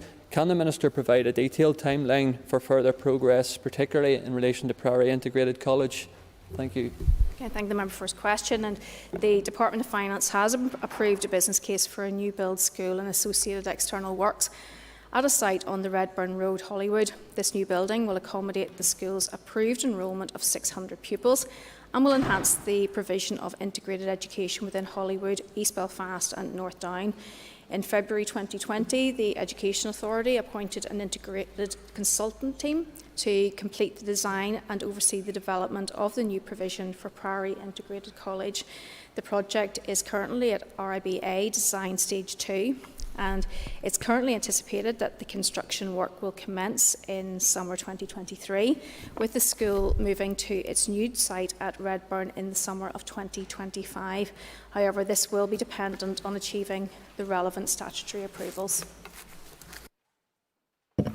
That ends the period for listed questions, members, and we will now move on to 15 minutes of topical questions.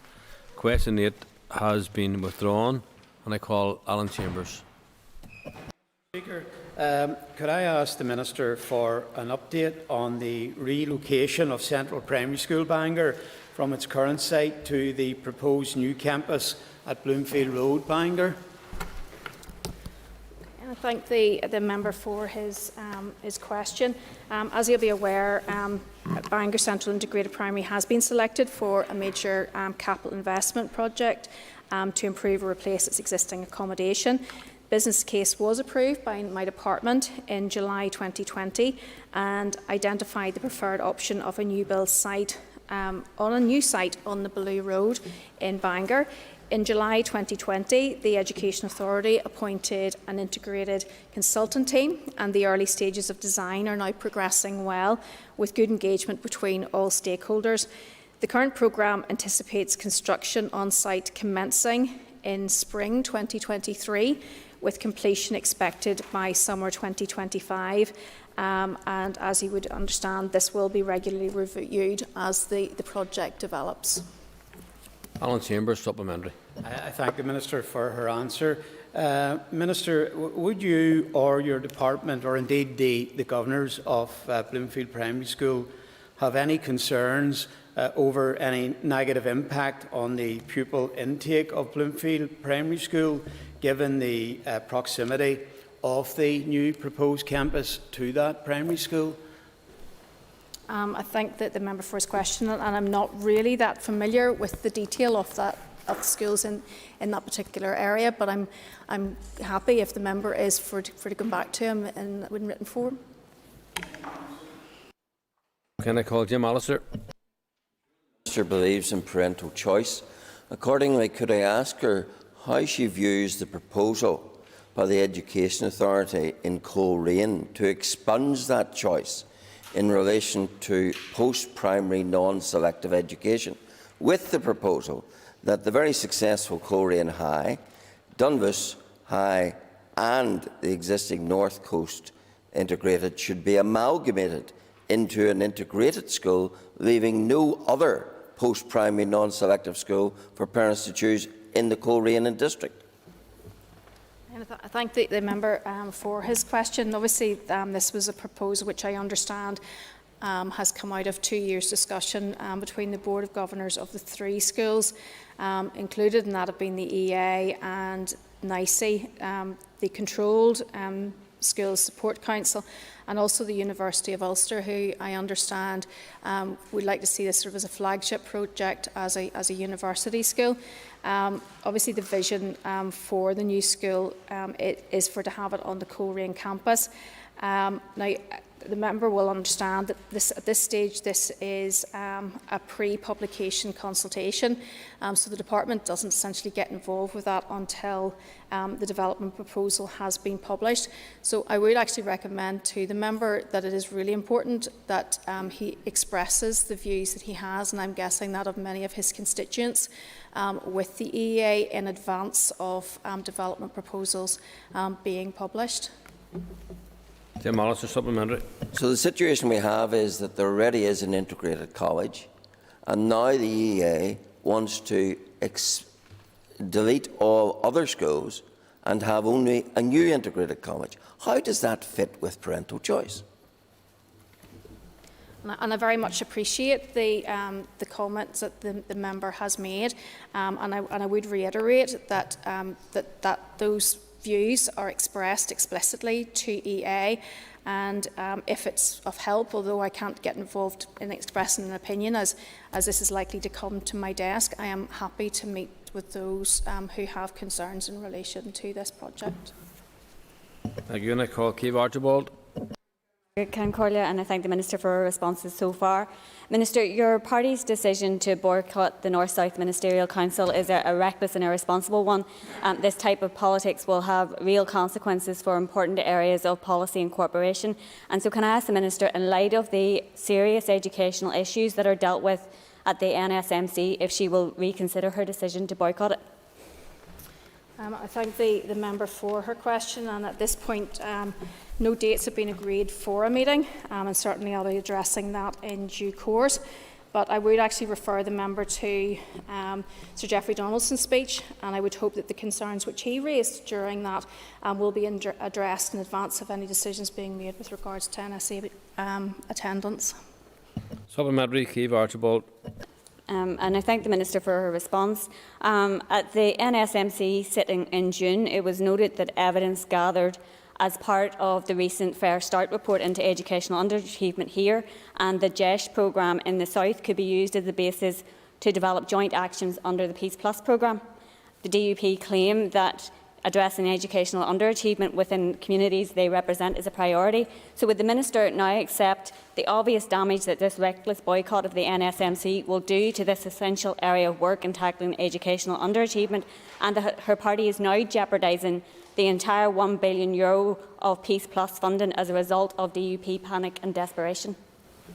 I thank the member for her question. I obviously don't share her views, and certainly the Fair Start panel, or the Fair Start recommendations, which were published as a consequence of the expert panel's recognition of the importance of early intervention in our education system, they are being taken forward within my department. There's a considerable amount of work being done with regards to that. £4 million has been set aside, and we'll be working through to spend on that. And I don't recognise the issue that the member is making at this point. Call Peter Weir. Mr. Speaker, in returning to education, can I ask the Minister to provide an update on the implementation of the SEN regs and the Code of Practice?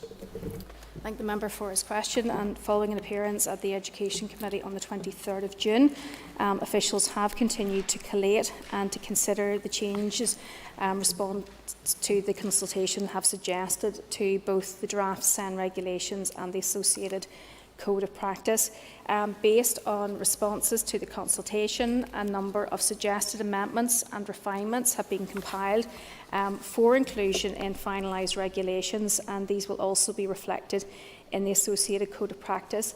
The Department is currently engaged with the Departmental Solicitor's Office with a view to agreeing a final set of regulations that can be brought forward to the Education Committee and to the Assembly for consideration in autumn this year.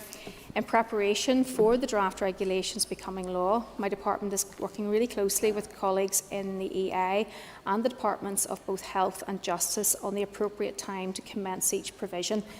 This needs careful sequencing so as to ensure that the appropriate resources and procedures are in place alongside the training of appropriate staff and boards of governors. Peter Weir, supplementary. Thank the Minister for her response. As we all know that children have in many ways borne a lot of the brunt of the pandemic, but particularly special educational needs children have maybe had the toughest times during the last year or two in relation to it. Can I ask the Minister what additional support is being provided to support SEN pupils, particularly in recovery plans from COVID? I do thank the member for his question. He makes a very, very valid point in relation to children with SEN. Across departmental actions for vulnerable children and young people during the COVID-19 pandemic period was drafted in September 2020, which of course the member will be very much aware of. And this included children and young people with special educational needs in the jointly agreed definition of vulnerable. And I recognise that the pandemic continues to have significant impact on children and young people with SEN and also with their emotional health and well-being, and this has to be and remains a priority for my department. The framework which was launched in February 2021 with regards to emotional health and well-being provides for a range of support programmes.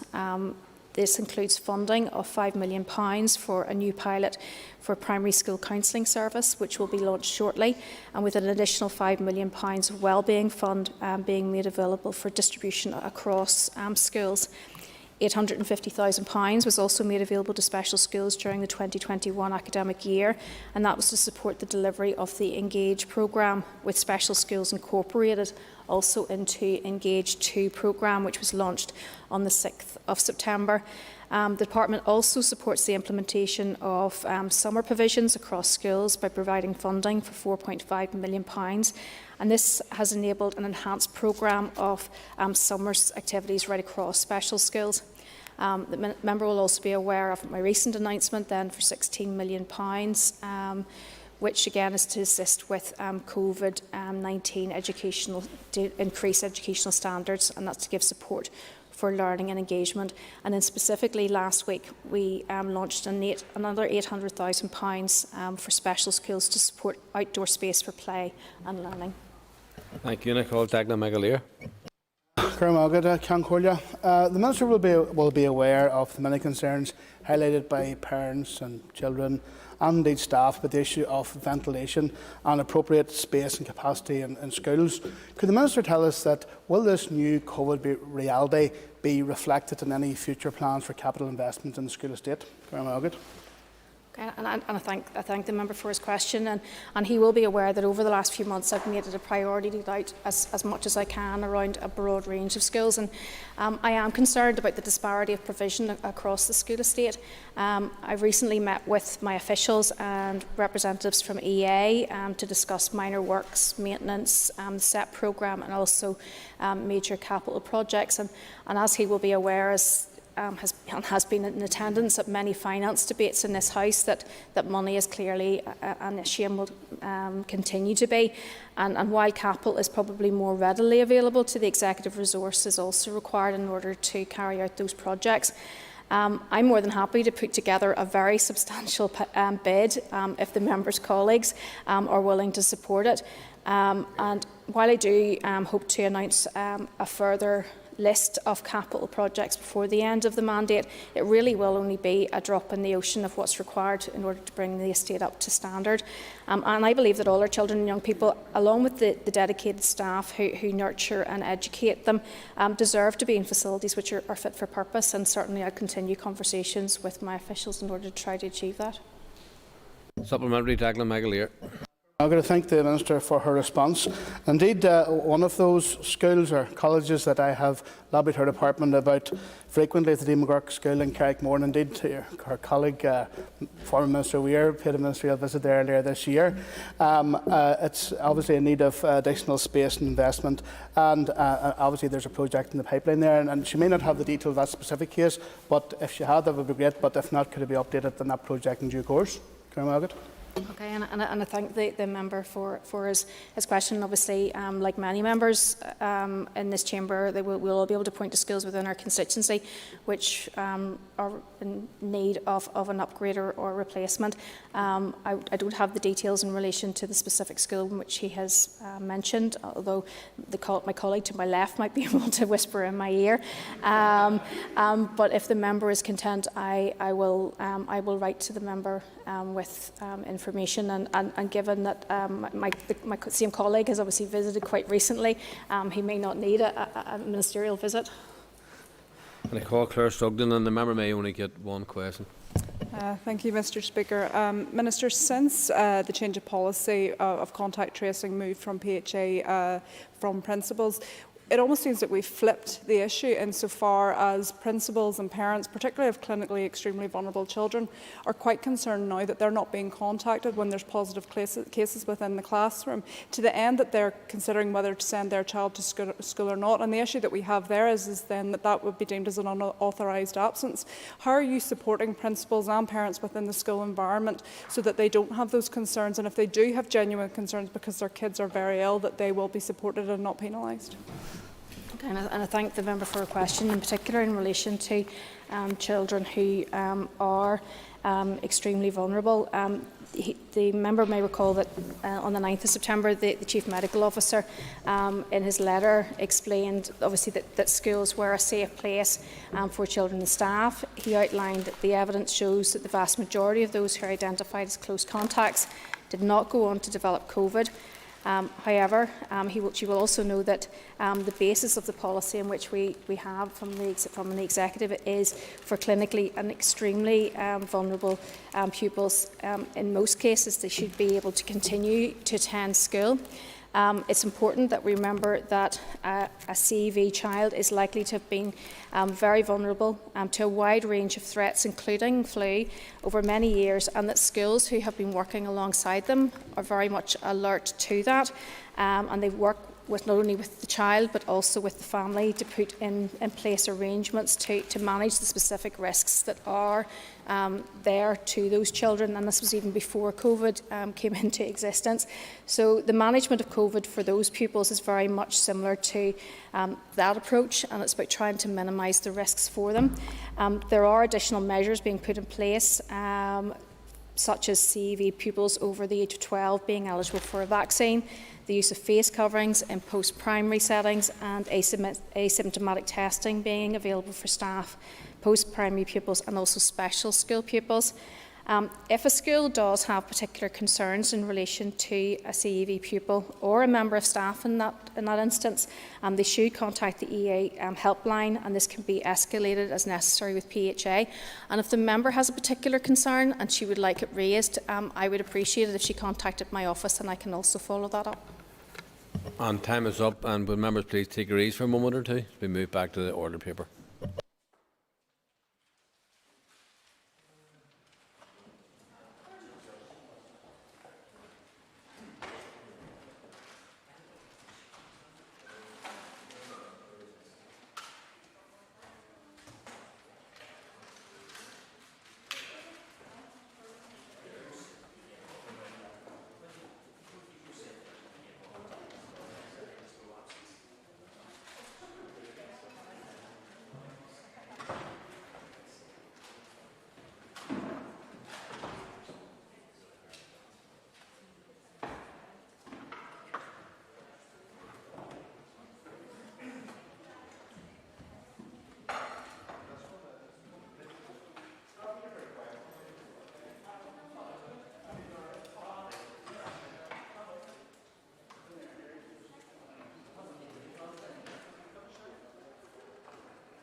Order members, we now return to the debate on the second stage of the Autism Amendment Bill, and I call Gerry Carroll.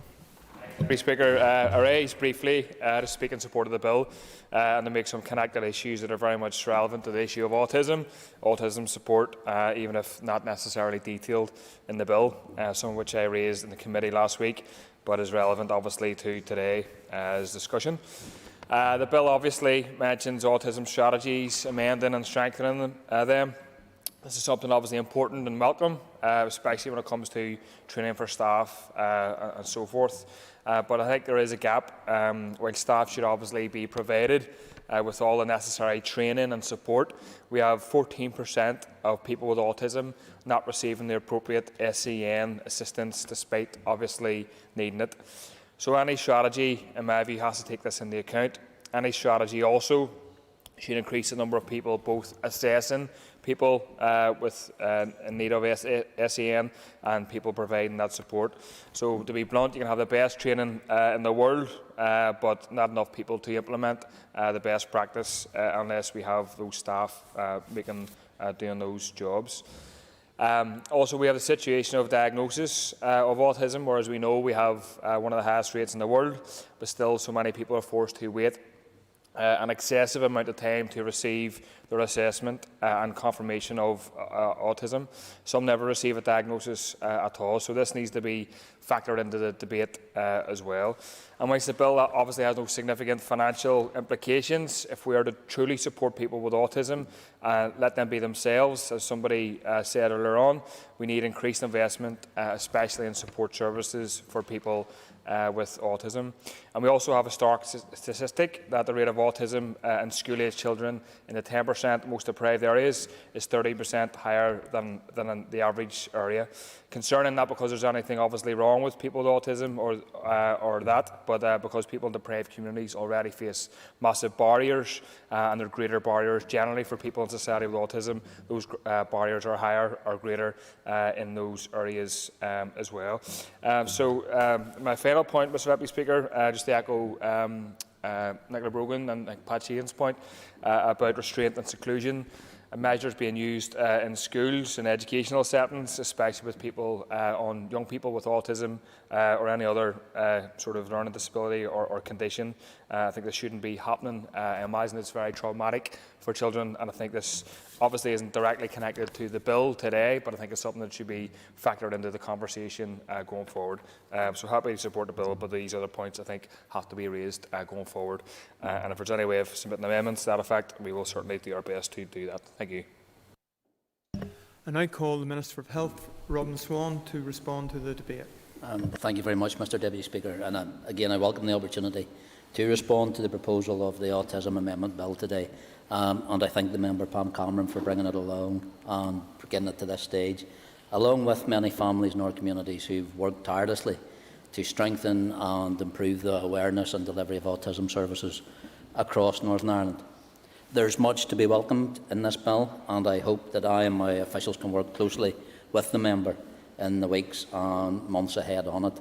And just in regards to some of the member contributions, acknowledging comments from Mr. Sheehan and Mr. Boylan in regards to the cross-departmental nature of the work that needs to be done to make sure that the work on this is actually delivered.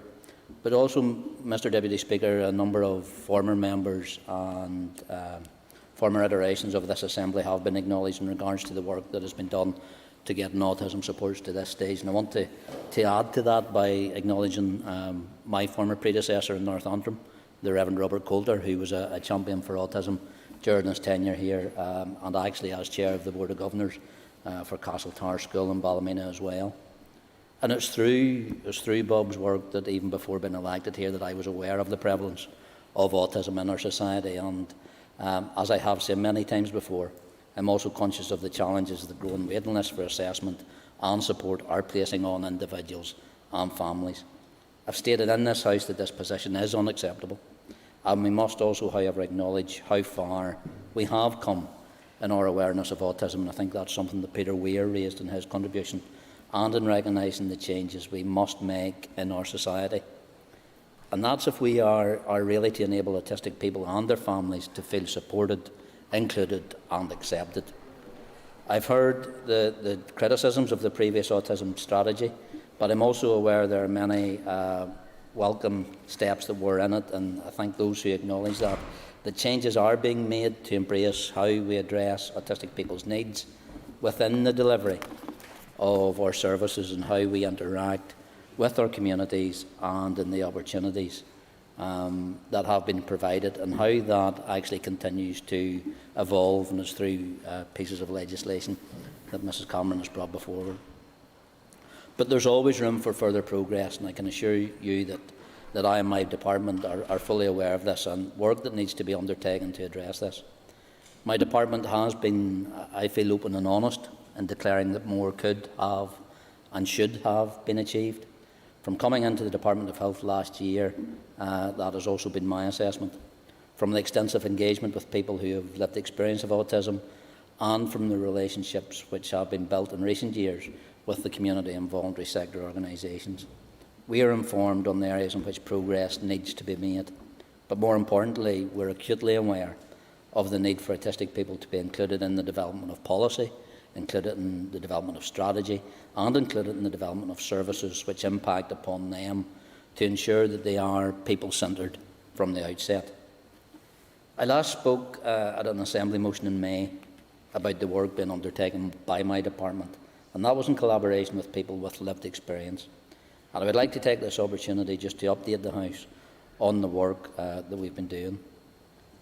As you will know, my department published an interim autism strategy in March of this year, and that was for a 2-year period, to allow the development of a longer-term strategy. And that has been unfortunately severely constrained as a result of the pandemic. But since then, my officials have been working across departments and the health and social care sector to finalise a series of outcome-based, measurable actions which will be aligned to the programme for government, which support the key priorities as set out in the strategy. And again, that was something that was acknowledged. This isn't solely in the remit of health, and I want to thank the different voices that we've heard in the chamber today, from those members of the Education Committee, representatives of communities as well, because this work has been undertaken during a period when services are rebuilding due to the impact of the pandemic. And many of the actions which have previously been prepared for implementation have been reshaped or amended due to the learning actually throughout this period. This learning applies particularly to the impact on the pandemic on autistic people, and some actions unfortunately have been delayed. But once completed, the actions will be monitored and evaluated to ensure that they are making a difference to the people that matter, and that's autistic people, their families and their carers. Which leads me on to the establishment of an autism forum by my department in recent months. The forum is comprised of people with lived experience and the community and voluntary sector representatives who represent them. And it's co-chaired by my department and 2 autistic advocates. The forum has 2 workshops, one to establish the terms of reference in the forum, and the second to determine priorities of a longer-term autism strategy. And the next meeting will take place in a couple of weeks' time. The Autism Forum was established with the intent that there would be an independent group who could influence and scrutinise work being undertaken by departments in relation to autism.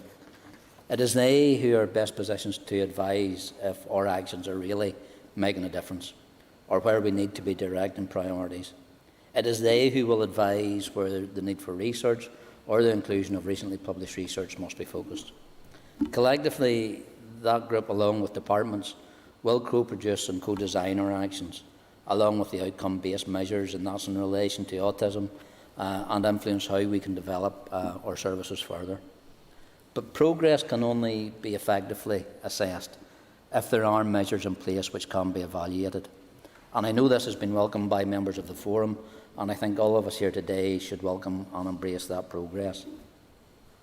But in addition to that, in recent months, my department commenced again collaborative work on the development of an Understanding Autism e-learning package, which will be accessible by all staff across government departments, with signposting to more specific and comprehensive training for those who work in areas which need it, for example, those in the front line or public-facing services.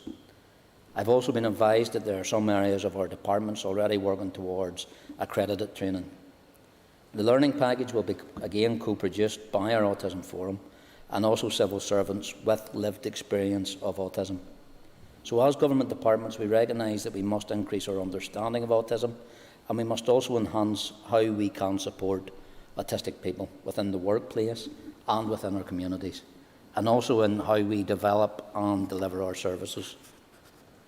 So, underpinning the preparations for a longer-term strategy and to ensure that there's a wider audience which had the opportunity to express their views on priorities to be addressed within that strategy, my department launched a consultative questionnaire to provide an opportunity for views to be contributed to shape the longer-term strategy. The questionnaire will remain open until the 8th of October. And following an analysis of the responses, my officials will submit recommendations to me outlining priorities for the next strategy, which are based upon what people say we need to do, and that's prior to work commencing on the longer-term strategy. So while I must reinforce that we must work together collectively to improve services for autistic people and their families and their carers, I am conscious that there is a considerable progress still to be made in improving our ever-increasing waiting lists for assessment. Individuals need support, families need support, and their carers need support. And to do that, we need to focus more on early intervention. And I know that this is also a focus in our autism strategy for our health and social care sector. And in recent months, the Health and Social Care Board have been liaising with trusts who have extensive waiting lists and where disparity in access of service across the region has been evident. Again, their findings will be provided to me once that work is completed. However, I must acknowledge that a diagnosis is not a golden ticket to support and access to services. That is simply just the start of the journey. Because individuals and families face confusion and concern as they embark on that road, and discussions whilst at an early stage have commenced regarding how we can provide a service across the region which will navigate individuals and families through the system and to sources of support at their greatest time of need, and perhaps more importantly, in a way that best suits their needs at that time. So I will say, Mr Deputy Speaker, whilst I recognise that we all wish to see progress being made in supporting autistic people and their families, I can assure you that my and indeed all departments, along with the wider health and social care sector, are committed to driving change. But again, reflecting on Mr Weir's point and the strange place where we're going in an analogy in regards to weddings and different things, I wasn't sure where it was going to end up. But this has not been driven, these changes have not been driven by legislation or the need for further legislation. It's because the need for change is being recognised. We have services which have been stretched to their limits over the past year, and that continues. Our COVID-19 figures show us that we still some way to go to recover. Whilst we know that our health and social care workforce is committed, this has been demonstrated to lengths that we would have never thought were imaginable. And I hope that as I speak, some of the issues which have been highlighted in the proposed bill are shown to be already recognised and are being addressed. However, as I said earlier, I look forward to working with the sponsor in the time ahead as she progresses this bill through the next stages of legislation. And I would encourage members to support this bill at its next stage as it gets there. Thank you. I now call on Pam Cameron to conclude it and wind up the debate on the motion. Thank you, Mr Deputy Speaker, and I want to again thank all past and present members of this House and of course the All-Party Group on Autism for their efforts in passing the original Autism Act, which was and remains a landmark piece of legislation. I'm here today to ask you to support the principles of this bill, the Autism Amendment Bill. This bill aims to strengthen the original Autism Act to ensure we do better for our autism community. For those members who have already stated their support for this bill, and for the members of the All-Party Group on Autism who have all contributed to this bill progressing to the stage it is at now, I want to state my thanks and appreciation. I want to extend enormous thanks to the Bill's Office for their devotion and support throughout this process, and of course to the drafter of the bill. I also want to, of course, thank the All-Party Group on Autism Secretariat, Autism NI, for their tireless efforts and for the efforts they have put into supporting the development of the previous Autism Act and this Autism Amendment Bill. And I also want to acknowledge and thank our other autism charities and organisations for their work throughout Northern Ireland and for all who too often providing lifelines for families desperately in need of help and support. And finally, in terms of thanks, I want to thank the Health Minister for his attendance today for the entirety of this debate and for his good wishes for the bill, and I do look forward to working with the Minister and his department as we progress this bill further. However, as we're all too aware, this bill is about addressing ways in which we have failed our autism community.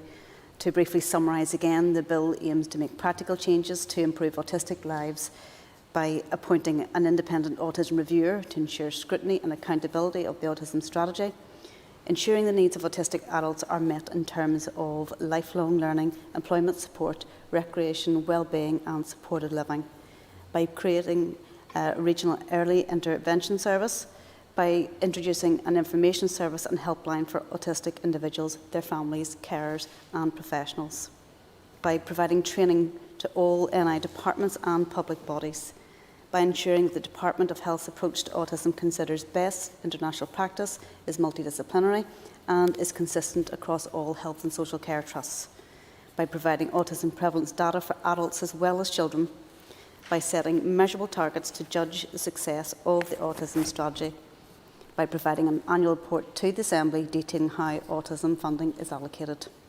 All of these measures are needed to tackle the urgent difficulties such as waiting lists, access to services and health inequalities resulting from the current inconsistency of services which members such as Cara Hunter have touched upon, wherein those in rural and the most deprived areas are least likely to have access to the support and services that they need. I also want to thank members for raising real practical issues and questioning how they will be addressed in this bill. The bill was developed out of a practical need for change and the improvement for our autism community. It was developed after a large public consultation which received over 1,800 responses, and it is vital that this spirit of consultation with those with knowledge and experience continues. Which is why I've reached out to grassroots organisations who are involved with autism, and I'm aware of and have asked them to take part in the Health Committee's current call for evidence should the bill pass this second stage. I would like to encourage other members and other parties with an interest in autism to also get involved in this call for evidence. I recognise some members have raised concerns, and I would like to thank them for their valuable contributions on this debate. Some of the concerns raised by members I would like to immediately address. I want to thank the Chair of the Health Committee, Colm Gildenry, for his contribution and words of support. I would, however, like to address his query, also echoed by the Member and Vice Chair of the All-Party Group on Autism, Cathal Boylan, concerning research outlining the potential costings of the bill.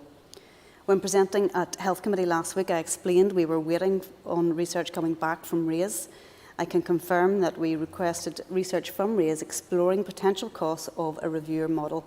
Originally, this research was considering the cost of a commissioner model, which is not comparable with the reviewer model we are proposing, as it would be much more expensive. We asked RAISE to amend this research to compare with a reviewer model. RAISE have explained that the only two models which we currently are aware of and have a lower comparative cost would be the Mental Health Champion and the UK Terrorism Reviewer. Colm had also mentioned the cost of implementing an early intervention service. Although we don't have the costings of what this service would cost to implement, research has consistently shown early intervention is essential to bring about the best outcomes. However, we have further research, thanks to the work of RAISE, which demonstrates the economic costs of not acting are greater than the cost of intervening, as costs are deferred later down the line when individuals need access to more complex services to meet their needs. I want to thank members Daniel McCrossan, Alan Chambers, Peter Weir, Nicola Brogan, Justin McNulty, Robbie Butler, Pat Sheehan, Chris Little and Cara Hunter. We had Gerry Carroll there, along with the Minister of Health at the end. And I really want to thank them for further outlining the needs that they have been made aware of in their own constituencies and in their personal lives, for further raising awareness of the wider issues we are here to address, and for their words of support for the principles of this bill. I'd like to welcome the comments made by members such as Pat Sheehan, calling for the increased departmental cooperation. The needs of autistic people are not limited to health. Pat also noted that despite vast amounts of investment in both EA and DE struggle to demonstrate value for money. And this again demonstrates the need for independent scrutiny, which the proposed autism review would carry out. The member Nicola Brogan further queried how the bill addresses the educational needs of children and young people, spoke about shortened school days or reduced timetables for autistic pupils. I believe the requirement for staff of all NI departments and public bodies to receive autism training, the introduction of an early intervention service, the requirement of a regional consistency across trusts, the requirement of an autism reviewer able to scrutinise best international practice relating to autism, and commissioning independent research will all go a long way to improving the emotional, social and educational difficulties felt by many autistic children and young people. I'd also like to thank Nicola and Gerry Carroll, and I believe other members may have raised the issue, for raising the current discussions around restraint and seclusion in schools. Again, I believe the areas I have discussed, and particularly a focus on adequate training, the introduction of early intervention service and recent robust research on best practice will help to provide solutions to this issue. However, I and the committee would be open to further discussions around this topic should the bill progress to the next stage. I want to thank the member Chris Little for his support and contributions, and of course his contributions as an all-party group and autism member. I would like to recognise his suggestion of sport coaching being integrated into Clause 2 of the bill, which discusses training opportunities, and of course would welcome further discussion on this topic at the committee stage should the bill progress. I want to further thank Cara Hunter for raising the detrimental impact of waiting lists on achievement right into adulthood, and for her comments welcoming the autism reviewer to hold the department to account. I would also like to acknowledge the contribution from members Paula Bradshaw and Gerry Carroll. Paula had raised questions around workforce planning, and as you've noted, it's perhaps a discussion more appropriate for the committee stage. However, I would like to acknowledge your contribution and recognise that this is an important discussion to be had.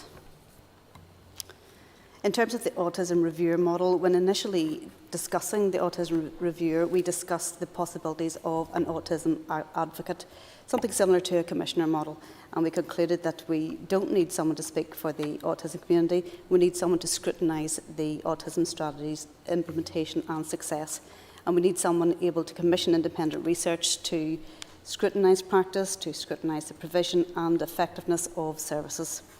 I reiterate, the public consultation found that 92% of respondents supported the need for an independent scrutiny mechanism, as they believe that the scrutiny, transparency and research in relation to autism services is currently inadequate. Importantly, it is proposed that this reviewer produce an annual report for the department, which must be presented before this assembly. In understanding the core needs and functions of a scrutiny mechanism, I tried to be practical in understanding the current situation. As a result, for this drive for effectiveness and practicality, I propose an autism reviewer, which adopts a reviewer model. I've previously used the Mental Health Champion and the UK's Independent Reviewer of Terrorism as examples.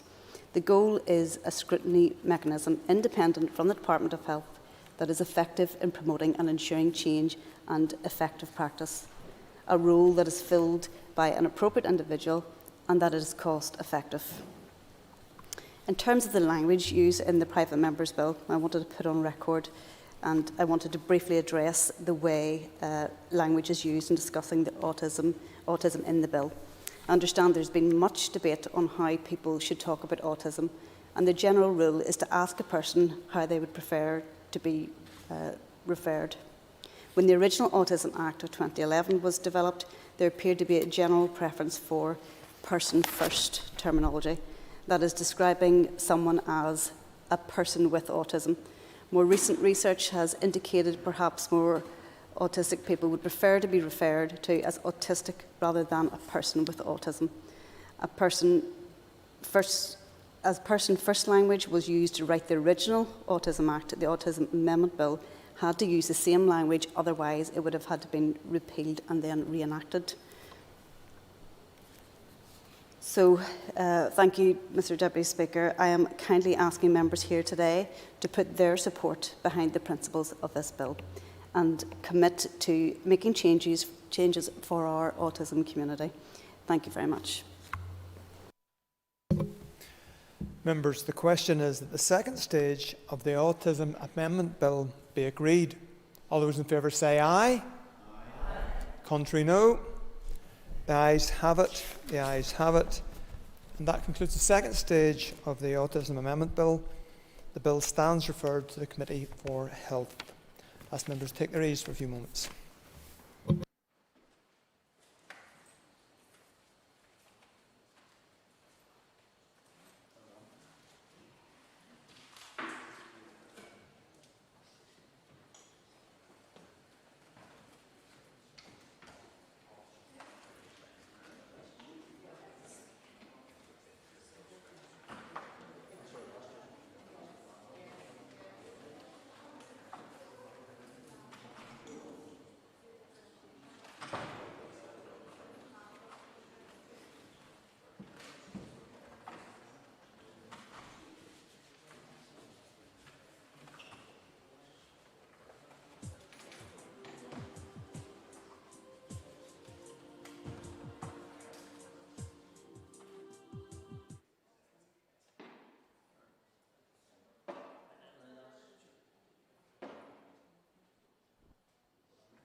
Okay, members. Just resume your seats, please. Thank you, members. Session has resumed. Members, the next item on the order paper is the second stage of the Political Appointments Bill, and I call Jim Allister to move the second stage. Mr. Speaker, I beg to move that the second stage of the Political Appointments Bill be now agreed. Thank the member. And the second stage of the Political Appointments Bill has been moved in accordance with convention. The Business Committee has not allocated any time limits on this debate. Before we commence the debate, may I urge members to focus on the content of the bill before us today. And I call Jim Allister to open the debate on the bill. Mr. Allister. Thank you. Though this debate and this bill is primarily about the privileged position held in some public offices by victim makers, for me, it is actually about respecting victims. I hear much talk in this House and elsewhere from time to time about respect. I hear talk about looking after the interests of ordinary people, about the interests of the ordinary people being more important than the political elite.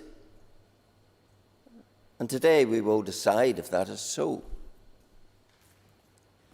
I want to begin in setting the context for this bill by talking about a very ordinary person.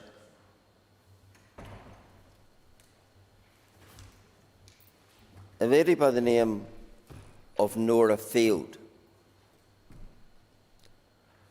Nora Field was aged 61. She was a widow.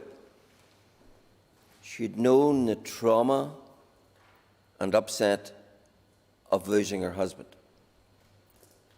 She lived in a council flat in London. She was the carer for her 92-year-old mother. On the 11th of October, 1981, she went out to get some groceries for her 92-year-old mother. She never returned. Because as she passed Chelsea Barracks, a 6-inch nail ripped through her chest and pierced her heart. That 6-inch nail came from the shrapnel of a bomb, packed with 1,000 such nails and pounds upon pounds of nuts and bolts, which were there, of course, to maximise the damage, not just to structures, but to the structure of the human body. And they certainly did that in respect of Nora Field. The bomb had been detonated. It had 30 pounds of gelignite in it. Being detonated, it was in a laundry van, or what passed as a laundry van, and was detonated from a lookout opposite the barracks. The judge in a subsequent trial said, and this is quite chilling, that the bomber had full view of the fact that there were innocent civilians walking past on the street. And the judge in sentencing the bomber said, "You showed not a shred of compassion for innocent passers-by." Yes? I am grateful to the member for giving way, and I'm loath to interrupt him at such an important point in his address. Would the member agree that this debate takes place in the context of a culture that has been created by successive government policy at London and in Dublin, whereby we now have a situation that people who have suffered that and experiences like that now have to live in a society where those who behaved in such a despicable way are lauded by elected representatives as heroes and people worthy of respect? The member puts it in a manner I couldn't disagree with at all. The bomber who was told, "You showed not a shred of compassion for innocent passers-by," was Paul Kavanagh, now one of Sinn Féin's political elite, appointed by that party to serve on the oversight body, the Education Authority. Mr. Kavanagh collected 5 life sentences for 3 murders. Another one of those murders was a civilian bomb disposal expert, Kenneth Howard.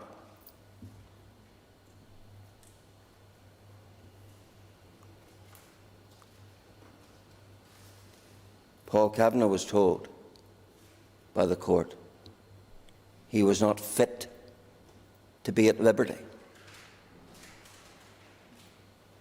This House is asked today, is such a person fit to sit in the Education Authority? That's the question that every MLA must individually address. Nora Field was not his only victim that day. A young Irish Catholic lad, John Patrick Breslin, aged just 18,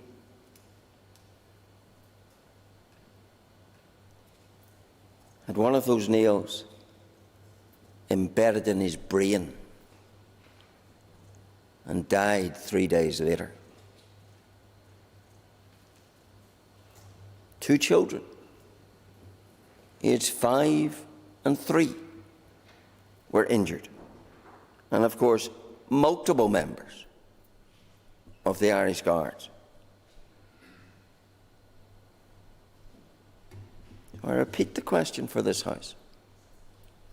Is such a person, with the imprimatur of this House, suitable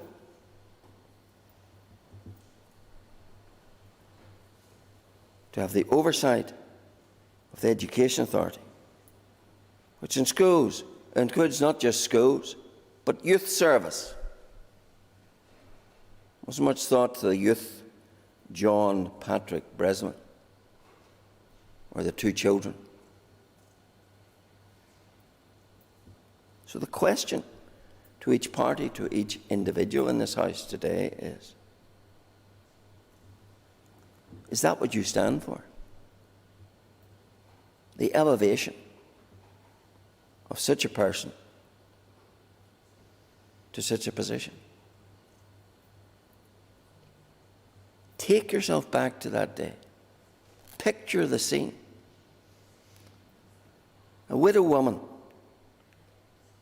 out shopping for her 92-year-old mother, making her way along the street. And suddenly blasted with shrapnel, and a nail embeds, rips through her chest and embeds in her heart.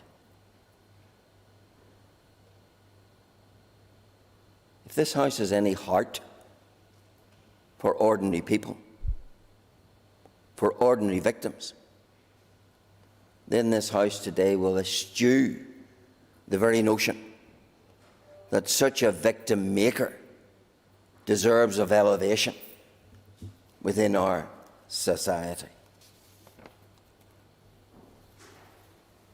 Amongst the numerous Irish Guardsmen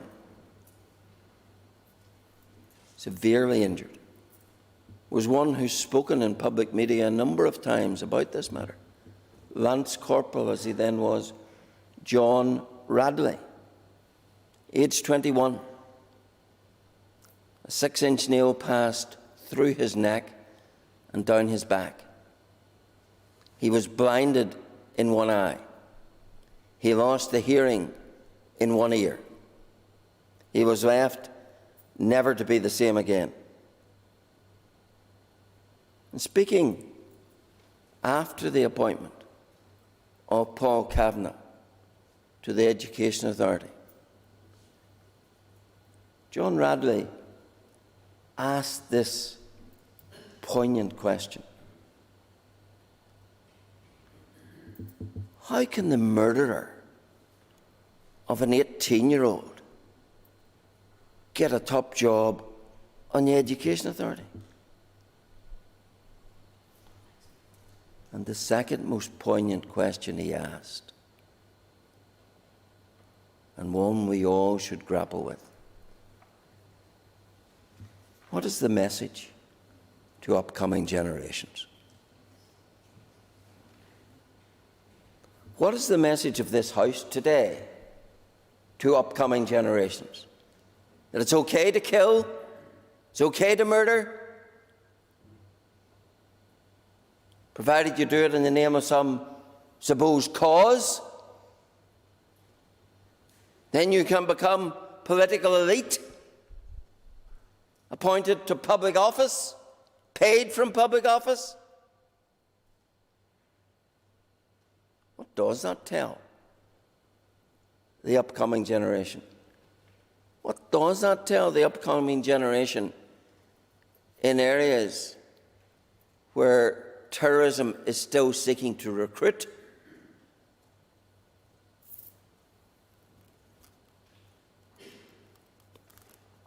And I say, let John Radley's two questions echo round this House. And as members go through the lobbies this evening, let those two questions echo in their ears. How can the murderer of an 18-year-old get a top job in the Education Authority? And what is the message for upcoming generations?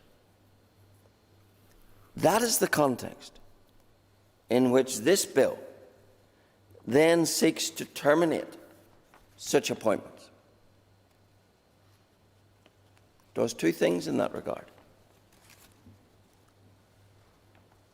It indicates that anyone with a serious criminal conviction, which, as you'll see, is defined in the Act as someone who got an immediate sentence of 5 years or more, that's in Clause 5, anyone with such a criminal conviction, and that doesn't matter whether it's rape, paedophilia, murder, robbery, doesn't matter whether it's domestic murder or terrorist murder, doesn't matter whether it's IRA murder or UVF murder, anyone with a serious criminal conviction under this bill would be prohibited from holding office as a nominee of a political party. And if such a person was already in such office, then their appointment would be terminated with whatever requisite compensation met legal obligations. Yes?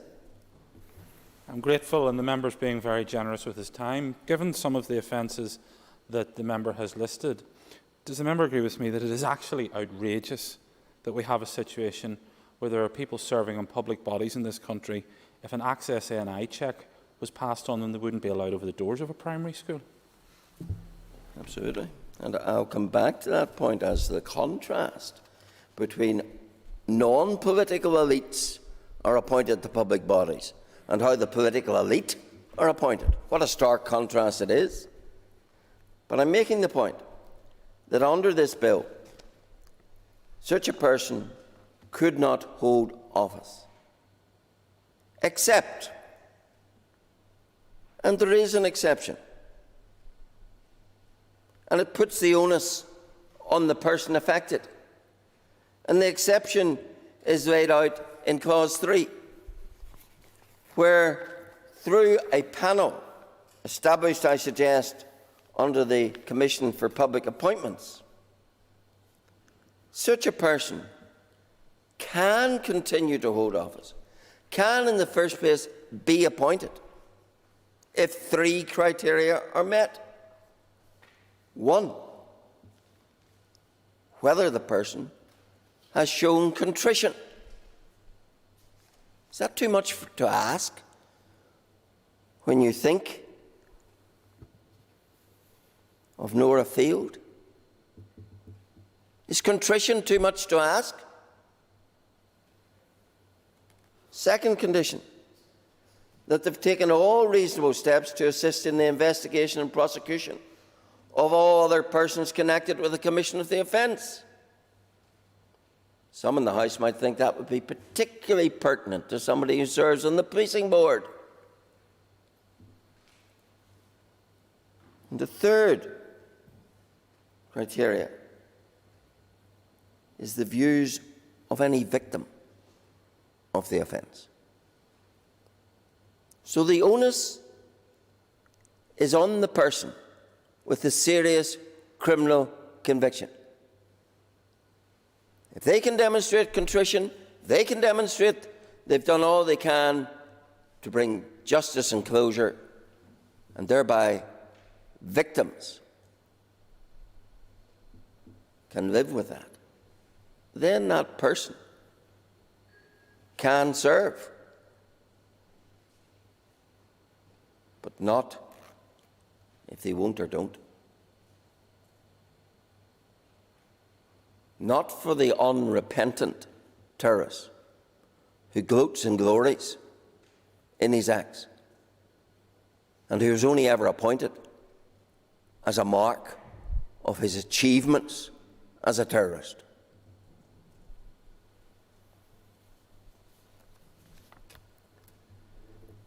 And what I've said about service on the Education Authority can equally be said about the Policing Board.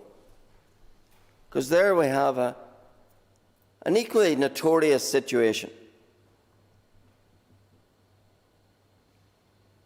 I hear much talk and demands for a border poll. We once had a border poll in this province. It was on the 8th of March, 1973.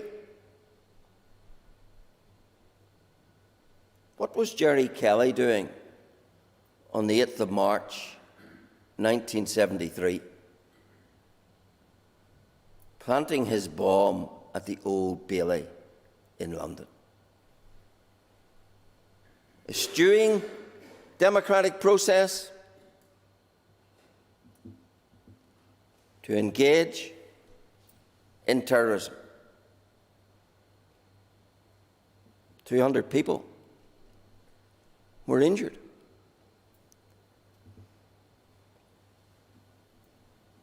Frederick Milton took a heart attack and died.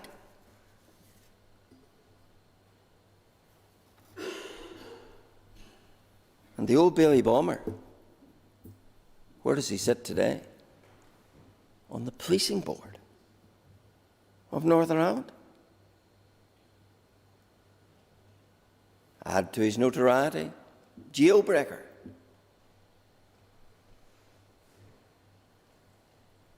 Overseeing a police, part of whose function is to put lawbreakers in prison, himself a jailbreaker. In September '83, when prison officer Ferris was stabbed and died of a heart attack, and prison officer John Adams was shot in the head, something of which Mr. Kelly has obliquely boasted. On the run, 3 years later, caught with a cache of weapons in the Netherlands.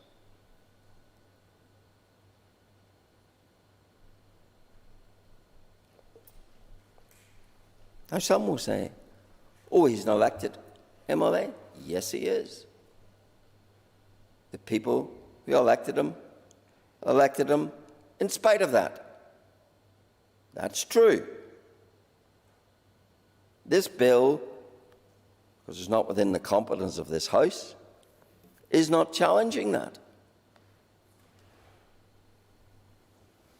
It's one thing to be elected as an MLA. It's another thing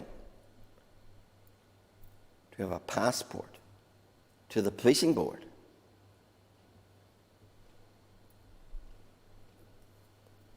Isn't it interesting that courtesy of the Alliance Justice Minister in 2011. The PCSPs are provided for in the Justice Bill of that year. Para 9.3 of Schedule 1 of Mr. Ford's Act prohibits someone with a, well, I'll read it. A person is disqualified from being an independent member of a PCSP if that person has been convicted in Northern Ireland or elsewhere of any offence and a sentence of imprisonment or detention has been passed on that person. So you cannot serve on the PCSP, but you can serve on the policing board. Yes?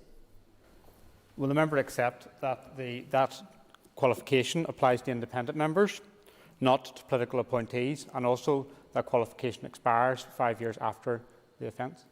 Those facts are correct, but they do not detract from the fact that it is stipulated in legislation that an independent member of the PCSP cannot serve with a relevant conviction. And I trust the Alliance Party will reflect on the direction of travel set by their former leader in respect of PCSPs and realise that it's equally applicable, more so, to the all-powerful policing board. And one will observe with interest whether they ditch the approach of Mr. Ford or whether they logically build upon it. I trust they build upon it, yes? I thank the member for giving way. Mr. Muir now appears to be in a position of defending a situation where you cannot be appointed as an independent member to a lower-level policing body, the PCSP, with criminal convictions, but you can have a direct hand and role in the appointment of such members via membership of the policing board. Does the member agree with me? There's absolutely no logic in that position at all. The member makes a perfectly good and unanswerable point that it's not do as I do, it's do as I say. The situation is untenable, I suggest. Think of the situation across the water, where they have police commissioners who aren't policemen, they're overseers. And under the legislation there, you cannot serve if you have conviction for an imprisonable offence. But here, lord it over the police, no matter what terrorist convictions you have. And I do have to say this to this House. Those of us who are familiar with the unionist and loyalist community will be very conscious of the fact that there is a huge loss of confidence in policing from within that community.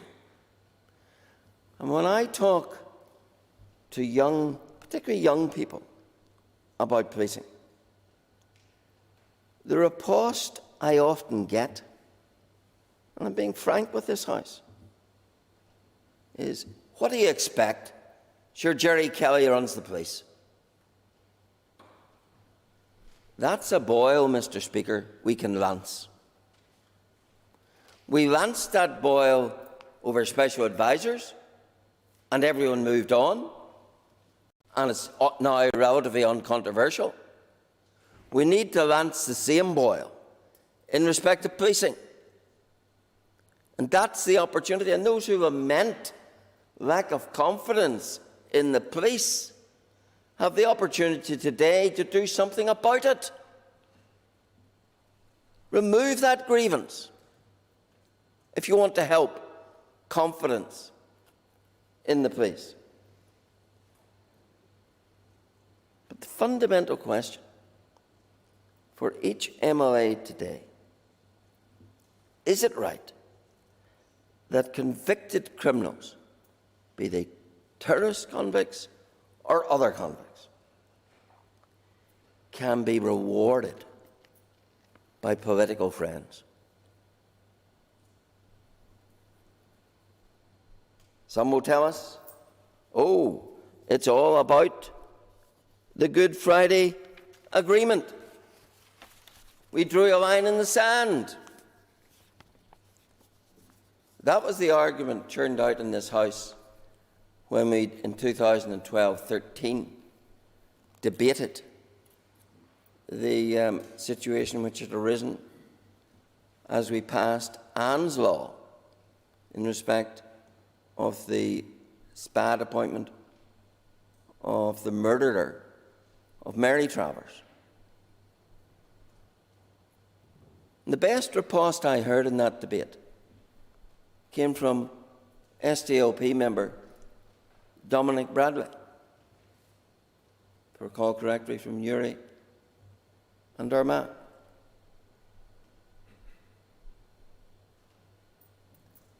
He threw back that challenge.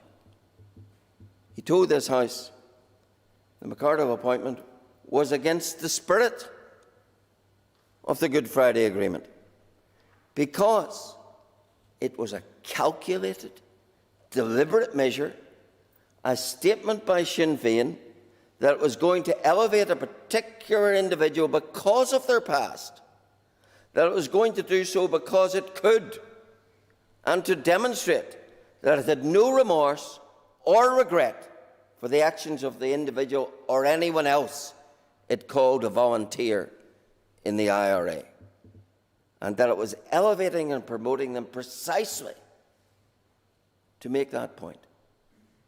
And that's it. Paul Kavanagh, I venture to say, is not appointed to the Education Authority because of his academic and educational brilliance or experience.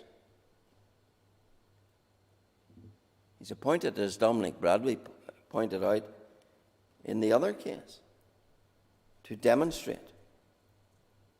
there's no remorse, there's no regret for the actions of those who were volunteers in the IRA. And elevating them is precisely to make that point. And that, sadly, it seems to me, is absolutely true.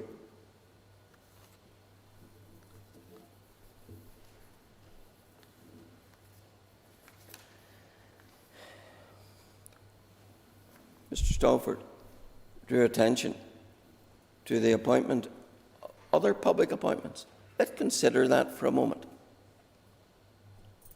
If anyone in this country applies to be appointed to a public body, there are overseeing guidelines issued by the Commissioner for Public Appointments. They are to be applied to public appointments. They espouse 7 principles. Those 7 principles are merit, diversity, equality, openness and transparency and independence, integrity, proportionality, respect.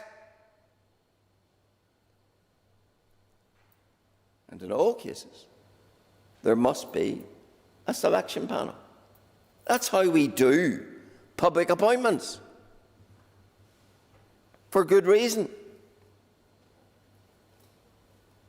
But when it comes to these appointments, they of the political elite, they're exempt from all that. We create within the policing legislation and within the education order a special category with special status, and political parties, with no regard to any of those principles, with no regard to such basics as a selection panel, with no regard to openness, transparency independence, handpick who they wish, and appoint them, whereas everyone else that sits on those boards had to pass through a process. They are the special ones, appointed with no regard to process by the nominating officers of political parties. And that is the root of this problem, as far as these appointments that we're dealing with today are concerned. Because the very things then that Dominic Bradley spoke about then have open season in terms of the opportunities to make those appointments. So even at that level, it should be distasteful and uncomfortable for this House to think that we have such a process. You can't change that today. But what we can change about that today is to fetter it towards a moral compass, to ensure that we apply some restraint that gives the process some respectability. And that is what this bill seeks to do. Clause 1 defines the meaning of a political member, and it identifies the two bodies at issue, and includes any other public body where that might be brought about to apply. Clause 2 identifies that a person is not eligible for such nomination if they have a serious criminal conviction, but provides the process in Clause 3 of how that can be challenged through contrition, etc., etc., and gives that role to the Commissioner for Public Appointments. It seemed to me that was the most appropriate place for it to rest. It could rest in the respective permanent secretaries of the parent departments, but I would have thought, since it is within the ambit of public appointment, that's the right place for it to rest. And then Clause 4 gives an appeal process to the High Court. So it's copper-fastened with due process. Clause 5 defines the meaning of criminal conviction, as I've already alluded to, of someone obtaining a sentence immediately of more than 5 years or more. Clause 6 amends the Public Appointments Order to give the Commissioner that power. And 7 and 8 and 9 are the interpretation, transitional relations and commencement, and the schedule sets out a provision for termination payments if that were to arise in any case. And of course, members will have noted that this bill is very much modelled on and reflects in its own very language the bill that this House did approve in 2013, when this House decided that special advisers should be excluded for the very same reasons as we're talking about today. And this House, with support from most political parties, agreed that was the right thing to do. It was right then. It's right now in respect of these positions. In that debate, Alban McGuinness made an important point at the start of that debate. He said, as legislators, we must judge this bill on its merits, not on its parentage. And the fact it was someone from this corner of the House who takes a view at variance with many on so many issues in this House, is not the material consideration. Yes? I recall on occasion when the member was in front of the Executive Office Committee seeing complete evidence of what he is alluding to, that the parentage of the bill rather than the content of it was what was attacked on various occasions. The member will recall, because he was instrumental in the earlier legislation that he was referring to, that a big part of that was a public campaign by an innocent victim that moved parties on that piece of legislation, almost shamed them into moving their position. Does the member agree that if you voted for the piece of legislation in 2013, there's absolutely no logical reason why you wouldn't vote for this? Absolutely. It's the same principle. This House embraced back then those principles, and today it's invited to re-embrace the same principles as were embraced back then. It will be for others to explain if what they did through their parties in 2013 they cannot do in 2021. But it's an obvious and compelling point. And so my final point to this House is, this is legislation that is set by a moral compass and respects victims. And any law that is set by a moral compass and respects victims is good law. I recommend it to the House. Thank you. And I call Keith Archibald. This bill brought forward by Mr Allister is yet another attempt by the member to undermine the Good Friday Agreement and its institutions, and does so explicitly. It runs contrary to the provisions of the Good Friday Agreement, which recognise the importance of ensuring prisoners could play a positive role in their communities. It is explicitly set out in the agreement that that would include employment opportunities. And of course, it's absolutely no surprise to anyone here that Mr Allister seeks to undermine the Good Friday Agreement. He vocally and enthusiastically opposes that agreement and the enormous progress that we have made as a result of the Good Friday Agreement and wider peace process, and the specific progress that we have made in building a new and inclusive policing dispensation. Opposition to political progress is Mr Allister's political raison d'etre. This is a wrecker's bill designed to turn the clock back and to exclude. It limits the participation of one section of our society who elect and put into office Gerry Kelly and other members of my party in election after election. Fundamentally, this is an anti-democratic piece of legislation. Whether you agree with Gerry Kelly's politics or not, no one in this chamber can credibly dispute the enormously positive role he and other former prisoners have played in delivering a new and more accountable policing service and in trying to build confidence in policing across our communities.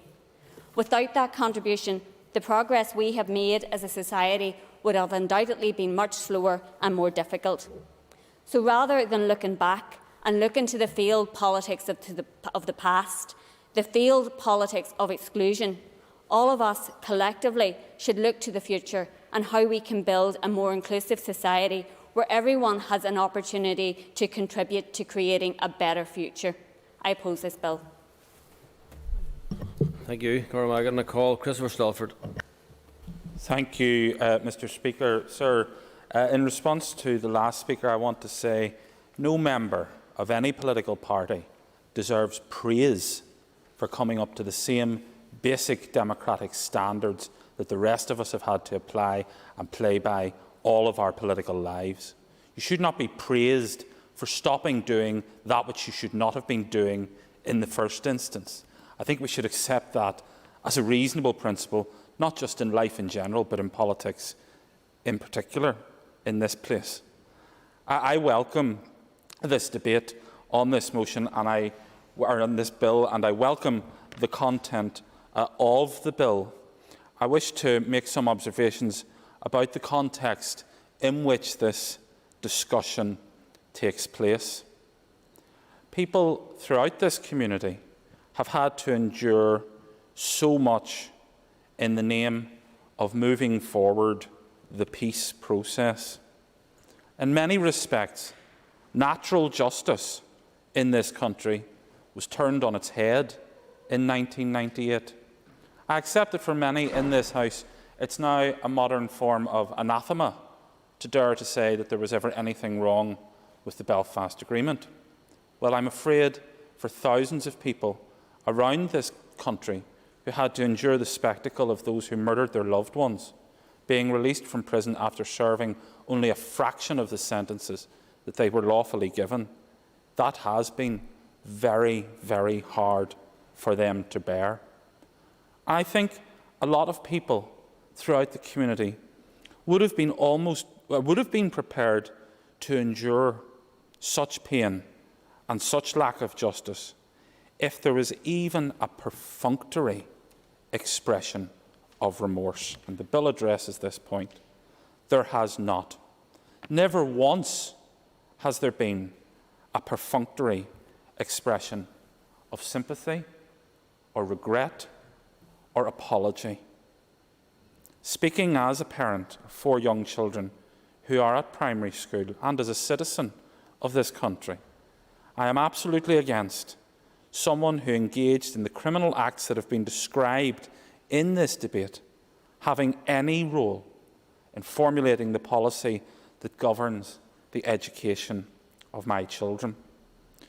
I say this because when schools were mentioned, 2 friends in my primary school class, one was my best friend. His father was a policeman, and he was gunned down in front of him at the age of 6. And I remember playing with my friend in the school ground, the playground. Every time the sky would get cloudy, he would start crying and run into the school because he was terrified, because of what he saw done to his father on the steps of his house. He'd carry that with him forever.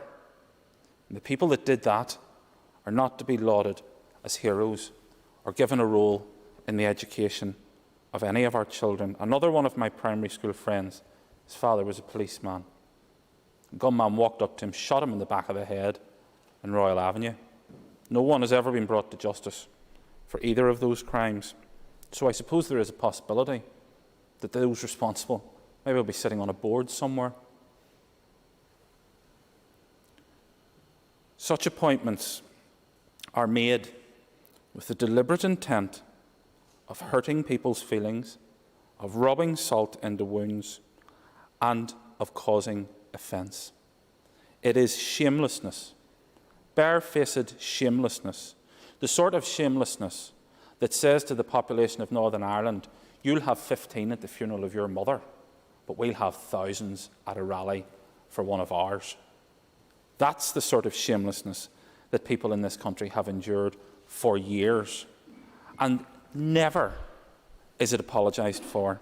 It is brazened out time and time and time again because nothing matters more than the movement. Not confidence in these institutions, not confidence in the police.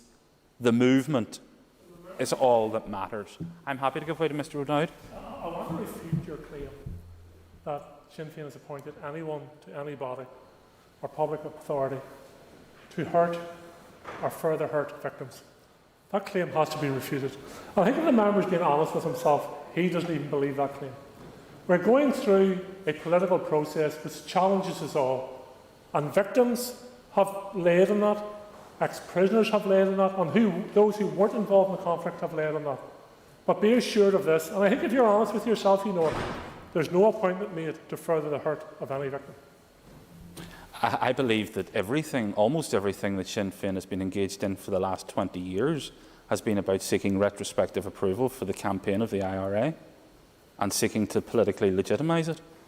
I state that very openly and clearly. That is what has been going on over the course of the last 20 years, a flagrant attempt to sanitise the history of what went on in this country in order to create a situation where those who, like my friends' fathers, who joined the RUC to earn a crust and keep a roof over their kids' head, they're the bad guys. Meanwhile, the people that plant nail bombs with hundreds of pounds worth of nails attached to them. They're the good guys. Well, I'm sorry. I will never be persuaded that that is the case. And nor do I believe that the huge majority of people in this country will.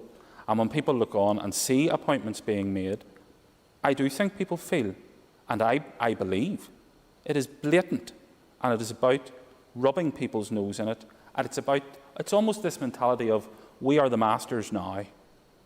We are in charge now, and I don't care how much you object, we'll do what we want, no matter how hurtful you find it. So we'll appoint people as SPADs, and we'll appoint people to roles in the Education Authority because we are Sinn Féin and we don't care what you think. And that is certainly the impression that I have got down through the years. I want to turn to the content of the clauses of the bill. Mr Allister's right in terms of Clause 2 and the powers that it lays out. Clause 3 is important because it does allow for a review panel to determine eligibility. So this idea that it runs contrary to principles of natural justice is not true. And the panel has specific responsibilities to take account of whether the person has shown contrition and assisted in the investigation of the offence, and also, and this is where we have been so lacking in this country, and that's why, and the views of victims or family members. And I said it, I referenced it earlier in the debate, I believe very strongly that the reason why Anne's law was passed was because of Anne. Because she had the courage to get up into the face of politicians and challenge politicians about things that we simply just take as run-of-the-mill and granted. She pointed out that the Emperor had no clothes, and other people who might have been prepared to just let such a situation slide or let it continue were challenged to do the right thing. And I hope, look, it's clear to me there's at least 38 votes for this bill. There's probably similar against. There's a group of people sitting in the middle who I haven't heard a declaration of where they're going yet on this issue. They have their minds to make up. And I hope that they decide that the principles that were right in 2013 in relation to SPADs are right again in 2021 in relation to public appointments. Clause 4 provides a right of appeal to the High Court on the grounds that the decisions made by the panel were not reasonable. 5 defines what a serious criminal conviction is, and it's one for which a sentence of more than 5 years imprisonment or more, or another specified sentence was imposed. I raised this issue in the debate earlier. I serve on a Board of Governors. I serve on the Board of Governors of the primary school that my children attend, at Braniel Primary School, and I had never served on a Board of Governors in my own constituency. It was simply because it's near where I live and my children go there, and I was asked if I would consider going on it, and I said that I would. Before I was appointed to the Board of Governors, an Access NI check had to be carried out. We have people being appointed to really powerful organisations around this country. Not even an Access NI check wouldn't tell you what they've done. Their public record tells you what they've done. In some cases, they openly gloat and boast about what they've done. And we also have the bizarre situation now, as alluded to by Mr Allister, in relation to PCSPs. You can't be appointed to a PCSP, and I'm sure any of us who served in local government, we know that PCSPs have extremely limited powers and responsibilities, an extremely limited role, a very minor role in the delivery of policing in the community. You can't be appointed to that if you have criminal convictions, but the people that could appoint you via the policing board, that doesn't matter. So, I mean, I worked for before I was elected here, one of my roles, I worked for 4 policing board members, and I went through the process of PCSP appointments. Those appointments are made by the policing board.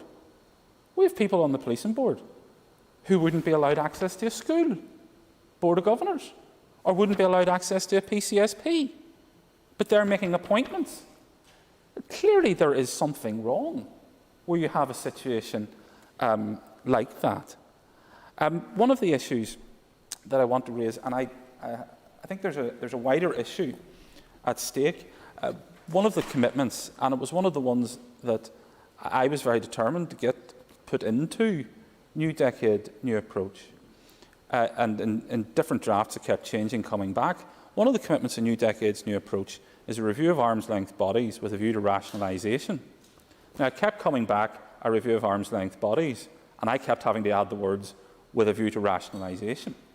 There is a wider situation here in Northern Ireland, where enormous powers are exercised in this country by bodies that have very little democratic accountability or scrutiny. And those powers are exercised, as far as I can see, by a group of about 150 people who move from Quango to Quango to Quango to Quango. So in terms of the general public appointments process, including to other public bodies, I think this is something that does fall within the scope of this bill, and it's something that we need to be taking a closer look at, because there is millions upon millions of pounds and enormous power over people's everyday lives being exercised by bodies that are not democratically accountable. And the reason why that's going on is because we're content to allow it to go on. So I know there's been talk of this before, but I hope that this actually does come to something. I want to finish, sir, by saying that the arguments will no doubt be thrashed out in the remainder of this debate, and I suppose some of them are well rehearsed coming from 2013. What I would say is, back to my introductory remark, there are thousands of people who have been prepared to tolerate an awful lot since 1998. They have been prepared to see those who murdered their loved ones out of prison. They've been prepared to see them elected. They've been prepared to see all sorts of appointments made and repeated slaps in the face. But this is an opportunity in this bill to do something right and say, do you know what? We actually do have some standards. Thank you. Thank you. And can we now bring the next member on screen, please? Can I call Colin McGrath to make his contribution? Colin McGrath. Thank you very much, Mr. Speaker, and I welcome the opportunity to be able to speak on the bill that's in front of us today. As I do so, I am cognizant that today marks the United Nations International Day of Peace, and that is a day when we are called to remember the need and pursuit of peaceful objectives, even when it's painful and even when it feels counterintuitive. The Good Friday Agreement is one of the single greatest feats of the 20th century in terms of peace building. Without that agreement, without the compassion that was shown by parties that signed up to it, and without the willingness to compromise, these institutions would not be in place, and we would not have had the past 20 years or so of peace.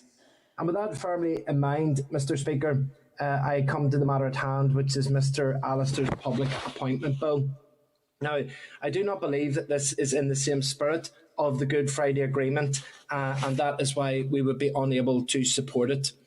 The Good Friday Agreement promotes inclusivity, diversity, and it is underpinned by a spirit of reconciliation. And this bill goes against that. Now, the SDLP has always been a party of non-violence and reconciliation, and nobody has to bring us to that conclusion. It has and it always will be amongst our core tenets. We abhor violence. And our justice system exists so that those who do commit crimes against humanity and crimes against the state have the opportunity to rehabilitate, to learn from this, and to become full and contributing members of society again. Imposing a blanket ban on any person who has served a sentence of 5 years or more from being appointed by political parties to a public board subject to that review panel is just a step too far. We would ignore the purpose of our justice system. We would ignore the principles of the Good Friday Agreement, and we would be ignoring the examples of many other peace processes right around the world. But, Mr. Speaker, let us continue to be humbled and guided by those first principles of the agreement, in which we declared we must never forget those who have died or been injured and their families, but we can best honour them through a fresh start in which we firmly dedicate ourselves to the achievement of reconciliation, tolerance and mutual trust, and to the protection and vindication of the human rights of all. Mr. Speaker, injustice and sectarianism are our enemies, not each other's, and therefore we will not be able to support this bill. Thank you very much. Thank you, and I call John Stewart. Thank you, Mr. Speaker. I rise on behalf of the Ulster Unionist Party today to support in principle the second stage of this bill here today. I wish to thank from the outset Mr Alistair for the succinctness of the bill and for bringing it forward today, and also for his emotional and powerful contribution in opening it up today. I think it was useful. I do think the point's well made, and I have to agree with Alderman McGuinness whenever he referred to the previous SPAD bill that there are many who feel the need to attack the parentage rather than the content of this, and it was probably damned from the outset for many, and that is regrettable. We've also just heard, and I probably would have put an intervention in if I could have done, to the previous speaker about the spirit of the Good Friday Agreement. And like any documents, things like words like the spirit and the interpretation can be broad terms and can be up for debates. But Dominic Bradley, as Mr Alistair pointed out, referred to contributions made against the previous 2013 SPAD bill as being against the spirit of the Good Friday Agreement, but this one just sneaks inside it. So I always find that interesting, and it is always the fine line that obviously people walk whenever they analyse these things.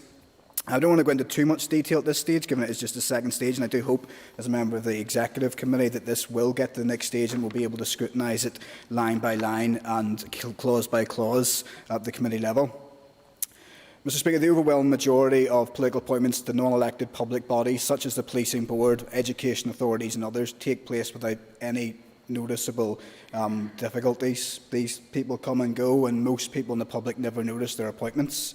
The overwhelming majority of people who are appointed to these positions will hit all of the Nolan principles and probably be there on merit.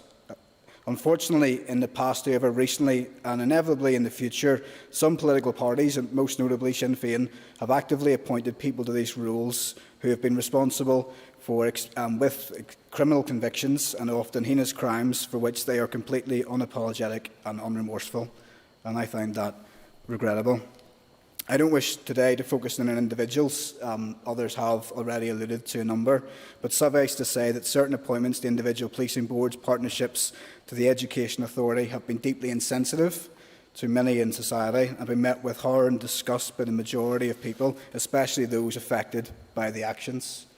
Mr Stalford referred, and he's out of the chamber now, to the difficult decisions that many people had to take and many of the bitter pills that had to be swallowed to achieve peace in Northern Ireland and the Good Friday Agreement, and debates could rage on about how those were taken and whether they were right or wrong. And I'm proud of the difficult steps and difficult decisions that my party took. David Trimble said in 1998 that just because someone has a past does not mean they cannot have a future.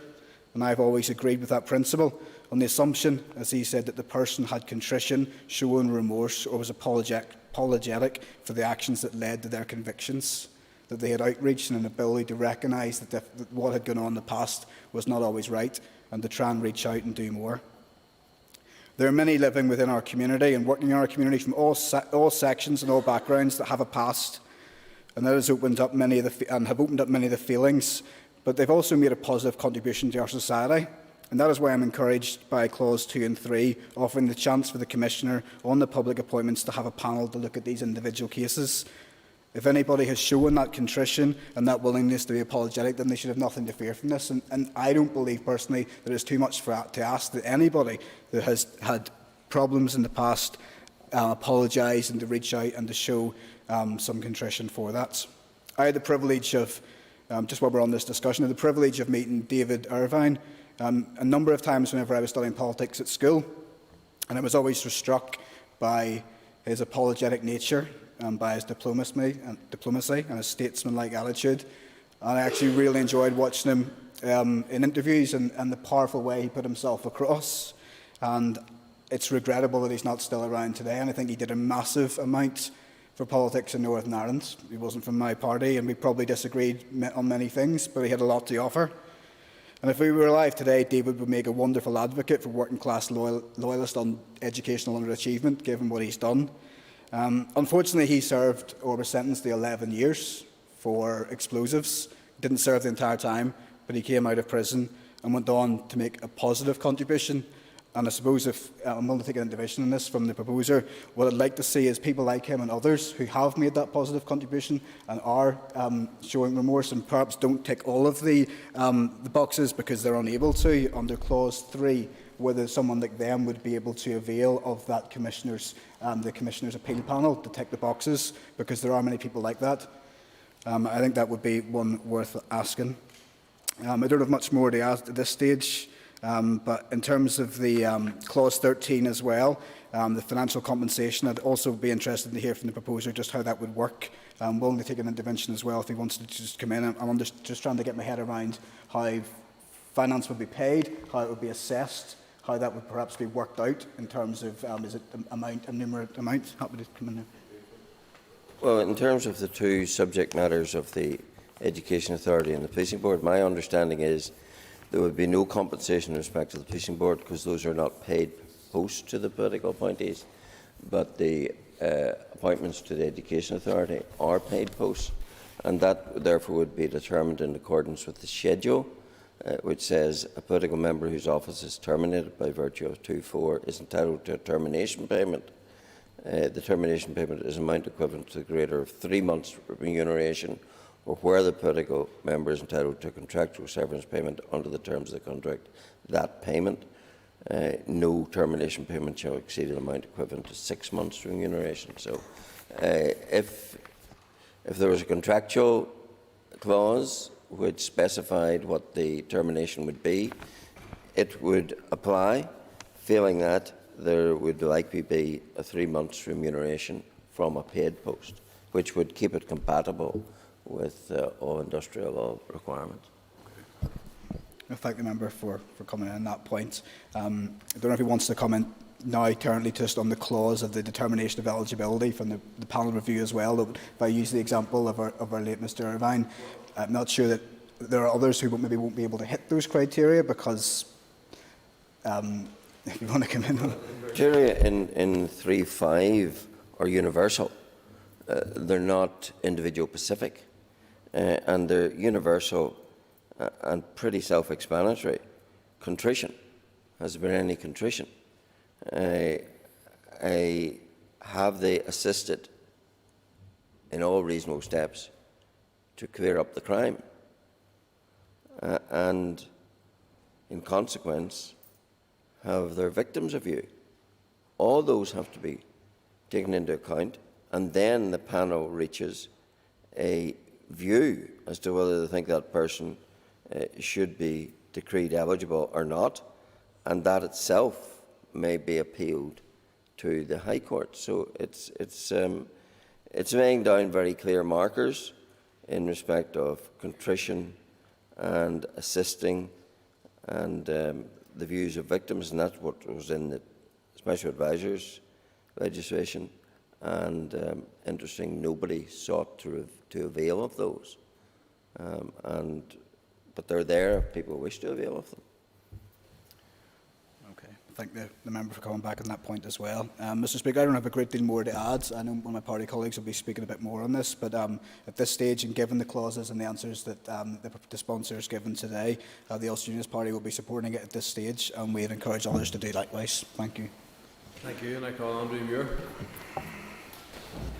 Thank you very much, Mr Speaker. I rise on behalf of the Alliance Party to respond to this bill at its second stage. When considering a bill at second stage, we debate and vote upon the general principles of a bill as presented. I've done this on many occasions as an MLA, whether it be in relation to executive or private members' bills, and always find the debate informative and revealing, telling us much more about why the bill has been tabled and the key reason from the bill supporters why we ought to back it. In considering the political appointments bill before us here today, the Alliance Party is willing to engage in the debate, but, being open and frank, it is quickly becoming clear that we have a different opinion from the bill sponsor as to whether the general principles which underpin the bill should be enshrined in law. It may be a short bill, but the general principles seem very clear to myself. The disbarment of political appointees to public bodies, especially the Northern Ireland Policing Board and the Education Authority, if previously subject to a sentence of 5 years or more, stands out alongside the general exclusion within the scope of this bill of independent appointments. There may be caveats to that, but for me, that is what I feel is the core elements of this bill. I will come shortly to the principles in relation to this bill, but it is notable that, whilst currently acceptable under current arrangements for private members' bills, aside from engagement with the Commissioner for Public Appointments, no public consultation process has been undertaken for this bill. Again, and I stress, whilst currently permissible, I find this concerning, as it does not aid the passage of good law by enabling an informed public discussion and the garnering of feedback. Key government departments have also not been engaged, such as the Departments of Education and Justice, plus any others who would be impacted by this bill. The Department for Justice is, for example, currently reviewing rehabilitation periods for offences, and it is clear that this has not been taken into consideration within this bill. In fact, I sincerely argue, this bill disregards the very idea of rehabilitation. Given the very specific nature of this bill, it is also disappointing that the Human Rights Commission were not consulted on the different aspects of the bill.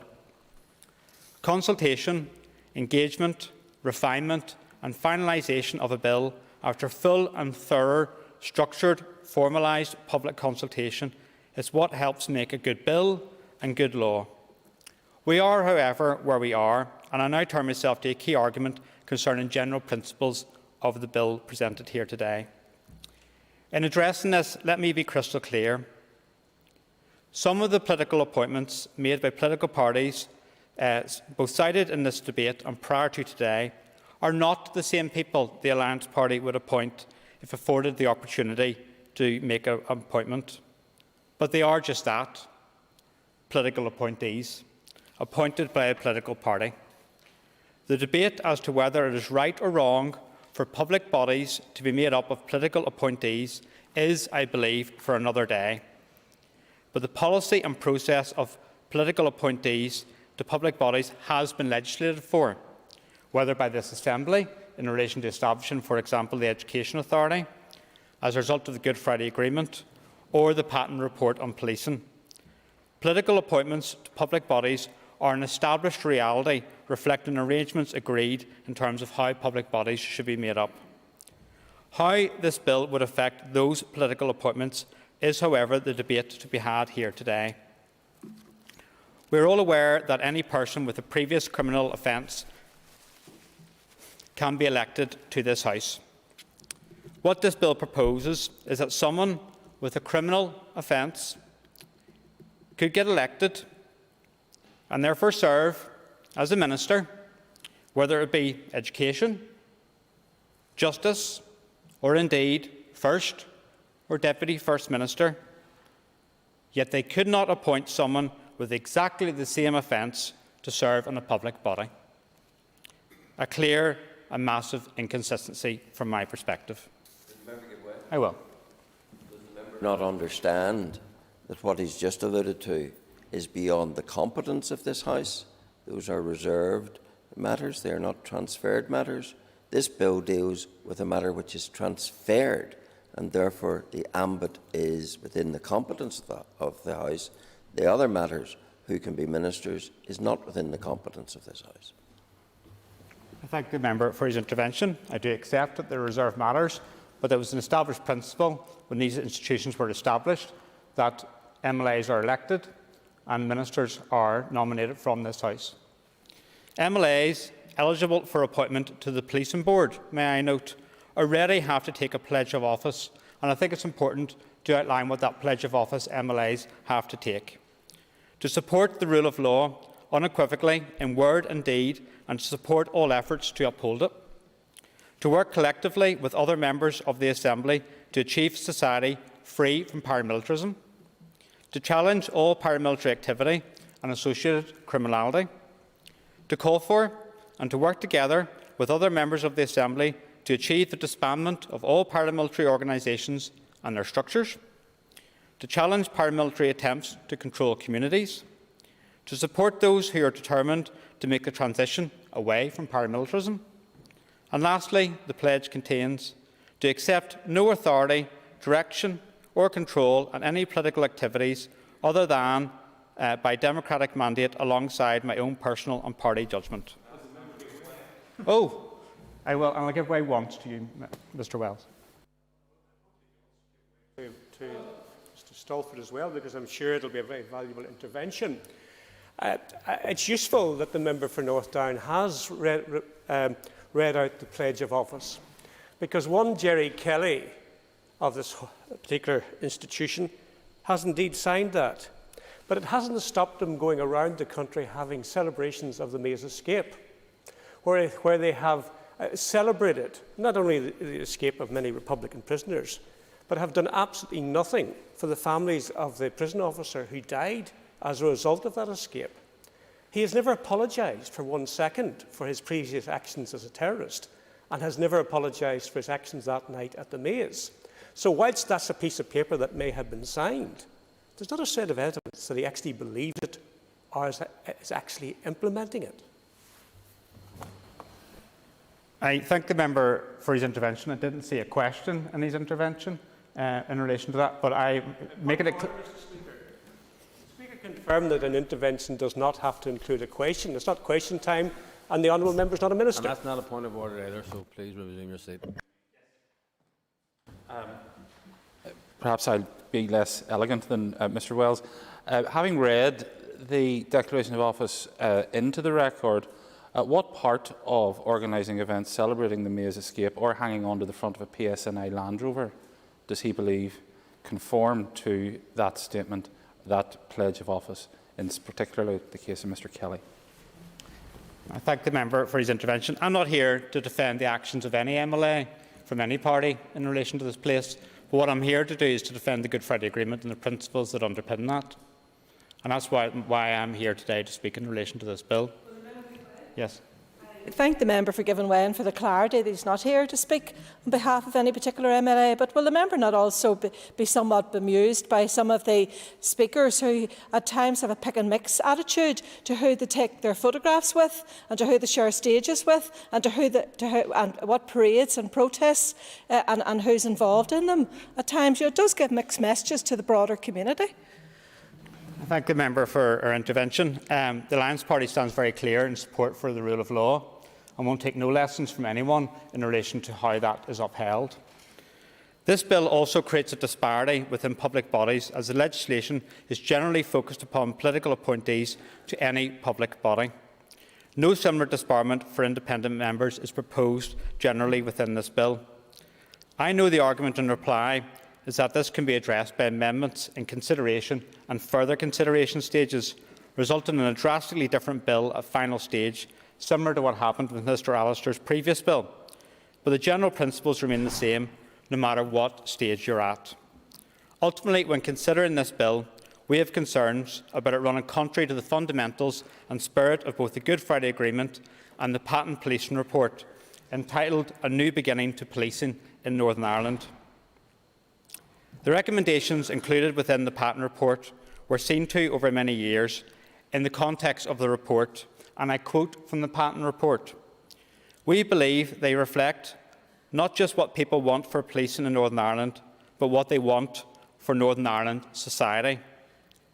A new beginning based upon reconciliation and tolerance, respect for human rights and human dignity, partnership, peace, and I feel actually most importantly, democracy."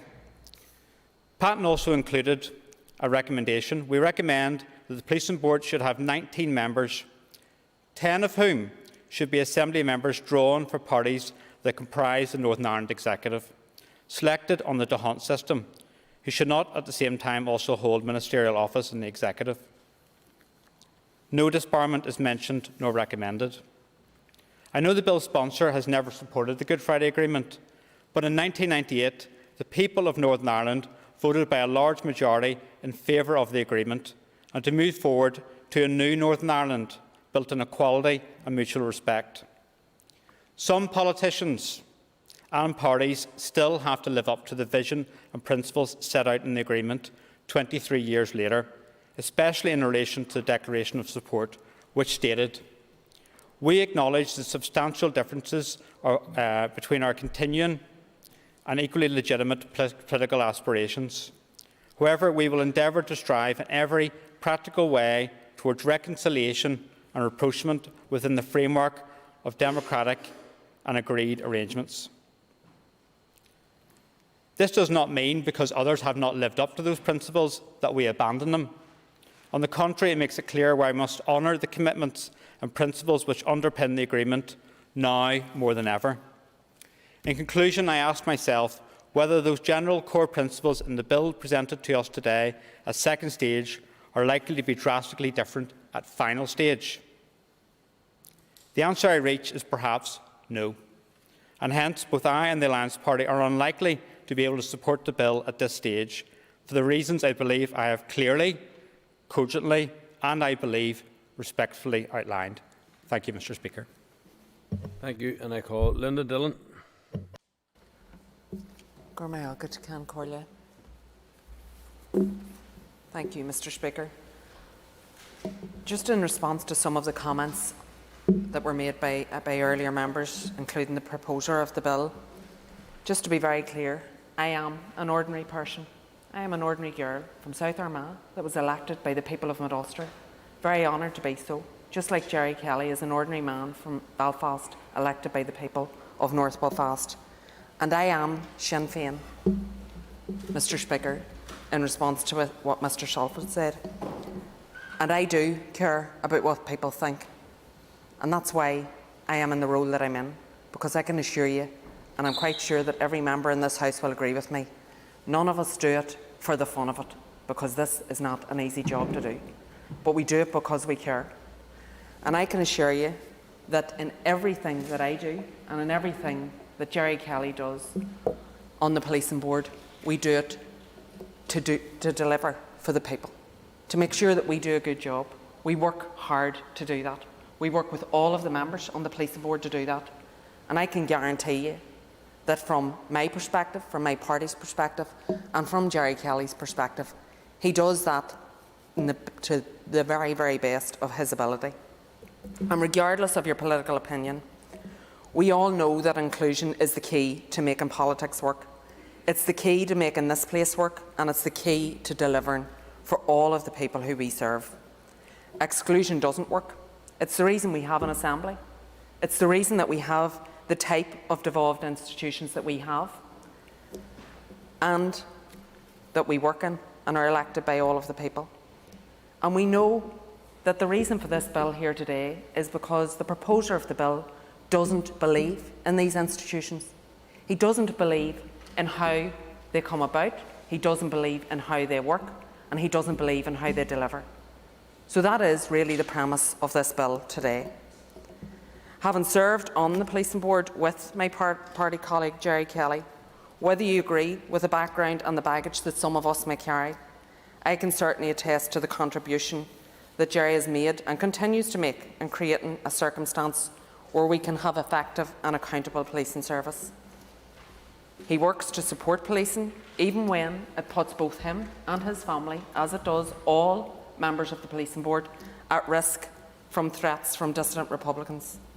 But he has not allowed that to deter him from giving leadership and working with others from all backgrounds to deliver effective policing for all of our community. I'm sure there are many that will say, of course I would say that, as Gerry Kelly is not only my party colleague, but somebody I consider a friend and a comrade.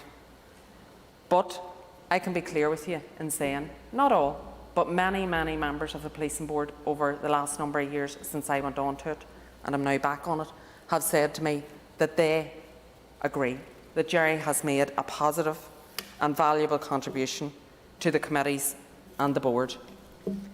I'm very conscious that this is an emotive topic for some victims of the conflict, and I want to ensure that what we want to do here today is to deliver for those people, to deliver for everybody, all victims that suffered as a result of the conflict.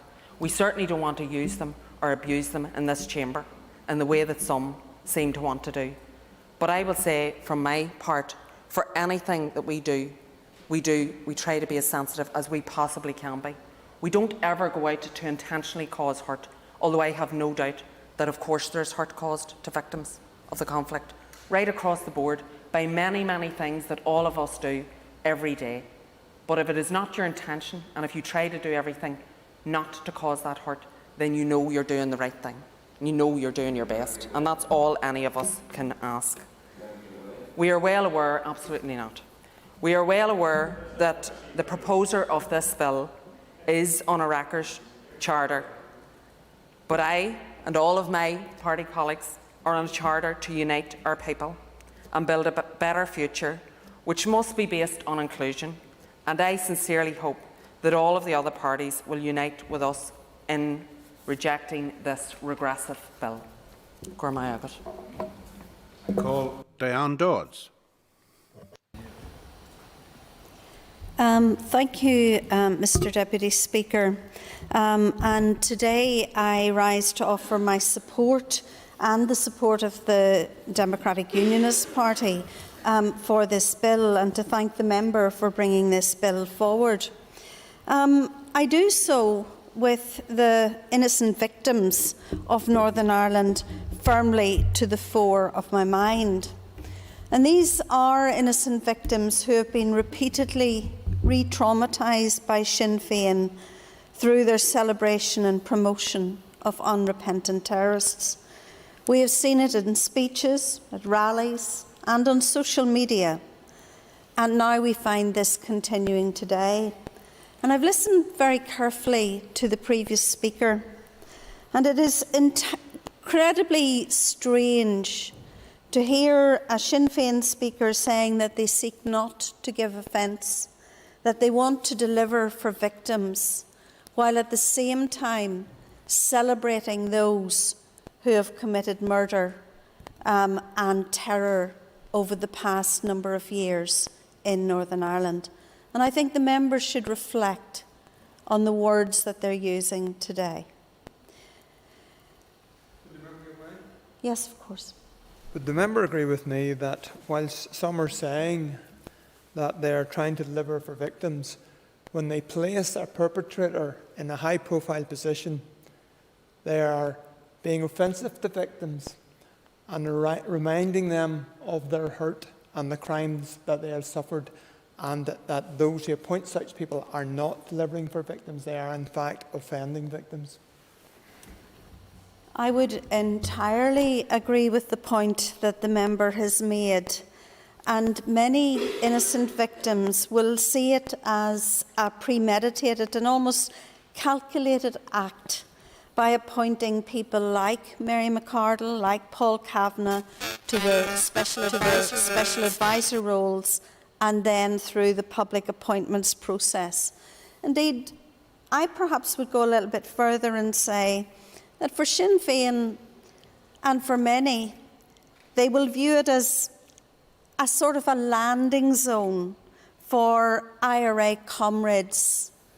But many innocent victims today will view it as a slap in the face to them and the memory of their loved ones.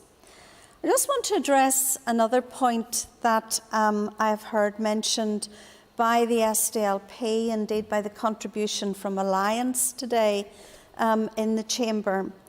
And that is that, you know, the Belfast Agreement is about inclusivity and reconciliation. But I would suggest to this House today that true reconciliation cannot happen without expressions of remorse. And that's a word that I find strangely and depressingly absent from the contributions that I have heard from the opposite benches today. And I would ask people again to reflect on that element of their contribution. Many innocent victims have gone the extra mile to promote inclusivity and reconciliation. I think of many and the acts that they have done to do that to their neighbour and to their community in general. I think it's not too far to suggest that remorse be shown by those who are celebrating and who uphold the perpetrators of some of these terrible actions. So I think that today what we're doing is, and we should remember the innocent victims here, but we also, I think, should remember the type of society that we want and the type of society that we want to see promoted in Northern Ireland. Of course I shall. I'm grateful to my colleague for giving way. If I could perhaps quote to her, I won't name the person obviously, but a very senior police officer once on one occasion said to me that in order to try and get Republicans on board, the pendulum has swung so far in one direction. Does she agree with me that since 1998, that's pretty much been the pervading culture that has existed in London and in Dublin and in the Northern Ireland office, that basically no matter how outrageous the behaviour of the party opposite, ultimately they have to be kept on board, and that's why we end up in situations like this? I, again, would agree with the member, and indeed maybe again would add that that gives succour to the party opposite to actually make more outrageous demands. And we'll see that as we progress through the autumn into and talk about the legacy issues. But I go back to my point that I was making, and I think it's an incredibly important point for this House to reflect on. Is the society that we want to see in Northern Ireland one that is inclusive, one that has true reconciliation, that offers remorse and a place for those who suffered from the terrorist campaign that was inflicted upon us, or one that venerates and eulogises and places in position of authority those who were the victim makers? I spent much of my earlier career as a teacher. Yes. I thank the member for giving way. Would the member acknowledge that there were victims right across our communities as a result of the conflict? Because it seems to me that you're speaking about victims of one section only. I don't agree with the member at all. I am talking about all victims. I am very, very clear that there were victims on all sides in this arena, and we have to ensure that their voice is heard. So I don't accept the member's point. But I spent much of my early career as a teacher, teaching in a school in Lisburn. And one of the things that you learn as a teacher is the tremendous influence that you have over the young lives that are in front of you. And today we have a situation where someone who was responsible for the terrible crimes as described by Mr. Allister will sit making policy on education and giving direction over those young lives. I think that as a society we will do well to reflect and care that those who have influence and authority over us will have the right to do that and not be involved in such terrible crime without any sign or show of remorse. It appears in this House today as if there is a general coming together of the parties opposite to stymie the passage of this bill through to committee stage. It seems that it's okay not to appoint people as special advisors, but it is okay to appoint people in political roles who have a history and conviction of violence in areas over law and authority and in areas of special responsibility to our children. And I would suggest that the members opposite would do well to reflect on that and to allow and continue the debate on the principle of this bill in its committee stages.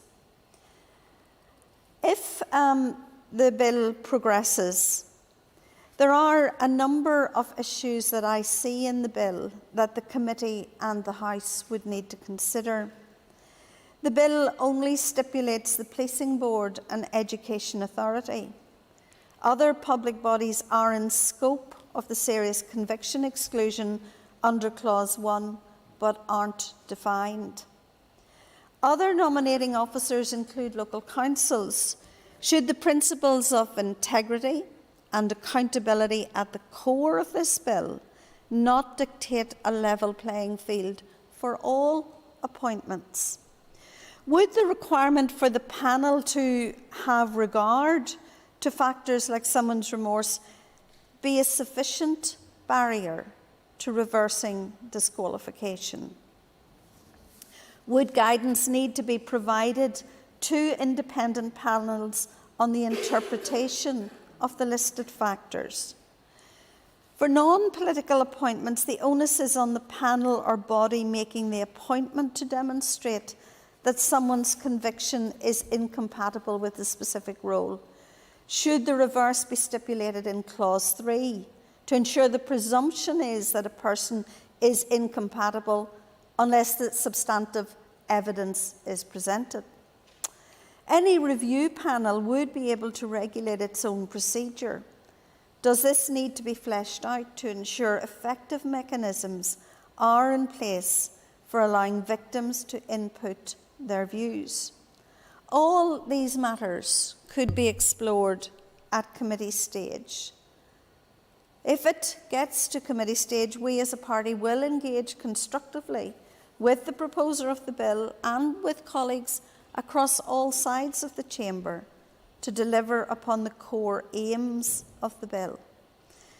Mr. Speaker, or Mr. Deputy Speaker, apologies, this bill provides us an opportunity to right the wrongs of the past, to show that we have listened to the voices of victims and their families, and to call out clearly the reprehensible behaviour that celebrates and promotes victim makers. Thank you, Mr. Deputy Speaker. I call Jim Wells. Mr. Deputy Speaker, about 6 years ago I attended a church service in Moira, and I heard a remarkable tale which I think encapsulates some of what the Honourable Member for Upper Bann, Mrs Dodds, has said, Mr Allister and others. It was a story of a gentleman who had been a loyalist terrorist, who had wreaked havoc in the Woodstock area of East Belfast. Later on in life, he became convicted of his sin. He became extremely anxious about the pain that he had inflicted on his community, and he became a Christian. What did he do? He sat down on his word processor and he wrote out every crime he had committed from age 18 until his mid-50s. He outlined what he'd done, who he'd done it on, why he'd done it, and when he had done it. He typed it up and he got it bound in a folder. And he walked into Strand Town Police Station and he asked to see the duty sergeant. The duty sergeant came along. He said, "This is a full and accurate record of everything I've done to my community over this last 30 or 40 years.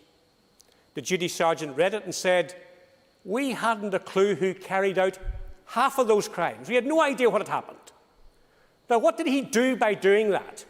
He gave his victims the reason why it had happened, who had done it, and had apologised for the impact it caused in their lives. He did his 2 years under the Good Friday Agreement, and he had made some form of restitution for the horrible acts he had committed on his own community, not the Nationalist community, not the Short Strand, on his own community. Mr. Deputy Speaker, that is true contrition. That is a true admission of fault. That's a true admission of wrong. And I admire him for that. And that's a very rare example of what happened. And that, to me, is someone who's genuine, who's genuinely apologetic and contrite for what he's done. And I think Mr Alister's bill is extremely generous in that it allows for that situation to arise. And there are Republican terrorists, I have to say, out there, who I think that most reasonable people would now believe have turned over a new leaf and are genuinely pursuing peaceful paths. And some of them, of course, are now writing articles in a newspaper. Now, compare that to Mr Gerry Kelly. Now, I am one of the few people who's been in this House. I think there's very, very few here this afternoon. Mr Biggs, of course. There's very few of us have served with Mr Kelly since 1998 in this Assembly. I think there's only 7 of us left, the Magnificent 7, I think we'll call them. Sorry, Mr Kelly's there, the Magnificent 6. Now, Mr Deputy Speaker, what I can say to you is I have sat in this chamber and I've watched Mr Kelly for the last 23 years. I have never, ever heard him once express the slightest degree of apology or annoyance or concern about what he's caused to the community. Not once. Certainly. The member alluded to this earlier in the debate. Far from contrition, far from apology, there's actual glorying in past deeds committed for the freedom struggle. And we've seen that with May's victory tours and anniversary celebrations and all of this sort of stuff.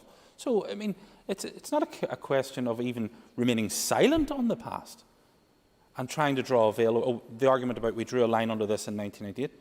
He glories in it. The honourable member more, and indeed in my own constituency in South Down and various community and GAA halls, he had a roadshow called The Great Escape. Each time there's an anniversary comes up for the May's escape, there he is as the great hero, the Steve McQueen-like figure. All he needed was the motorcycle to fly over the barbed wire and you had the full set. This is what he's doing with others who escaped from the Mays. And never once in that roadshow did he mention the grieving family of the member of the prison service of Northern Ireland who died as a direct result of that incident. Never mentioned. And yet what does Sinn Féin do? Well, when Sinn Féin are appointing people for these important situations, they can either poke the unionist people in the eye and cause the largest amount of offence, or else they can appoint someone equally capable who doesn't do that. And when Carl McKillen was the Culture, Arts and Leisure Minister, I am sure there were scores of able Sinn Féin supporters who could easily have been appointed her spat. Plenty. I'm sure they're out there. I don't know them, but I'm sure, given the education system in West Belfast, there's bound to have been someone who was suitable. But what did they do? They appointed Mary McArdle, knowing full well that that would rake up the embers of that dreadful attack on Judge Travers and cause the maximum offence to Anne, her sister, and to the entire Travers family. They must have known, and please, ask me to give way. You must have known when you did that you were going to cause the maximum amount of offence to that ordinary, decent family whose father was only trying to serve the community by being a judge. But no. And even when it was pointed out to you, you still persisted in appointing Mary Travers. And indeed, I was hauled before the Standards and Privileges Committee because I dared to criticise Carl McKillen for that particular appointment. I'm glad to say this House had the sense to reprieve me from my sentence. On many other occasions, the same thing has happened, no doubt will happen in the future. But I make absolutely no apology for criticising Carl McKillen for that decision. And it was only as a result of the private member's bill by Mr Alister that we're able to stop that happening. And I have to be honest and congratulate Mr Alister for his perseverance and his diligence in this field. When others have been horrified, he is the one that has been going out there, working away to get legislation through to stop this. And I have 110% what he's doing this evening. And I really do hope the bill will go through. And then we had Mr Kavanagh. I don't know Mr Kavanagh, and I don't want to know Mr Kavanagh, but what I do know, he has a very grisly record, prison record of terrorism to his name. So a vacancy arises in Education Authority. So Sinn Féin, in their wisdom in Connolly House in some bunker, sit down and say, who is the most suitable person that we can appoint to represent Sinn Féin on the Education Authority? I have no doubt there are retired teachers and academics who are Sinn Féin supporters. I have no doubt that there are people out there with university degrees, etc., who would have been more than capable of filling that position. But no, oh no, we couldn't do that. Let's cause the maximum offence to his victims by appointing him to that position. Now, what's going on here?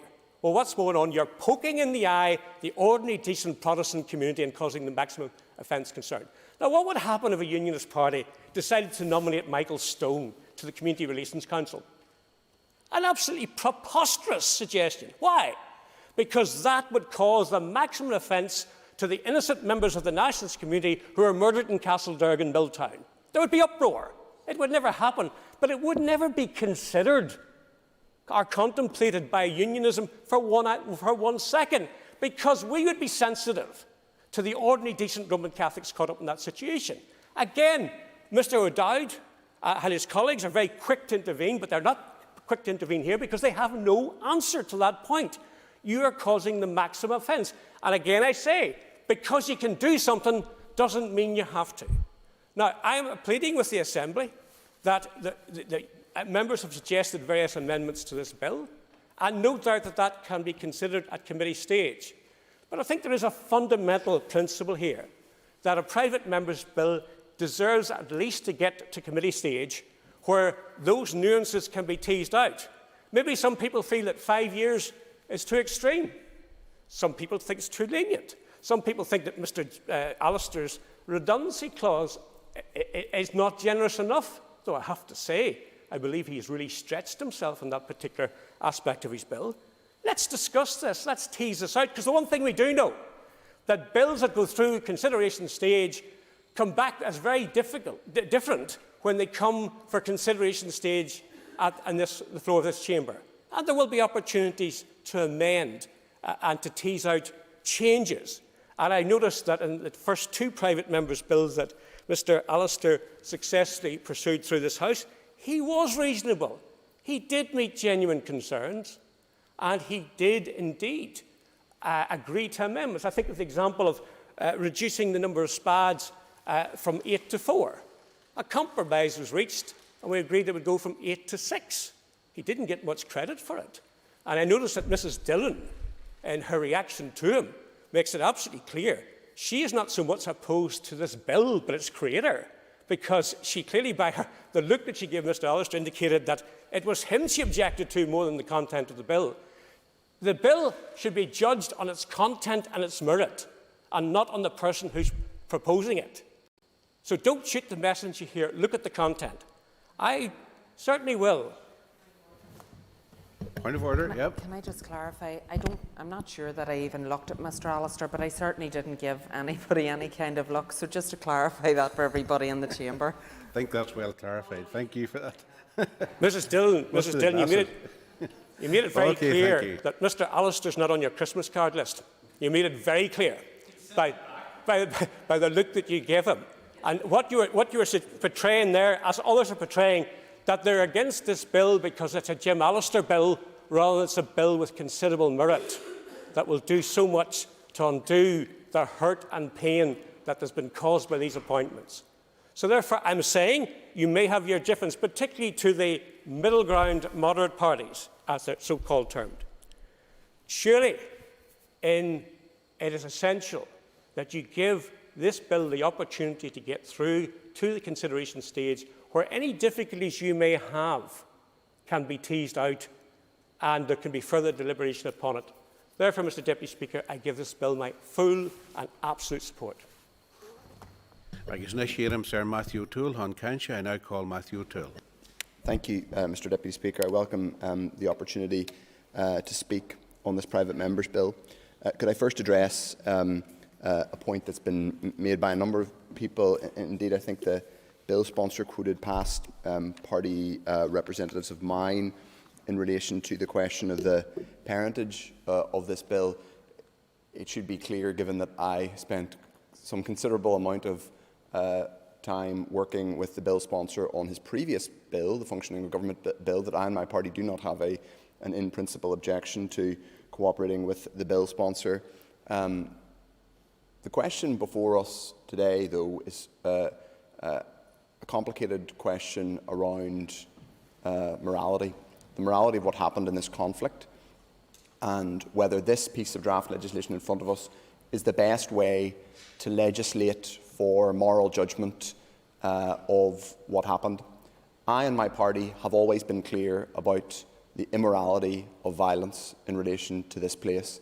Its complete, not just inappropriateness, but the squalor that it visited upon victims and our society at large, a commitment to non-violence and commitment to rejecting it and moving our politics. I will give way in 1 second once I finish the sentence, to a better place aimed at reconciliation and through resolving our challenges through politics is fundamental to my party. That is the principle that we bring to considering this draft legislation. I'll give way.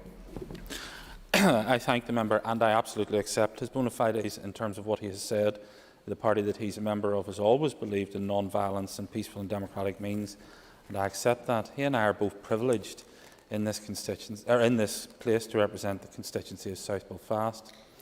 Does he realise that if he's walking through the lobbies today with Sinn Féin, he's walking through the lobbies with a party that has yet to condemn the murder of a former Member of Parliament for the constituency that you and I are both privileged to represent, and a former member here?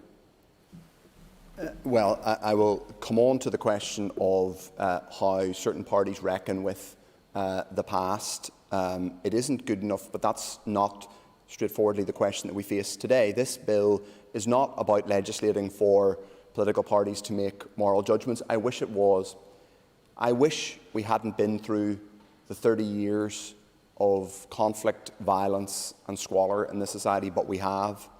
This bill is, I'm afraid, not going to legislate to make people repent for what they should repent for, nor is it going to legislate to address the very real challenges that victims who still, those victims who still have not had justice, and those victims who look, because of UK government actions, like they're going to be denied justice face. So it's important to put that up front. My colleague Colin McGrath talked about the principles of the Good Friday Agreement. The Good Friday Agreement is, in a sense, the constitution of this jurisdiction, this complicated jurisdiction in which we have divergent views of the past and differing aspirations for the future. But that document, complicated and compromised though it is, and of course this chamber, as we've heard today, is a complicated and compromised place, is a constitution that is about making this place work and reflecting those complications. It doesn't, and didn't when it was signed in 1998, ask people to pretend that everything was fine. In fact, it's clear that an earlier and more decisive approach to dealing with the legacy of our past post-1998 would have been much preferable to the situation we have today, but we didn't get it, and we didn't do it. Nevertheless, the principles of the Good Friday Agreement, which my colleague Colin McGrath read out, I won't read out the same preamble he read in the Declaration of Support, but I will just read some of it because it's so critical and fundamental. The tragedies of the past have left a deep and profoundly regrettable legacy of suffering. We must never forget those who have died or been injured and their families, but we can best honour them through a fresh start in which we firmly dedicate ourselves to the achievement of reconciliation, tolerance and mutual trust. I read quite a lot of it. I didn't mean to read that much of it, but it's compelling and it's a moral call to all of us in this complicated place to continue to strive towards reconciliation and tolerance. I'm afraid I don't think this bill is consistent with the core principles of the Good Friday Agreement. That's not the same, however, as saying that I think that every action, every appointment that has been made by certain political parties or others is advisable, or even that it's defensible, because I don't. It's not for me to make that claim today, but that's different from legislating in this bill to say that no person who has a criminal conviction of more than 5 years can be appointed to can have a political appointment to one of the public bodies specified in the legislation. That's a different thing.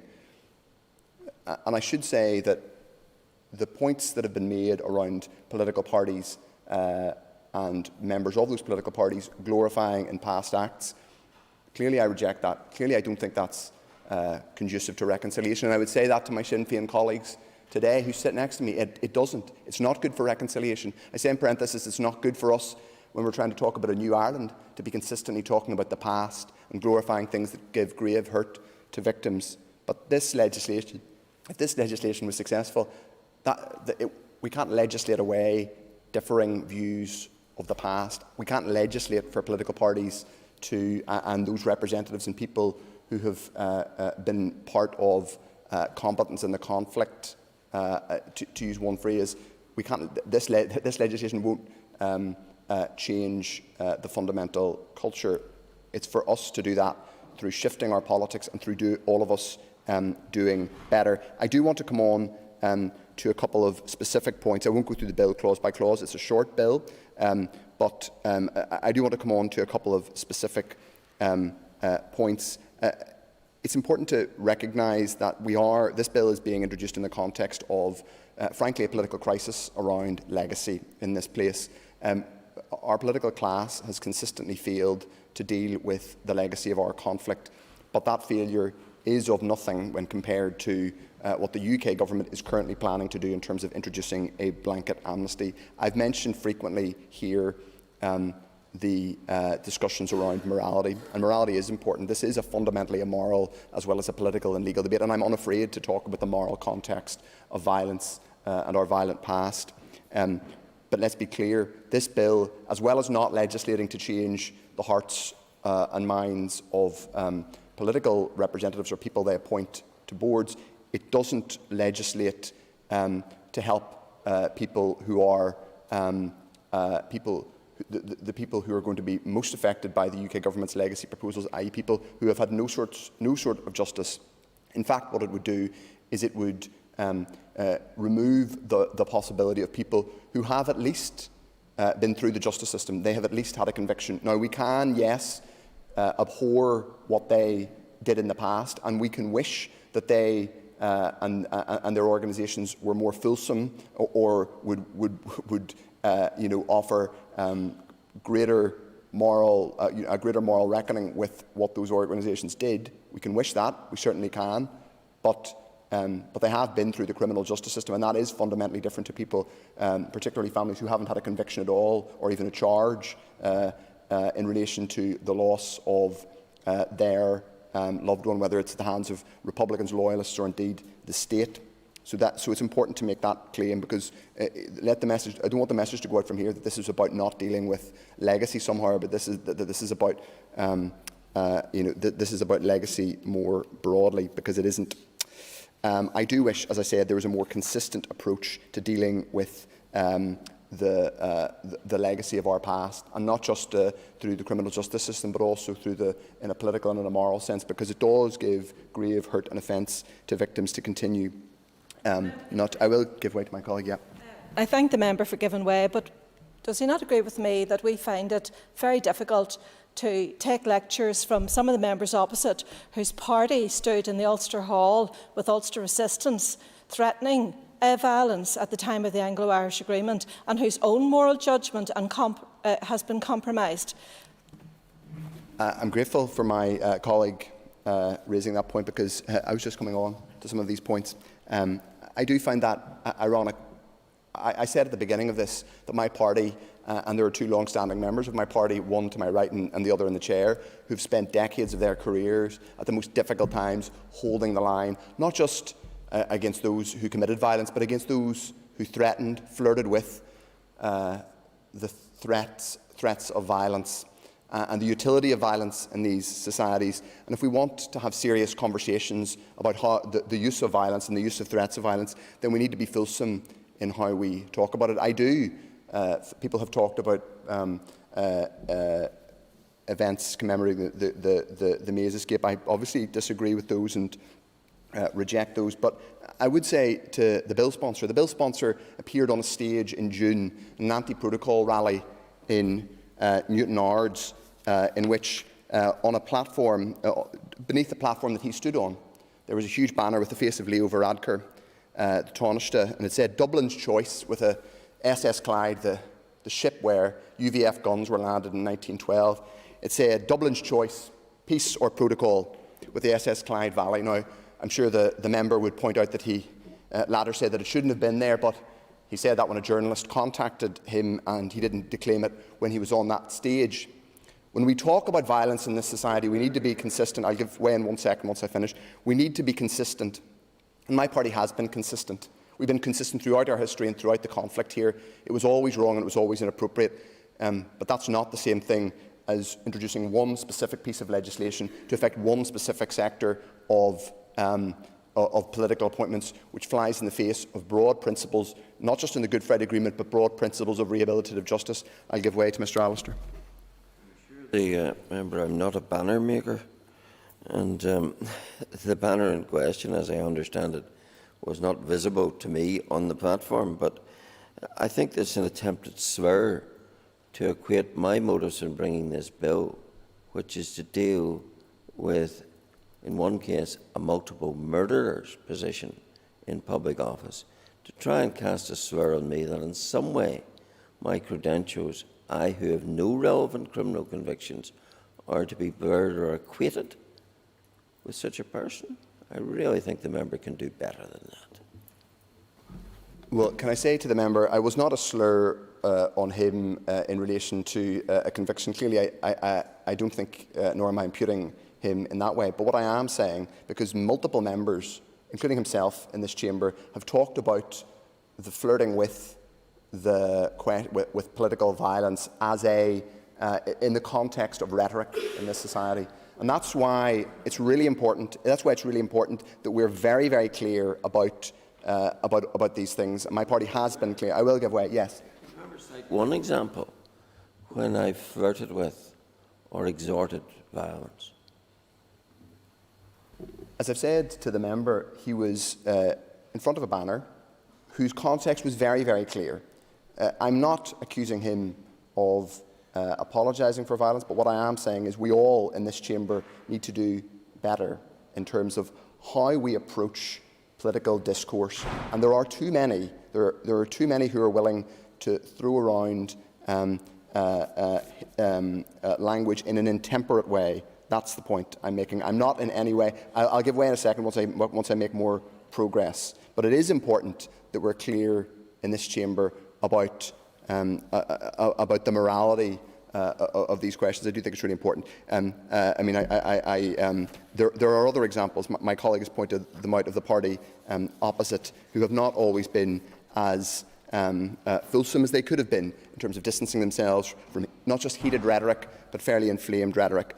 I'll leave that to one side. I'll give way briefly to Mr Wells. Remember, except there's a vast chasm and a world of a difference between appearing at a rally attended by many thousands of people, where there may have been a banner which couldn't be seen from the platform, which may have expressed a political opinion, compared to the direct involvement in the murder of a High Court judge and concealing the weapon, and being appointed a SPAD to this Department of Culture, Arts and Leisure. Can you not realise there's no equivalence? There's a vast difference between the two, and it's very unfortunate he's tried to give that equivalence in the case of Mr Allister. He's right. There isn't any equivalence, and I wasn't claiming there was equivalence. I was making a broad point about the way we use discourse in this society, and I think I've made the point now. I want to come on to a separate question, which is about the broad principles of rehabilitation. In this society, we are talking very clearly about the post-conflict context and the context around political violence, terrorism, paramilitarism. But it's also the case that this legislation would, though it specifically relates to political appointments, affect would affect anyone with a criminal charge. And anybody with a criminal charge could include, so anybody with a 5-year sentence could include someone who, in certain parts of the United States, was in possession of a quantity of recreational drugs. We may, clearly that's breaking the law in those jurisdictions. I will give way, yeah. With the greatest of respect, we're not talking about the United States of America. And you can come back to it. I think to go to prison in this country for 5 years or more, to be handed a sentence in this country for 5 years or more, the offence has to be pretty serious. I'm sure the member would accept that. I do accept that. But I mean, this bill relates to any conviction anywhere in the world, and it means that someone who was convicted in Arkansas, where there is you could have a 10-year prison sentence without parole for possession of recreational drugs. I'm just citing an example of some of the issues we might create in relation to this bill. It's also the case that I will give way very briefly, yes. And that's a very valid point. And that's the sort of point that will and could be teased out at committee stage. I am sure it wasn't Mr Allister's intention that somebody who had committed an offence in Arkansas could not be appointed a SPAD to the Northern Ireland Assembly. But the point is, I'm getting the drift that he's not even going to allow this bill to get the opportunity for that type of nuanced amendment. So, I mean, I've already made my party's position clear, as is my party colleague, Colin McGrath. And I'll move on to conclude, Mr Deputy Speaker, which is to say that... give way briefly, yes. It's just, does this not highlight, again, after the debate of the previous bill from Mr Allister, why there needs to be proper consultation in relation to this? And the experience of the previous bill also bears into this House in terms of the bill at the second stage was entirely different than the bill at final stage, because there's numerous amendments that had to be tabled, and also at final stage the bill was then also had significant issues. Indeed, he makes a fair point that it is important when you're introducing bills, even relatively short bills, to ensure full consideration of the potential consequences. So while in conclusion, Mr Deputy Speaker, I want to go back to some of the points the bill sponsor made. Let me reiterate, I have shown, my party shown in the past, a willingness to work with the bill sponsor on legislation, including earlier this year the Functioning of Government Bill.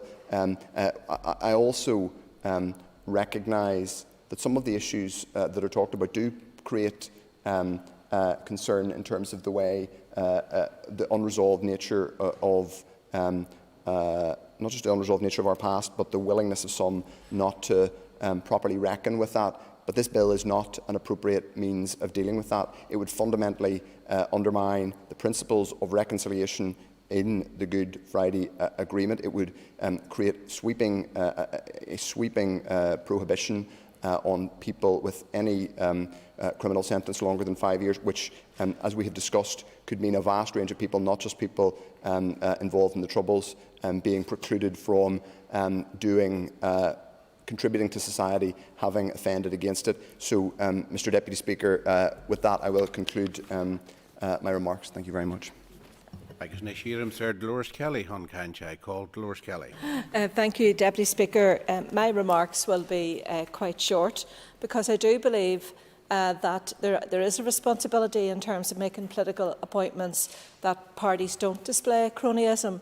That's a view, I believe, shared by the Sinn Féin President in the Dáil recently when she criticised Simon Coveney, and I think it's something that Sinn Féin in the North need to reflect upon when making political appointments.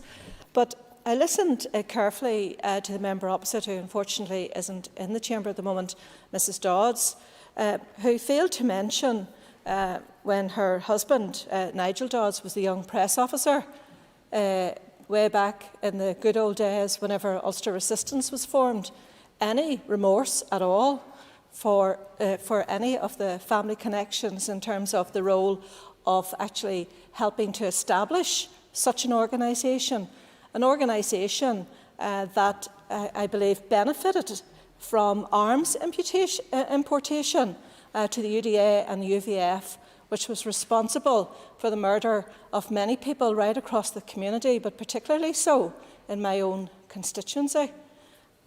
And I also would want to say, and again reiterate the point made earlier by Mr Muir, and whenever some members erroneously made the comment on comparisons around the PCSP appointments and the Policing Board. PCSP appointments of councillors is made by the party, and some of them may well have fallen foul of this legislation were to be enacted. So, you know, let's not try to confuse the issue. And unfortunately, I was... Point of order, yes. On a point of order, sir, I'm pretty certain that Mrs Kelly has made claims in relation to Mr Nigel Dodds that are untrue. When the Hansard is published, and if it is shown that those claims are untrue, will it be a requirement upon her to return to this chamber and apologise for them? That will be, whenever we reflect on Hansard, that will be an item for the Speaker to determine. Okay, thank you. Please continue, Ms Well, Kelly. I'm happy to answer that, Mr Deputy Speaker. I looked up Wikipedia and Ulster Assistance just while I was sitting here, and it said that a young press officer by the name of Nigel Dodds handed out leaflets outside the Ulster Hall. I think if we could move back to the issue of the principles of the bill, it might be more productive. You know, and the one further point, and I think it's right that we talk about victims here and remember victims, because they've been neglected for far too long, and they've certainly been neglected around a legacy, and not just most adversely affected by the horrendous proposals contained within the British Government's command paper and what they're seeking to do, but they've been neglected by this House. And I recall not so long ago that the former party leader, Arlene Foster, actually was brought to the court in relation to financial support for legacy inquests and coroner's inquests. And the point I'm trying to make, Mr Deputy Speaker, is that Mrs Dodds referred to innocent victims. Well, how many people have now been declared to have been innocent as a consequence of the former Lord Chief Justice, Sir Declan Morgan, having set money aside for such inquests which have been held over the last couple of years, which declared the people that were shot dead in Ballymurphy as completely innocent, which has declared many other people who were thought to have had guns in their possession to be innocent? I'm listening. There's a fair bit of attitude there, but if we could move back to the main principles of the bill, please. Thank you, Deputy Speaker, but I'm only... I will. The bill. In relation to the bill, you cited in relation to independent members of PCSPs and political appointees, and also there's independent members of the Policing Board and political appointees. Will the member agree that a fundamental part of the new beginning to policing was that to secure all-party agreement and support for the new policing structures, and a key part of that was to ensure that all parties would buy into that, to then retrospectively change the legislation in relation to political appointees and disbar people from that new beginning to policing would send a message to an awful lot of communities around that, which would be very negative. The member for his intervention and his redirection. Point of order. Earlier in the debate, reference was made to a Wikipedia article. I have now viewed the article in question, and the name of Mr Nigel Dodds appears nowhere in the article. Will the lady withdraw that claim that she made? I've already adjudicated on that. That's for the office of the Speaker to determine and to look into. Thank you. Please continue, Ms. Kelly. Speaker, but I did read an article. I read it. I'll send it to you. But anyway, I just want to return to Mr Muir's point. I think what we want to build is an inclusive future that is reconciled. And I do acknowledge the work that many have done in terms of policing, none less so than some of my own former party colleagues, who sadly are no longer with us, and in particular Seamus Mallon and indeed Alex Atwood, and what they have done in terms of transformation of policing and the challenges that lie ahead as the police hope to recruit over 300 new recruits from across the community later this year. And I think it woe betides any of us as elected representatives to use the policing board, to use the police officers as political scapegoats whenever political circumstances get tight. So, Mr Deputy Speaker, we as a party do put victims right at the centre of our thinking, but we also want to build reconciliation and build a new society that is inclusive and that does enable that type of new society to emerge. Thank you, Deputy Speaker. John O'Dowd on Council the Hall. I now call John O'Dowd. Mr. Speaker, I didn't know my name was down on Council. I'd been told it was, but thank you.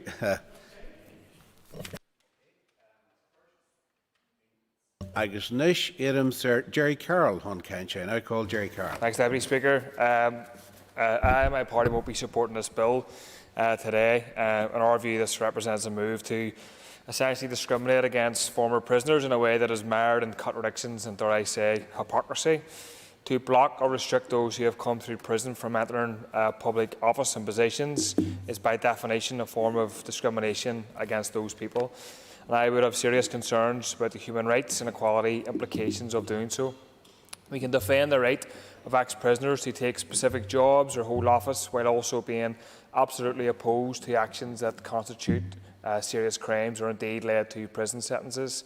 There is no contradiction in such a position and holding such a position. Of course, this issue isn't just about former political prisoners, as such discrimination would presumably, on reading the bill, impact upon all former prisoners who have been found guilty of serious offences. However, the proposer of the bill and others who supported the legislation have specifically raised the issue of former paramilitaries taking office, taking positions, so I will briefly speak to this. In my opinion, Deputy Speaker, anyone relying on the outworkings of the criminal justice system that existed here during and after the Troubles to today dictate who can and cannot enter political office is relying on a system built upon hypocrisy and disproportionality. We only need to look at recent moves from the highest office of the Tory party to absolve and protect state forces who killed innocent people to see that there has existed a situation of one law for state forces and one law for everyone else. And this bill would exacerbate that problem because it would base itself on a belief or a view about the criminal justice system which hasn't done enough to challenge the role of state violence or state repression. I resolutely, Deputy Speaker, oppose violence and oppose the many political manifestations of violence that have existed here in recent decades. I therefore have much to disagree with many people in political life here, including many ex-prisoners from quote-unquote different or both sides of the conflict. But at the same time, I defend people's right to participate in political office and any legislative system which blocks former paramilitaries from doing so, while at the same time doing nothing or not enough about state actors who partook in or indeed gave the go-ahead for some of the most awful crimes during the recent Troubles, including the murder of innocent people, is a legislative system based on rank hypocrisy. I also, Deputy Speaker, challenge the presumption in this legislation that assumes the outworkings of the criminal justice system are infallible, especially historically.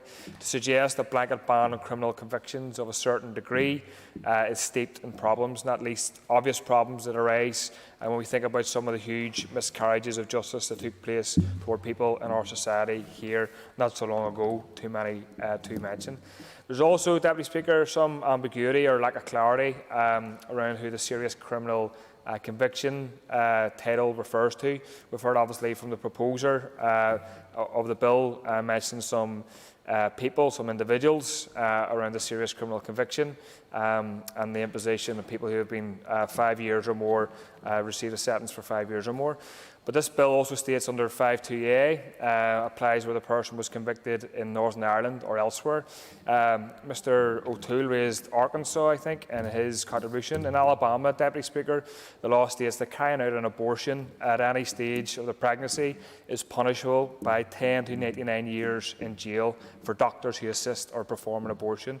So, my understanding of this bill is someone here moved to Alabama, or someone from Alabama moved here, and they carried out an abortion.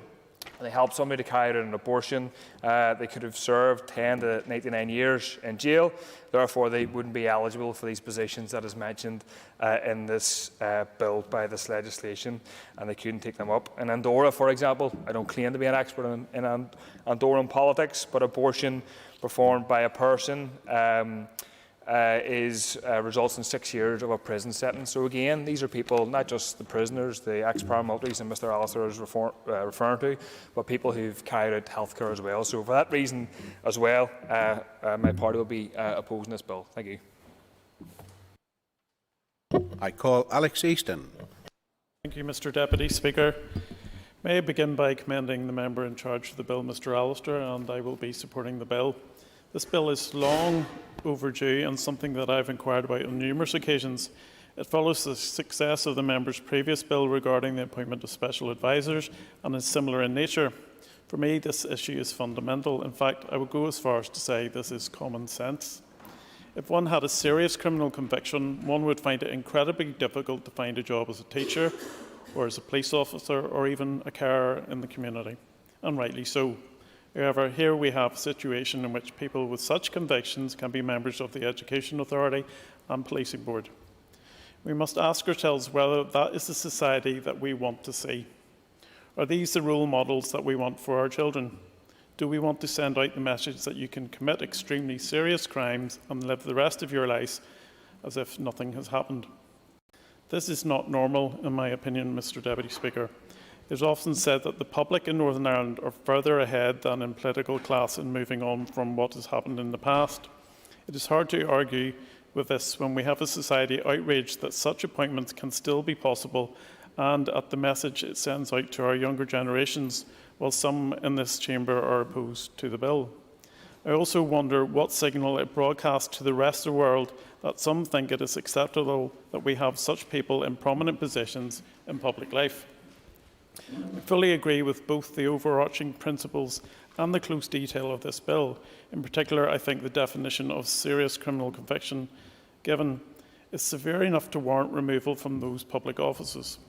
I'm pleased that the bill also covers convictions received outside of Northern Ireland.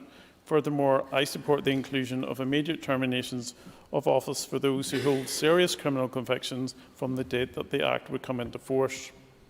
However, it is my belief that this bill still strikes an appropriate balance. Anyone impacted by this bill can appeal and have a decision referred to in an independent panel. The areas explored by the independent panels, such as remorse and assistance in investigations, can be affected by the individual involved. If they are unhappy with the final decision, they also have grounds to appeal to the High Court. The way in which this bill is designed means that both the current and prospective members of these public bodies will have grounds to challenge decisions that go negatively against them. I would also just like to highlight that minimal financial costs associated with the bill. To me, this is simply a case of doing the right thing, and there are no excuses for members of this Assembly that failed to do so. In this Assembly, capable of doing the right thing, I often wonder. In preparing for this debate, I received the Code of Practice for Ministerial Public Appointments in Northern Ireland. This code does not apply to political appointments, only to ministerial appointments. This in itself is problematic to me, as those sitting on the same public body who are appointed through meeting different criteria, which I deem to be unfair. I'm sure that members are aware of the 7 key principles of the Code, but I feel that some parts of it warrant repeating.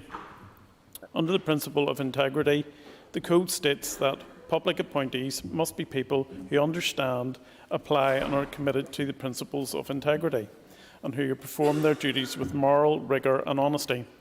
Given that the member in charge of the bill has included a requirement for the remorse displayed by the offender and their efforts in assisting with the investigation of this case to be examined when an appointment is reviewed.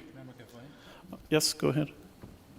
Thank you. Would the member agree with me that in terms of appointments and what have you, we are through the looking glass when you live in a situation in a country where you're excluded from being a member of a local council if you're a bankrupt, but you can sit on the policing board and have serious terrorist criminal offences? Yes, I would thank the member for his comments, and indeed there's an awful lot of double standards and hypocrisy right across all these issues, and this is an attempt by the member to actually start to rectify some of these. I find this to be entirely in keeping with the code of practice that non-political appointments must adhere to. To show remorse and to assist in investigations is surely a basic test of somebody's moral rigour and honesty. Another section of the code which I found to be of interest was that of proportionality. It states that the procedures applied at each stage of an appointment should be proportionate to the size and purpose of the public body and to the post to be filled. As I said earlier, checks are already undertaken for the ministerial appointments to these bodies. It is therefore clear that these checks are deemed proportionate for the size and purpose of these public bodies. In this context, it is hard to argue against the logic of screening all members of the Policing Board or Education Authority, rather than just some members as present. It is fundamentally unfair to have different standards for prospective appointees to public bodies. Another inclusion in this bill that I'm pleased to see is the recognition of the views of victims and their families. I'm sure everyone here is aware of recent cases in which victims have spoken out against certain appointments to the public bodies mentioned in this bill. Their anger and upset over these appointments should be at the forefront of our minds when we think about this legislation. In speaking out against these appointments, these individuals have articulated what most people in our society think. For example, how can we morally justify taxpayers' funding going to people with serious criminal convictions serving in public bodies? We currently have a system in which attempted murderers can be funded in public roles by those that they tried to kill and their families. That's just not right. Just before I do conclude my remarks, Mr. Deputy Speaker, or Mr. Speaker, sorry, I find their position to be disappointing from the likes of the SDLP and Sinn Féin, but I'm actually not surprised. I note that they have attempted to justify their stance by claiming to be against discrimination of any kind.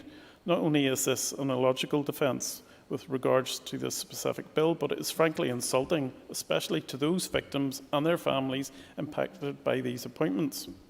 To conclude, Mr. Speaker, MLAs must decide if they value victim makers above victims. In this bill, like Anne's Law, is about protecting victims from the hurt of victim makers, being elevated as a role models fit to oversee education and policing. I entirely support this bill and its aims. I'm pleased to see it's come before the Assembly for its second reading today, and I wish the bill and the member in charge well. Let's therefore send a message that right still has a place in our society, Mr. Speaker. Thank you. Thank you, and I call Trevor Lunn. Yes, thank you very much, Mr. Speaker. I have a few comments to make about the bill, but I might as well declare my instinct, despite having heard some really heartfelt and passionate speeches today on both sides of the argument, would be to oppose the bill. Mr. Speaker, we have rules in Northern Ireland which exclude some candidates from political office. There are very few. Bankruptcy is one that somebody mentioned, and the serious criminal conviction in the case of a sitting member. But there's relatively few obstacles to trying to achieve the office in this Assembly. And that's a good thing. We need wide representation. That's the way it should be. And actually, that's the way it is. When I came here in 2007, and I made up my mind at the time to try and treat all members the same, that they recognise that they came here with the same mandate as I did from their constituencies. And I have to say, in the early years, it was difficult to treat everybody the same, because everybody wasn't the same. But, you know, we do mature. We're 15 years on now. And it follows from that, I think, that all members should have equality in terms of outside appointments and those within the Assembly structures. This bill seeks to differentiate between members who have historical convictions, some of which are now 40 or 50 years old, and which did not prevent them from election as MLAs, and those who do not. It makes no difference when those convictions occurred or the amount of time served in prison, as long as it was at least 5 years. Sure.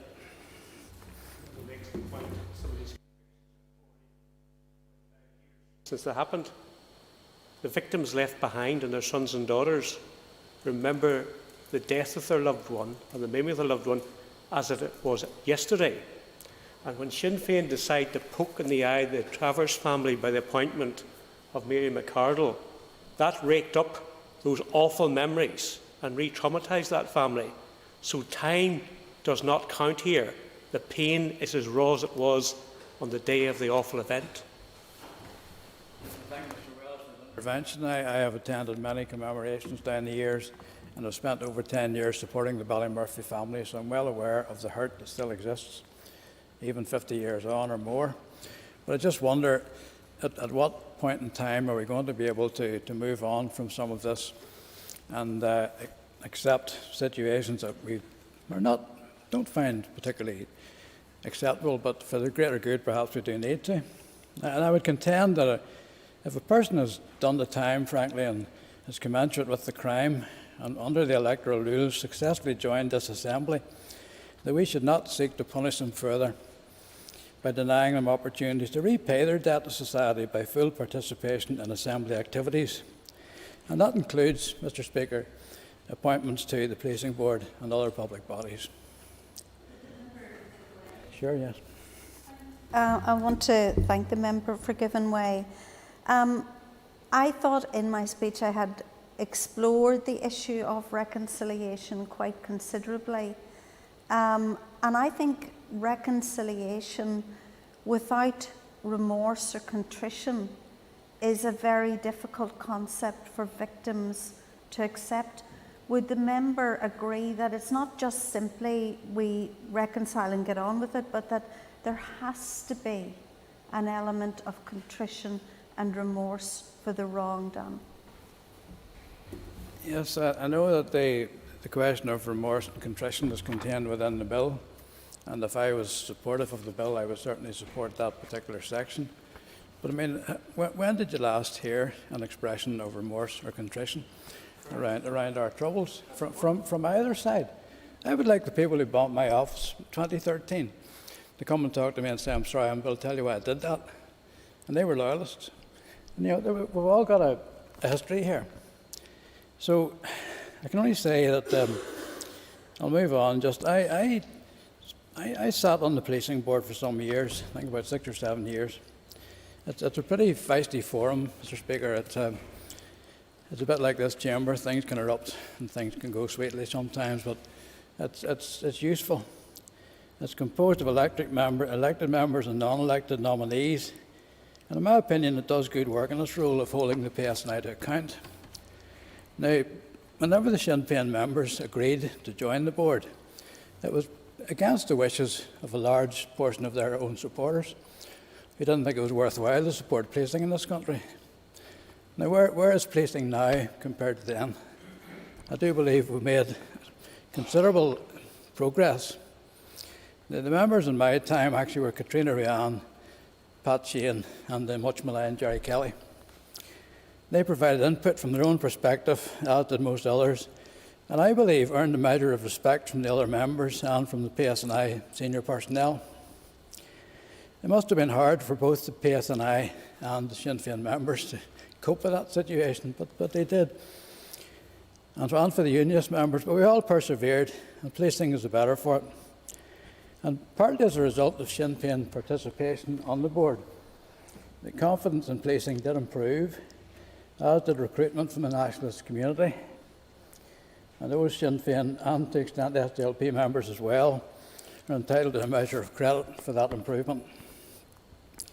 So I don't see any point to the section of this bill which seeks to prevent the participation of people like Gerry Kelly and Pat Sheehan and others, except for some kind of retribution or a vindictive attitude that they must continually pay for their wrongdoings after 40 years. The section which deals with the appointment of non-elected persons to public bodies by political parties is also a move I would not wish to support, frankly. Mr. Allister's bill in 2013 relating to the appointment of highly paid special advisers was timely and it was necessary. And before he asked, I supported it at the time. But I think it was also enough at the time, and it remains so. I think we must move on, and the introduction of a measure to prohibit the nomination of certain individuals to public bodies who have historical convictions is not, in my opinion, worthwhile or constructive. That's really all I have to say, Mr. Speaker. Everyone in our processes had to give ground and develop and mature. And I think we have to continue to do that, but I don't see any advantage to passing this bill, frankly, and I hope it will fall today. Thank you. Thank you, and I call Claire Sugden. Thank you, Mr. Speaker. I will begin by, I suppose, coming back to some of the thoughtful comments that I thought Mr. O'Toole had made in relation to moral judgments around the Good Friday Agreement. It was suggested to me recently that perhaps one of the gaps of the Good Friday Agreement is that we perhaps didn't put a transition period on to what had to happen to ensure peace within Northern Ireland. I was 11 years old when the Good Friday Agreement was signed, but I would have supported it had it been then, because what it did do was it secured a better future for Northern Ireland, and it did so in stopping the violence. But let's not undermine the significant leap for many that the Good Friday Agreement was, and some of the sacrifices that they had to accept to try and enable a better future for their children and grandchildren.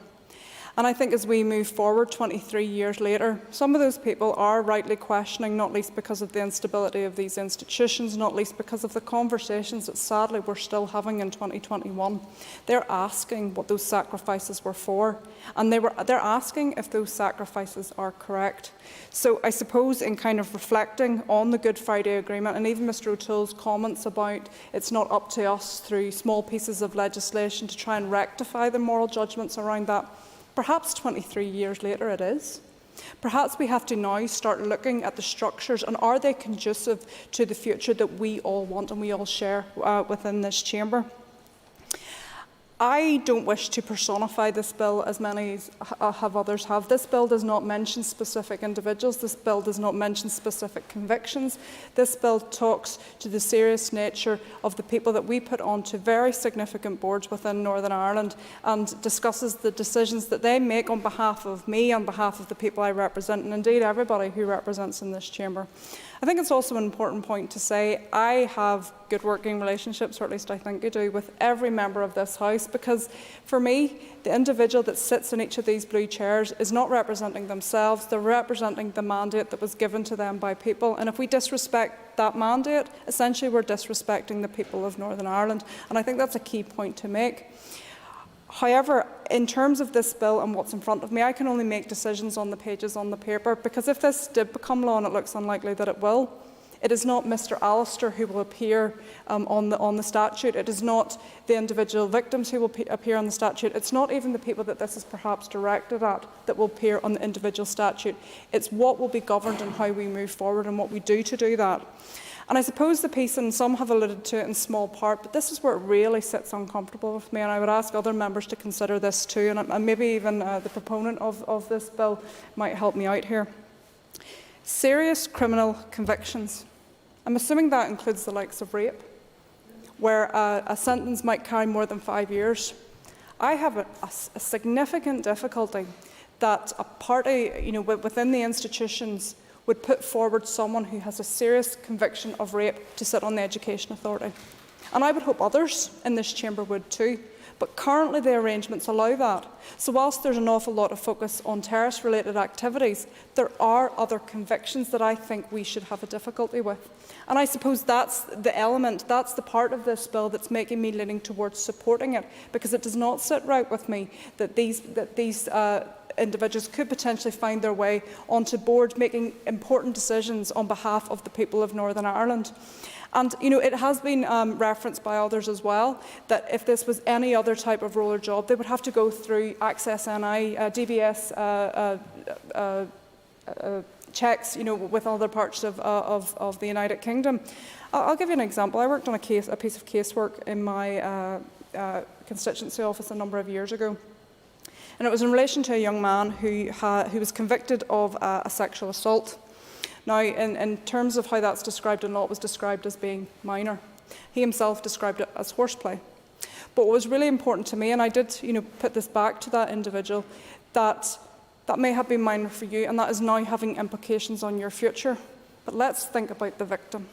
Let's think about the impact that has had on her.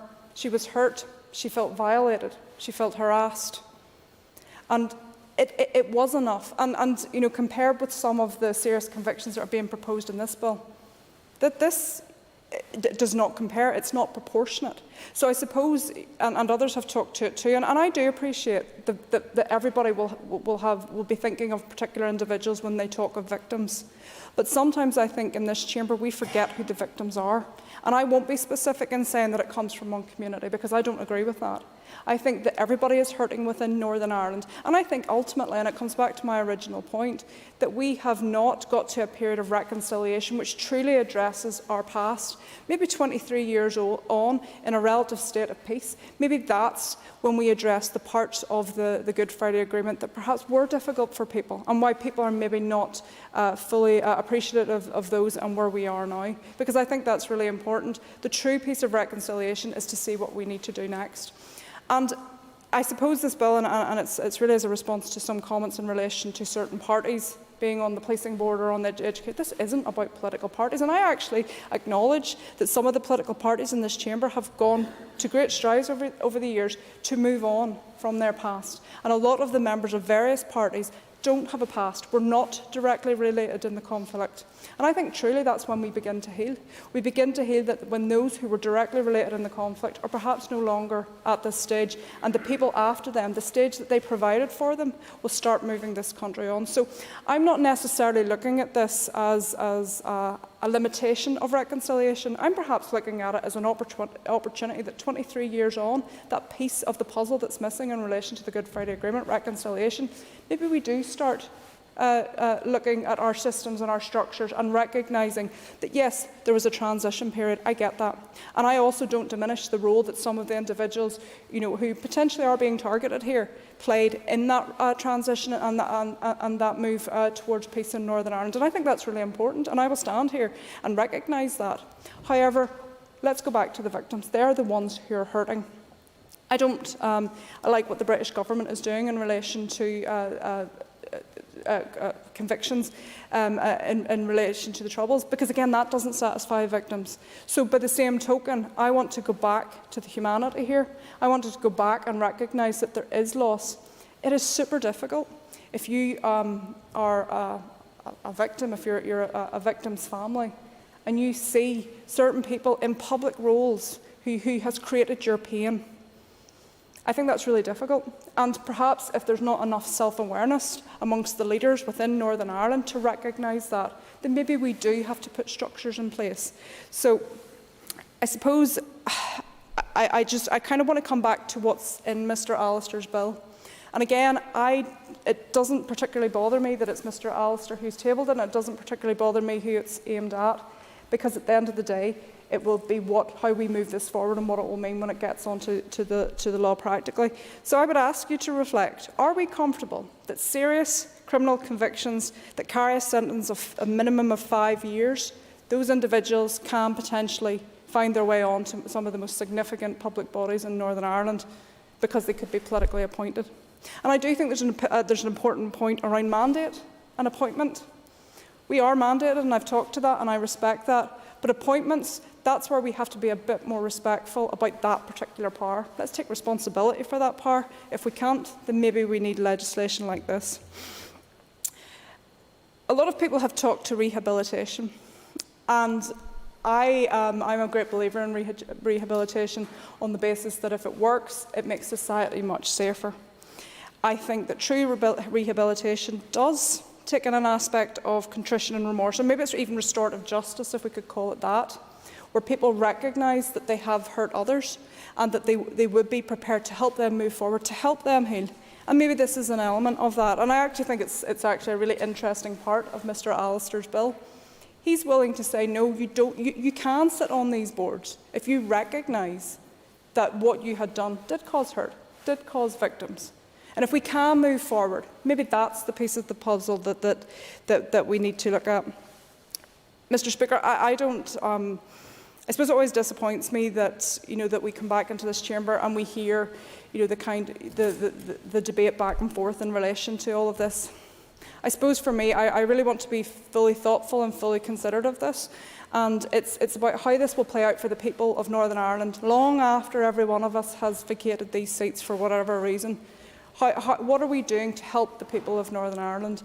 And maybe this is the small piece of legislation that will get others thinking about our structures and what needs to happen, because there is a piece of it that hasn't happened up until now, and maybe that's why we find ourselves in the position that we find ourselves in. Thank you, Mr Speaker. Thank you, and I call Jim Alister to conclude and wind on the debate. Thank you. I'm pleased to follow such a thoughtful speech by Ms Sugden. I think she made some telling points. The contributions of some others in this debate, I have to say, were in the classic style of trying to kick up some dust when you don't really know or want to deal with the issue. And we had all sorts of dust kicked up in this debate. There's some matter I couldn't even follow about a young Nigel Dodds. No idea what that was about. Mr O'Toole, he was clutching at straws from Arkansas. But really the answer to Mr O'Toole's point about clutching at straws for somebody who got a hefty sentence for drugs in Arkansas lies in what Ms Sugden said. By clutching to that straw, Mr O'Toole wants to give a bye ball to the rapist. Because this legislation, if it were to proceed, is drafted all-encompassing of all criminal offences. It's not just the terrorist offence. It's any offence, which invariably would include rape, which attracts a sentence of more than 5 years. So when we come to vote tonight, we are saying to ourselves, take the politics out of it. Am I content that in a country where I have the power to legislate,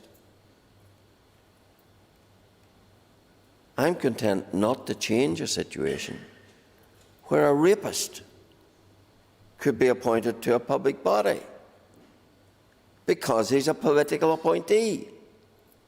Under the cover of being a political appointee, he can be appointed to any of these public bodies. Are members content to embrace that concept?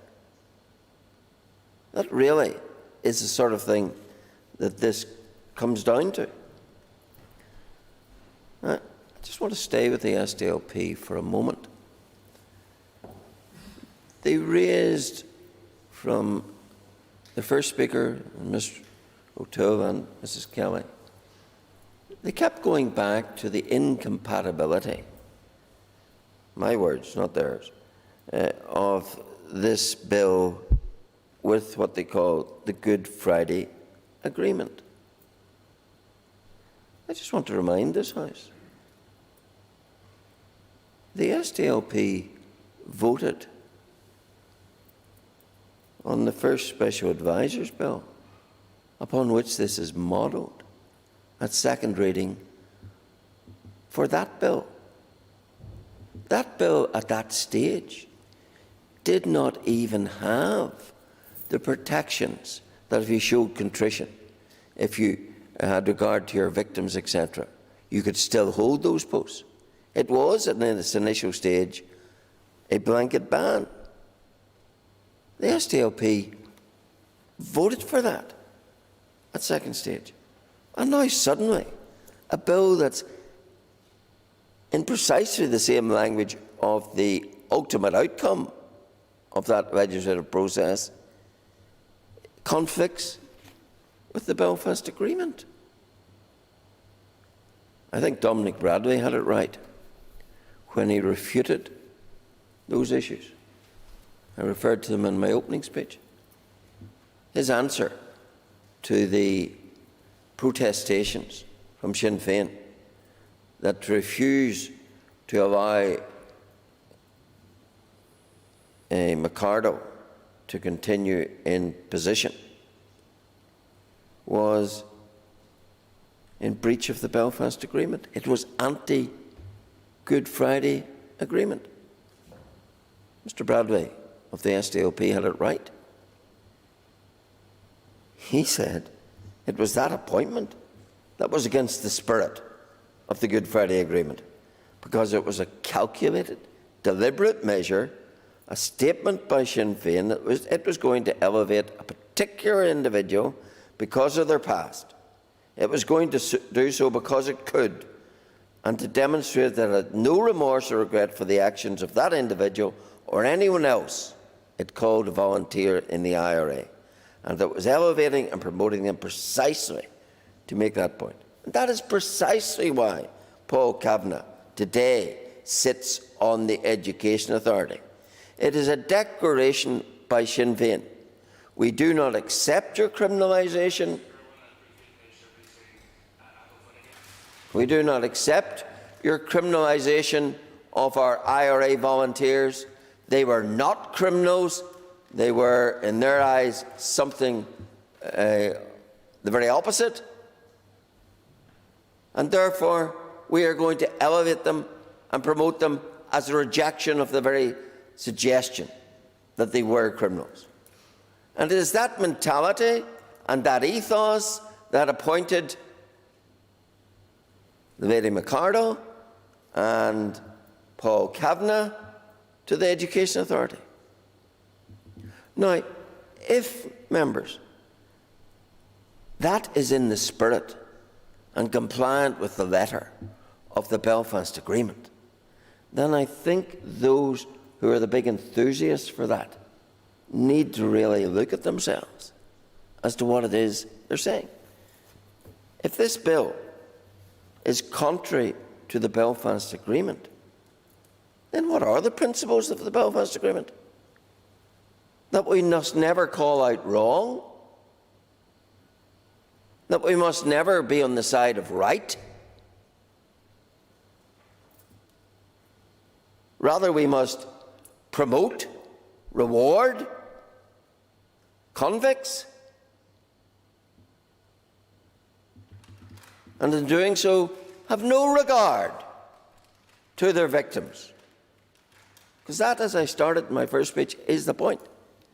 We choose here. Are we on the side of the victim makers, now the political elite for some, or on the side of the victims? And it saddens me that the SDLP, who in 2012 and 13 saw the issue, today, apparently, are going to kill this bill, and to kill it in blatant contradiction of the stand they and some of their members articulated at that time. Well, either you were right then and you're wrong today, or vice versa. So is the SDLP repudiating the stance it took against Mary McCardle being a special advisor? Are they saying we made a mistake in voting second stage for a bill that would remove her? The same bill that removed Paul Kavanagh from the office of Special Advisor. Was that too a mistake? Because really, the SDLP are now in a position that that's the point they've driven themselves to. And then I come to another part of the pan-nationalist front, the Alliance Party. They voted in the final reading for the 2013 Act. They embraced the very principles which are word for word in this bill that were in the 2013 bill. So what has changed? The legislative intent, the legislative language hasn't changed. Patently the Alliance Party has. If now they eschew that which they supported back then. And it'll be very clear to the watching public that if members vote as indicated, then the Alliance Party and the SDLP have combined with Sinn Féin to protect in office a multiple murderer. A man who was told by the sentencing judge that he didn't even show a shred of compassion for the innocent victims that he murdered. Innocent victims that he knew were there, that he could see before the bomb was detonated. Now really, is that the sort of company the Alliance Party now keeps? That they want to protect individuals like that in public office, overseeing the education of our children? How has the Alliance Party so lost its way that in 2013 it did the right thing And tonight, it will be Sinn Féin's little helpers to kill this bill. And in killing that, stamping on, trampling on innocent victims. Like Nora Field.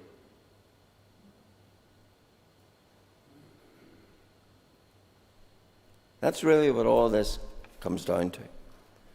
Which side are we on? And of course it's all dressed up and said, oh, reconciliation. Mrs. Dodds made probably about the most pertinent point in this debate when she drew to our attention, what is reconciliation? Reconciliation without remorse is nothing. It is a sham. It is a front. It counts for nothing. And yet, the ideological stance of the Alliance Party and the SDLP, no surprise also of Sinn Féin, is forget remorse. You don't need remorse. Just let's embrace that nice-sounding word reconciliation, and let's continue to elevate to high public office those who have no remorse. So remember in this House who thinks that the two gentlemen we're talking about, Mr. Kavanagh and Mr. Kelly, have any remorse, any contrition, any thoughts in Kavanagh's position for Nora Field.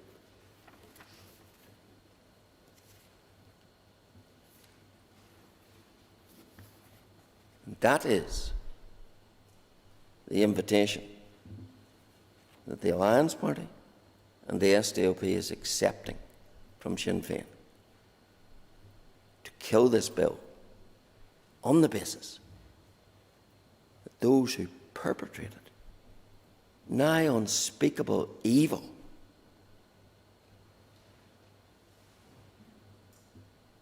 are to be treated like anyone else who didn't. Have we really so lost our moral compass in this House that we're prepared to sweep all that under the carpet? That's what those who go through the no lobby tonight are doing. Sweeping all thoughts of true reconciliation, which comes with remorse, dispensing it, discharging it, saying, no, we don't need that, we don't want that. We want people who are unremorseful, people who are not contrite, people who care nothing about their victims, to be elevated to high public office. If that's really where politics has got to in this place, then I do despair of our future. That's an amoral, not a moral compass. Thank you. Thank you, members. And the question is that the second stage of the Political Appointments Bill be agreed. All those in favour say aye. Aye. The contrary, no. Aye. Clear the lobbies. Clear the lobbies. The question will be put in 3 minutes.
Order. If members would resume their seats, please.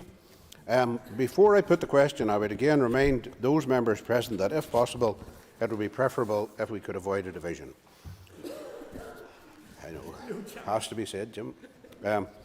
The question is that the second stage of the Political Appointments Bill be agreed. All those in favour say aye. Aye. Contrary, no. Do we have tellers?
Okay, members. Tellers have been appointed as follows. Tellers for the ayes are Christopher Stalford and Jim Wales. Tellers for the noes are Linda Dillon and Kiva Archibald. Before the Assembly divides, I want to remind you that, as per Standing Order 112, the Assembly currently has proxy voting arrangements in place. Members who have authorised another member to vote on their behalf aren't entitled to vote in person and should not enter the lobbies. I remind all members of the requirement for social distancing while the division takes place, and I ask you to ensure that you retain at least a 2-metre gap between yourself and other people while moving around in the chamber or the rotunda, and especially in the lobbies. Please be patient at all times, observe the signage and follow the instructions of the lobby clerks. Clear the lobbies. The Assembly will divide. Ayes to my right, noes to my left. Thank you.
Can we secure the doors, please?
Members, can I ask that the clerk read the result, please? 88 members voted, 40 members voted aye, 48 members voted no. The motion is negatived. The second stage of the Political Appointments Bill is not agreed, and therefore the bill falls.